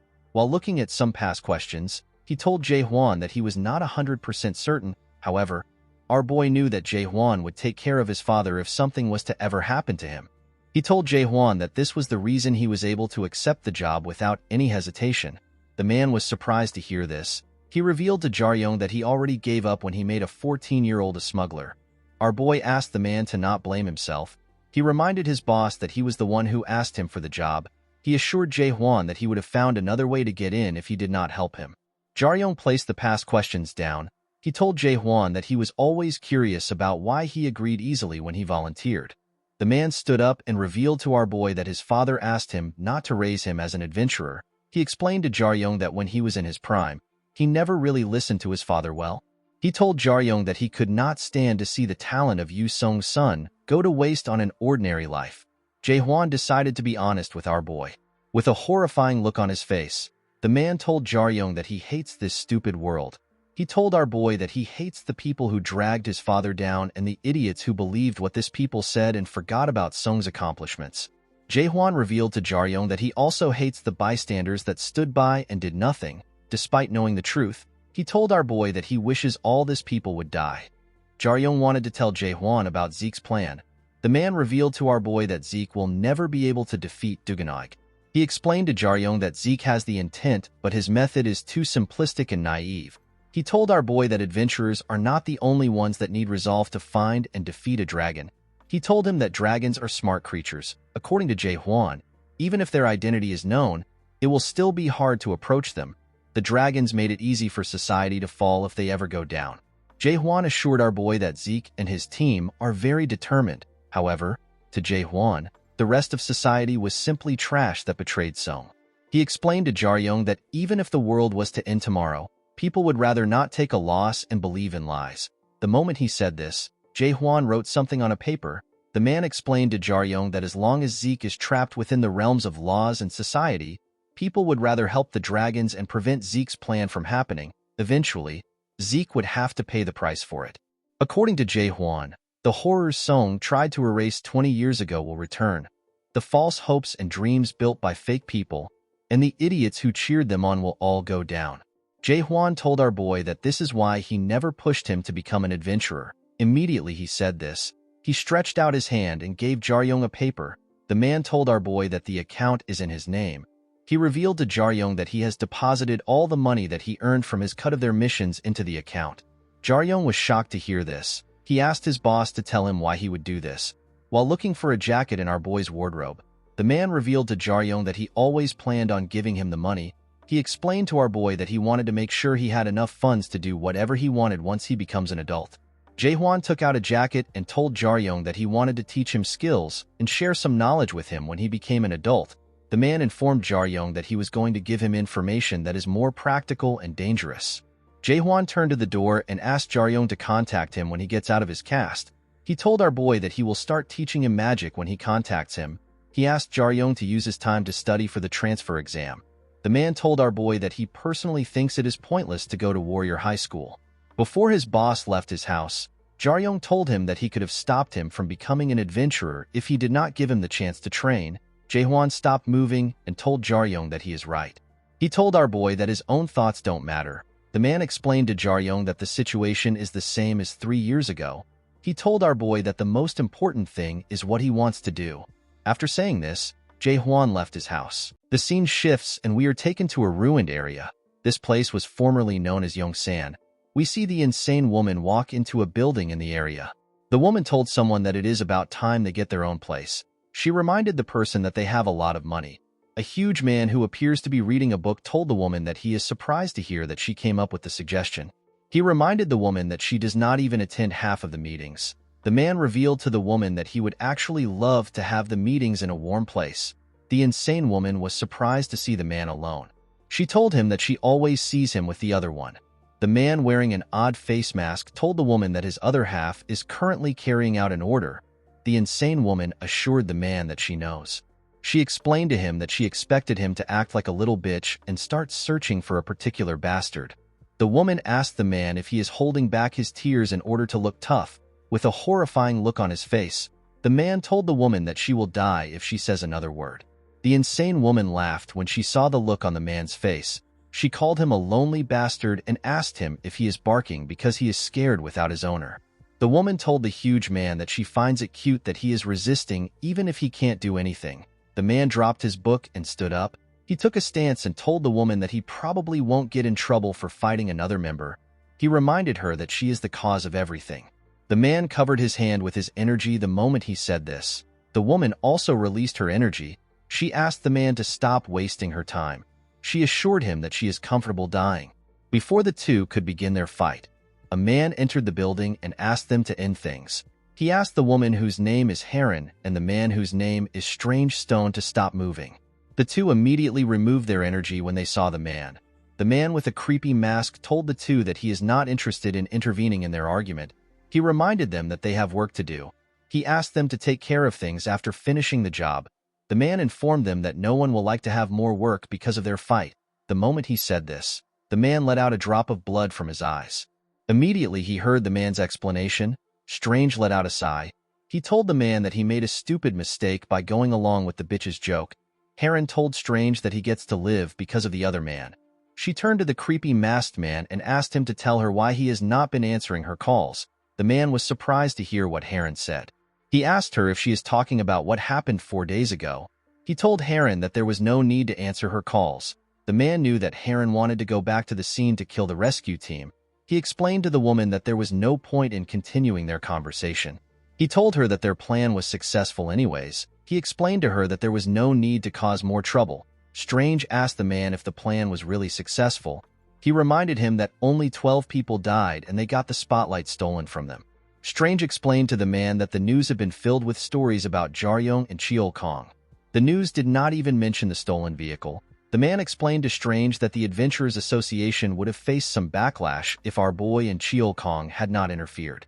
He told Strange that the vehicle was transporting a 5-star monster without proper security, and as a result it was stolen and caused civilian casualties. Before this news was released, the Adventurers Association hired the media and paid the families of the dead to distract them. They simply directed the attention of the public to our boy and Cheol Kong. They made the public forget their mistakes. Heron explained to the man that it would have been better for her to go back as kill the rescue team. The man explained to Heron that even if they kill thousands of people, the moment they are identified is when their actions become terrorism. When this happens, the association will focus their attention on them. The man told them that the association will not lose to them. He explained to her that the association will eventually fall if they continue to create holes like they did before. Strange realized that they need to continue causing more issues. The man was about to say more, but he stopped himself when he saw something. The man saw another man holding a chain and a hammer in another hand.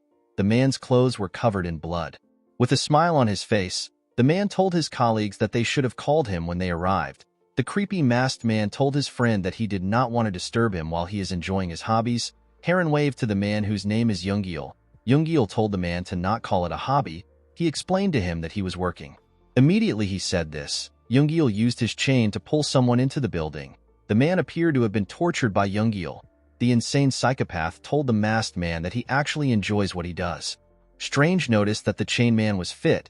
He asked Yoonggil if the man is an adventurer. The masked man told Strange that the man is actually a ranker. Apparently, the ranker has been stealing behind his teammates' back. The man revealed to Strange that they captured the man by meeting up with him. The chain man's name is Oh Kang-hyuk. He is currently ranked 97th in Korea. He is the main tank of an attack squad. With a smile on his face, Yoonggil revealed to his colleagues that Kang-hyuk is a scary person. He told them that the ranker stabbed his teammates in their back and turned to the shadows, even though his teammates pushed for his growth. Heron was surprised to hear about shadows. The masked man revealed to her that shadows is a secret hideout used by adventurers. It is usually within dungeons. It is like a base camp for people. It is in a location that is safe from monsters. There are medical equipment and items to use in this places. The place is meant to be a safe place. However, there aren't many that use them for pure intentions. They use the fact that it is an area hidden from others to do whatever they want. With a creepy smile on his face, Yoongi pulled the chain and asked Kang-hyuk to tell his colleagues what he told him. While trembling, Kang-hyuk went on his knees. He revealed to them that there is a party at the shadows tonight. He told them that his leader is going to bring some civilians. Strange was surprised to hear this. He could not believe that rankers were hanging out with smugglers and civilians. Yoongi smiled when he heard this. He told Kang-hyuk that the information is a little boring. He asked the man to stop acting nervous. He told him that he might kill him. Kang-hyuk revealed to the people that his leader has connections to lots of people. He told them that his leader usually brings in rich people who love to party, businessmen and celebrities. Kang-hyuk told them that they usually have some drinks or take potions that have some kind of effects. Heron smiled when she heard this. The masked man told Kang-hyuk that he understands the general gist. The man realized that the adventurers create addicts that can't satisfy their cravings with ordinary drugs. This drugs forces this addicts to go to the shadows for more. The masked man let out a drop of blood from his eye and told Kang-hyuk that the best place to do drugs is a dungeon. While trembling, Kang-hyuk begged the men to spare him. He told them that he had no choice but to join because things have always been like this. According to Kang-hyuk, he was told that other squads do this. Yoongi placed his hand on Kang-hyuk's head. He assured the man that he will not hurt him since he told them what they want. Immediately he said this. He told Kang-hyuk that it is time for them to say goodbye. The moment he said this, the masked man created a huge magic circle. After Kang-hyuk was killed, the masked man ordered the others to not spare anyone inside. He explained to them that the world will hear that the adventurers and civilians that were enjoying drugs were killed by a wild monster. The masked man cleaned his mask the moment he said this. Strange found it funny that they were going to be hunting attack squads. Heron told the masked man that it sounds fun. She asked the man if only the four of them will carry out the mission.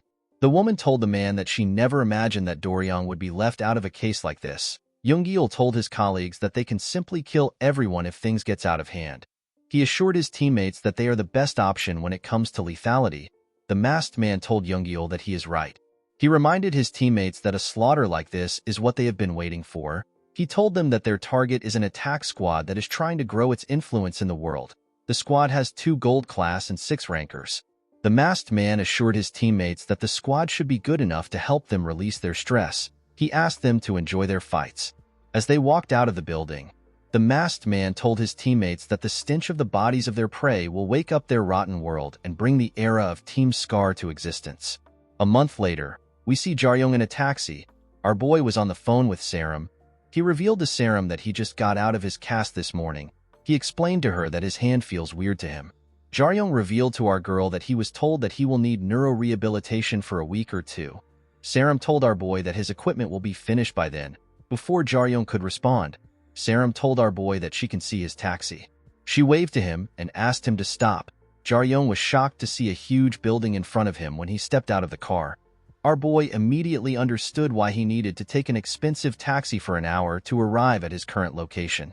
He asked Sarum if they are truly the only ones using the building for 2 days. Sarum reminded Jaryong that he only has this weekend to get ready for the transfer exam. She reminded him that he is still getting tested by Jaehwan next month. She told our boy that she wants to help him get ready before his test. The moment she said this, someone else got out of the taxi. Sarum was shocked to see who was in front of her. Jaryong revealed to our girl that he met the person after he got out of his cast. He told her that the person offered to help him get ready for the transfer exam. He revealed to Sarum that he heard that the person is a good student. With a smile on his face, Jaryong introduced Sarum to Cheol Kong. The poor boy had a very stiff face. He was quite nervous about meeting Sarum. Our girl did not even know how to react to meeting the boy. The building which Sarum brought Jaryong to has a swimming pool and basic training facilities. It also has a lounge that has different types of food. Our girl took Jaryong to the weight room. She told him that the room was made to match adventurer's strength. She revealed to our boy that the 5th floor is the men's dorm. She told him that each room has a shower. Sarum told Jaryong that the best place to be is the 4th floor because of the spa. Our boy was shocked to hear this. He could not believe that the building is Zeke's private property. Saram did not understand why Jaryong was surprised.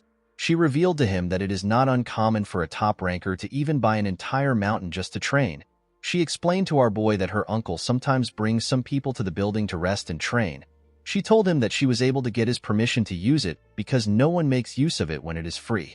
While she was talking, Saram noticed that Cheol Kong was looking around. She quickly asked Jaryong to tell her why that came with him. Our boy was offended when he heard this. He asked her to not call his friend that. Saram asked our boy to lower his voice. Our girl told Jaryong that she does not know why he brought Cheol Kong along. She revealed to Jaryong that the boy does not think of her as a classroom friend. Jaryong asked Saram if she has ever tried to talk to Cheol Kong. Our girl said that no one in the entire department talks to him. Everyone simply avoids him. According to Saram, Cheol Kong is famous for being picky and noble. While they were talking, Cheol Kong was looking at the different weights in the building. He was very happy to see the different sizes. Saram told our boy that Cheol Kong ignores even the best student in the department. She told him that it is basically impossible to talk to the boy. The moment she said this, Jaryong called out to the boy. He asked him to come closer. Our boy reminded the boy that he is not there for fun. Cheol Kong felt embarrassed when he heard this. Our boy told Cheol Kong that he can look at the weights later. Cheol Kong revealed to Jaryong that he was surprised to see the weight because it is a brand he has always wanted. Saram did not understand what she was seeing. The moment Jaryong heard what Cheol Kong said, he remembered what he told him in the car. Cheol Kong was surprised to hear that Saram was the one sponsoring our boy. Jaryong asked the boy if he is on bad terms with Saram. He told Cheol Kong that he does not need to come if he doesn't want to. The boy told Jaryong that he does not have any issues with our girl. He revealed to Jaryong that he does not have any friends at school. He told him that it will be hard to make friends with Saram since she is scary and pretty cool. Jaryong was shocked to hear this. He told Cheol Kong that they might be talking about different people. The boy assured Jaryong that our girl is quite impressive. Cheol Kong explained to our boy that he could tell that a lot of people hated Saram from first semester. Even then, our girl never bowed down to anyone in the school. She always had her head up. Jaryong was surprised to hear what Cheol Kong said. The boy told Jaryong that he does not know anything about Saram's grades, but she is a strong person internally. The scene shifts and we are taken back to the present. Jaryong told our girl and Cheol Kong that they can use this weekend to work together in a study group. Saram was surprised to hear this. She reminded Jaryong that he came to get ready for his practical exam. Our boy explained to our girl that the practical exam is basically about the habits and knowledge that he should know of. He reminded Saram that she told him that the practical exam is about analyzing and developing a plan. Our boy assured Saram that he understands why she wants to prepare for the practical. He explained to her that it is better they use this facility to train themselves. Jaryong told our girl that he was able to grow stronger than ever within last month. He told her that he faced really strong people and he has learnt things that he could never learn on his own. He explained to our girl and Cheol Kong that he wants to use this opportunity to train with them. He told them that they can teach each other skills and information they know. Our boy assured them that he will be helpful to them. Jaryong reminded the two that they are both outsiders in their school. Saram and Cheol Kong were deeply hurt by what our boy said. Our boy explained to them that when he gets into Warrior High and makes friends, he will also be sharing information with them.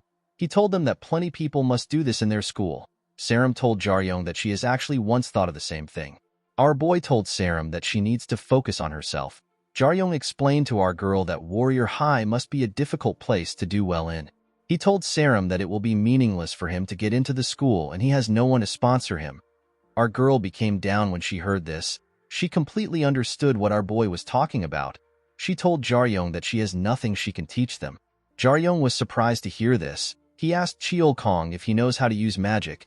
Cheol Kong told our boy that he is only taking the theory class. Jaryong revealed to the boy that Saram is quite good at magic. He told him that our girl is only poor at aiming. Saram was surprised to hear this. She told the boys that she only knows magic because she is a magic archer. Cheol Kong told our girl that he would like to learn how to use magic. From Saram's point of view, Cheol Kong looked like he was threatening her. She was horrified to hear what he said. However, to Cheol Kong, he spoke naturally. 15 minutes later, we see the group in the sparring room. Jaryong was surprised to see that Zeke even had training gear of different sizes. He asked Saram if he can take one home. Our girl asked him to do whatever he likes. Our girl thanked Jaryong for creating the study group. She explained to him that she never believed that she would be able to work in a group while attending school. She was more surprised to see that her group had Cheol Kong in it. Our boy assured Saram that Cheol Kong is not a scary person. Before he could talk more, he and Saram hear someone walk into the room. The person smiled when she saw our girl. She told Saram that she should have told her if she wanted to use the facility today. The person turns out to be Anisha. The girl had some students with her. Saram was shocked to see her cousin.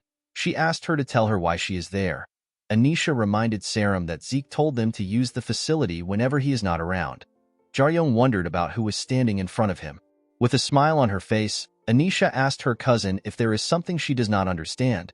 She asked Saram if she believes that Zeke will give her special treatment. Saram introduced her cousin to Jaryong. She told our boy that her cousin likes to act older even though they are the same age. With a smile on her face, Anisha greeted our boy. She told Jaryong that she never expected Saram to bring over a friend. The girl pointed to a boy next to her and introduced him as a second-year student. She told them that his name is Jang Sang-yong. Anisha told them that she was planning to invite a couple of her friends over so that they train with the senior and get to know each other. She explained to them that she came with some friends that came early. With a cold gaze in her eyes, Anisha told them that it will be better they go to a place that will be less crowded. She told them that things will be awkward if they go home once her friends arrive. Before our girl could respond, Jaryong cut in and told Anisha that they can work together. He revealed to her that they are planning to have a study session. He told her that their other friend is taking a call in another room. He asked her if they can work together. Sang-yong asked our boy if he is a first-year student in their school. He told Jaryong that he has never seen him before. Our boy introduced himself to the senior and told him that he is a first-year student in an ordinary high school. Anisha was surprised to hear this. Jaryong revealed to them that he is transferring to Warrior High. He told them that Saram offered to help him with the practical exam. He told them that there is a lot of things he does not know because he was busy doing other things. The other two students with Anisha were surprised to see that Jaryong was giving out a lot of information. They laughed at him. They believed that he is crazy. Sang-yong moved close to our boy. With a terrifying tone in his voice, he asked Jaryong to quickly get in the car before it is too late. Anisha smiled when she saw this. She believed that Jaryong behaved too desperate. Sang-yong explained to Jaryong that he does not know if he is lying, or if he is embarrassed that he is going to a normal high school. He told Jaryong that he cannot train with Warrior High students with just efforts. Our boy was about to respond to the senior. However, the idiot swung his hand at Jaryong. Our boy began to shake when this happened. He told the senior that the attack hurts. Sang-yong was shocked to hear this. He never had any intentions of seriously hurting Jaryong. Anisha and her friends were shocked to see what happened. Even if the person is not an adventurer, fighting outside a dungeon is a crime. It is an even bigger crime when the opponent is a normal human. Sang-yong was planning on punching the air. He wanted to stop before his attack touched Jaryong and cause a scene. He planned to do this to show our boy the difference between them. The senior took a careful look at his fist. He was certain that he accurately calculated the distance between himself and Jaryong. Sang-yong knew that our boy was supposed to pull himself back if he wanted to react to the attack. The senior wondered if Jaryong took the attack on purpose. He realized that our boy might have already seen through his intentions. While shaking on the ground, Jaryong told the senior that it is unfortunate that they cannot be on each other's good side.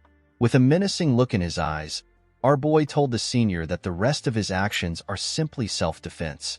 In the sparring room used by adventurers, there are cameras installed depending on the layout. The cameras are placed to ensure that the inside of the room was recorded without any blind spot. The adventurers can look at the recorded footage to analyze their movements. Saram knew that Jaryong got hit on purpose. Although she did not know why, she knew that our boy did this for a good reason. The camera saw Jaryong get punched without doing nothing. This fact has been recorded on camera. Sang-yong was surprised to hear our boy talk about self-defense. Jaryong told the senior that he is pretty introverted and shy. He explained to the senior that when something bad happens to him, he will keep on thinking about it. Sang-yong apologized to our boy for the punch. He asked Jaryong to stop overreacting over something that won't leave a mark. Our boy was surprised to hear this. He pointed at the senior and told Saram that he said that he is overreacting when he was the one who hit him. He asked our girl if he should just call the cops or report to Warrior High. Sang-yong asked Jaryong to stop. He asked our boy if he wants money or if he truly wants to train with them. Jaryong reminded the senior that anything he does will be considered self-defense. He explained to Sang-yong that he wants to also punch him. He told him that he will always be thinking about the punch if he doesn't do the same. Sang-yong was surprised to hear this. He wondered about why he had to meet such an insane bastard. He asked Jaryong to do whatever he wants. Our boy asked the senior if he is sure. Sang-yong told our boy that it is fine. The senior believed that this might be the easiest way to solve the issue. He assumed that Jaryong was a weakling going to a normal school. He was certain that our boy's punch won't have a lot of power to it. While he was thinking, Jaryong took a stance and clenched his fist. Our boy swung his hand at the idiot and ruined his face. Of course, this was just Sang-yong's imagination. The senior had immediately stepped back when he saw Jaryong's fist coming closer to him. Our boy told the senior that he acted differently from what he promised. The other boy, who was Anisha's friend, was surprised to see Sang-yong dodge the attack. He did not understand why the idiot did not just let himself get hit. From the perspective of others, Sang-yong dodged Jaryong's punch to play with him. However, from Sang-yong's perspective, he had no choice but to dodge the attack. The senior was certain that his imagination would have become reality if he did not dodge the attack. While releasing a small amount of his energy, Jaryong asked the senior if he never had any intentions of receiving his attack head-on. Anisha asked her senior to tell our boy the truth. She asked Sang-yong to tell our boy that it is excessive and emotional to pay him back with a punch. With a smile on her face, Anisha asked the senior to apologize and compensate Jaryong for his mistake. She explained to Jaryong that the fight is pointless because it is not a duel. As sweat dropped from his face, Sang-yong told Jaryong that Anisha is right. He told our boy that he can compensate him. Our boy told the senior that it is fine. Jaryong took a stance and asked the senior if he will rather just duel or continue fighting. The moment he said this, our boy rushed to attack him. Sang-yong was annoyed to see this. He could not believe that Jaryong would actually want to continue the fight. When our boy got close to the senior, he tried to punch Jaryong's head. Our boy easily dodged the attack. He clenched his fist and punched the senior in his face. Sang-yong was annoyed to see this. He knew that Jaryong's punch intentionally did not have any power behind it. Our boy's eyes was telling him that he could end the fight whenever he wants. This look was enough to destroy the pride of a warrior high student. Sang-yong began to attack Jaryong more aggressively. He attacked our boy several times, but Jaryong easily dodged the attacks. Sang-yong moved behind our boy and tried to attack him from his blind spot before his hand could touch Jaryong. Our boy turned around and used his fist to block the attack. The senior's hand bounced off our boy's hand. While his hand was in the air, Jaryong moved closer to the senior and took a stance. Instead of attacking Sang-yong mercilessly, our boy kicked him in his leg and let him fall to the ground. Anisha and her other friends were shocked to see this. The other boy in her group asked Sang-yong to stop joking around. He asked him if he lost on purpose. Jaryong asked Sang-yong if he really attends Warrior High. He explained to the senior that what he experienced is a lot different from what he thought. Our boy told Sang-yong that he wanted them to go all out without harming each other. Jaryong stretched out his hand to the senior and thanked him for playing along. He assured him that he has no ill intentions against him. Sang-yong turned his head away when he saw our boy's hand. Jaryong told the senior that he feels sorry about the conclusion. The reason why our boy fought with Sang-yong was because he believed that he was similar to Gaeun. Our boy wondered if he should have just left. Jaryong walked up to Saram and asked her to keep the recordings of what happened today. Our girl was surprised to hear this. She asked Jaryong to tell her what he intends to do with the recordings. Our boy asked Saram if she is stupid. He revealed to her that the recordings is actually for her. He told her that he wants her to watch it. Jaryong assured our girl that she will be able to see his movements clearly. He explained to her that he tried to limit his movements and move at a slower tempo. He told her that he is actually disappointed that Sang-yong was weaker than he expected. Saram was shocked to hear this. She could not believe that our boy fought in order to record it for her. Jaryong reminded our girl that they were the ones who picked a fight first. Saram asked our boy if there was any other reason why he fought. Jaryong asked Saram if Anisha is the bitch that keeps bothering her with pointless things. Our boy informed Saram that her cousin has no intentions of hiding her hatred for her. Jaryong explained to Saram that he does not know what her school life is like. He told her that Cheol Kong informed him that she does not bow down to others. He explained to our girl that he does not intend to stay still when someone behaves like that to him. Jaryong told Saram that he is not a prideful person. However, he does not intend to let others speak rudely to him. Our boy reminded Saram that although they have an agreement about Warrior High, he still has to protect his precious school life. He explained to her that it is not beneficial for them to be isolated by others. While Jaryong was talking, he hears someone scream. When our boy turned around, he saw Sang-yong coming closer to him. The senior was about to attack our boy. Anisha told her senior that she is disappointed in him. Before Sang-yong's fist could touch our boy, a huge red creature created with magic appeared in the air and grabbed him. The creature looked like a titan. Anisha was the one who conjured the creature. While holding her senior in the air, the girl told him that she did not expect much from him in the first place. She told him that she wanted him to at least maintain his composure as a senior. She told Sang-yong that he is bringing her down with him. Saram was terrified when she saw the creature. Even though the girl was far from her, it was still hard to breathe in her presence. Our girl noticed that her cousin does not still care about the usage of her mana. While our girl was thinking, she noticed that Jaryong was quiet. She asked our boy if something is wrong. Our boy was surprised to see what was happening to his body. He noticed that he could feel the mysterious power in his body. 3 weeks earlier, we see Jaryong open a box. The box was sent to him by the hospital. It contained Jaryong's things. Our boy was surprised to see how his clothes had turned to rags. He was a bit annoyed that he could no longer sell the Inkill's blood because it was broken. If a force puts the wearer of the necklace in danger, magic will spread throughout the body to absorb the force. This is the ability of the necklace. When Jaryong was attacked by the horned horror, he could tell that the necklace got activated in his pocket. This was the only reason why he was able to get out of the incident without any big injuries. However, our boy did not know how he got the mysterious power-up. He wondered if the ability was granted to him by the necklace. Jaryong believed that this was the most logical answer. He was certain that he did not have a secret power that he did not know about. Our boy believed that it makes sense that the item has another effect since it is worth 2.2 billion won. Jaryong was shocked when he thought of this. He could not believe that he just lost 2.2 billion. Presently, our boy took a look at his hand. He was certain that this was the same feeling he had last time. He could not comprehend how the power got activated. He was certain that he does not have Inkill's blood on him. While Jaryong was looking at his body, the bitch asked him to tell her how much her sister is paying him. She asked our boy to switch sides. She assured him that she will triple his pay if he changes sides. Saram was annoyed to hear this. She asked her cousin to stop playing around with other people. Anisha told our girl that she is not joking. She explained to Saram that she is simply giving a valid offer to a potential client.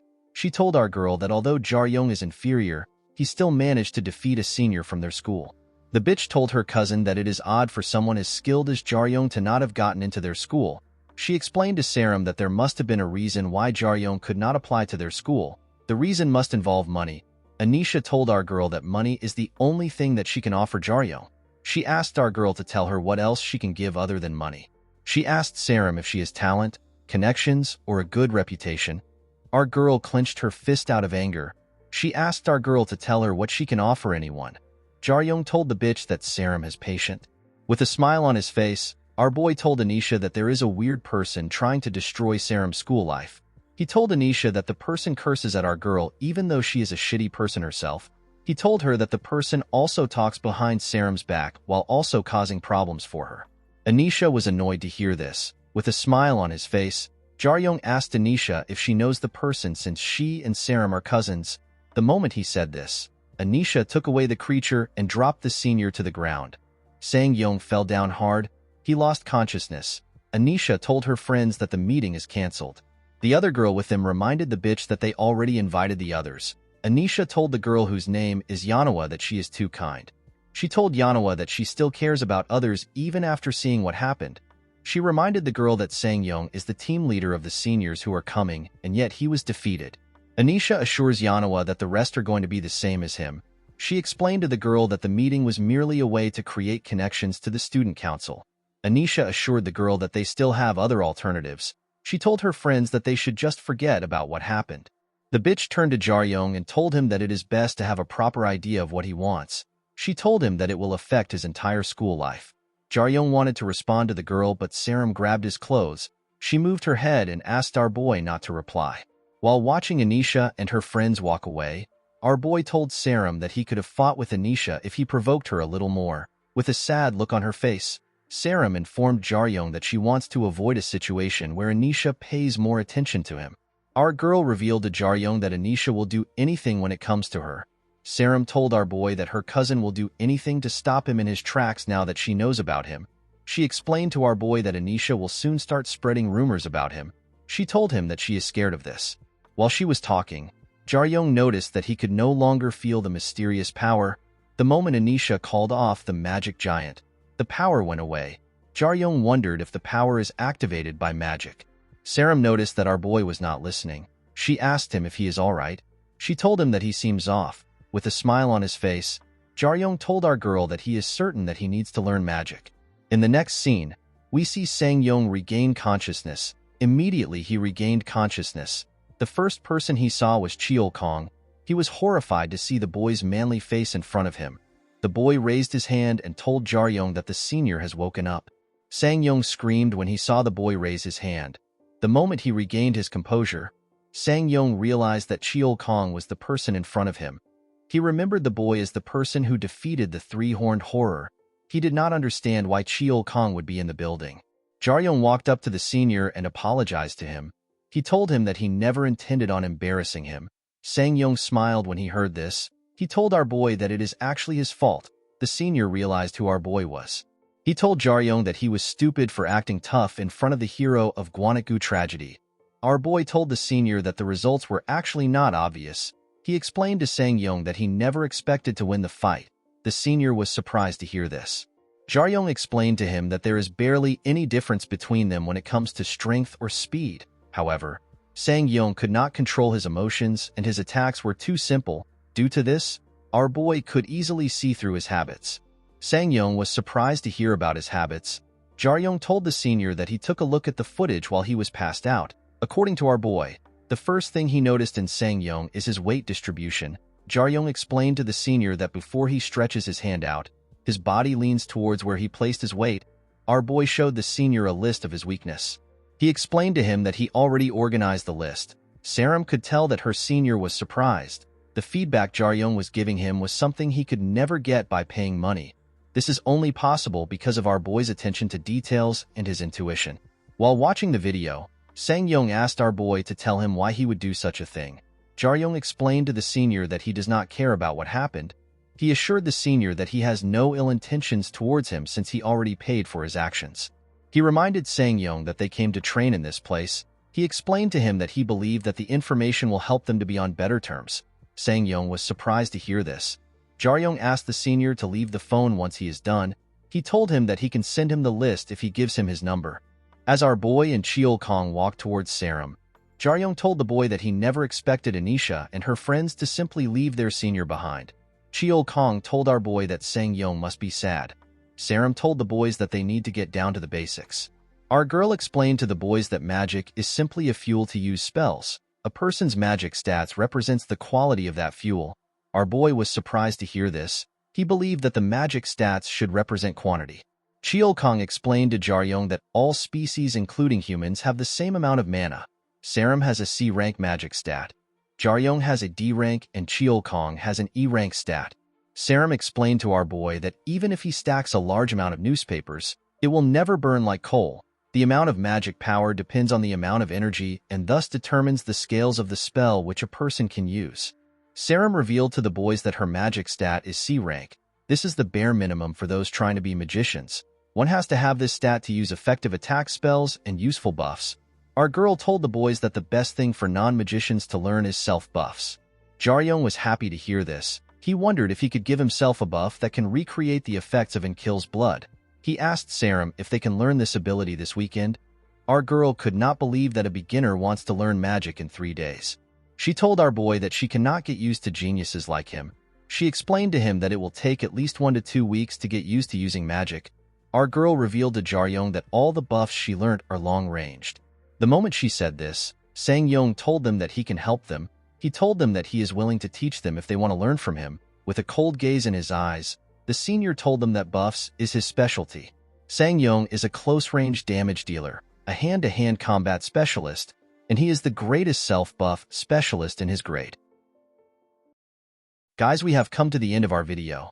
If you guys want more of this recap, let me know in the comments section. Don't forget to like and smash that subscribe button for more recaps. See you guys later.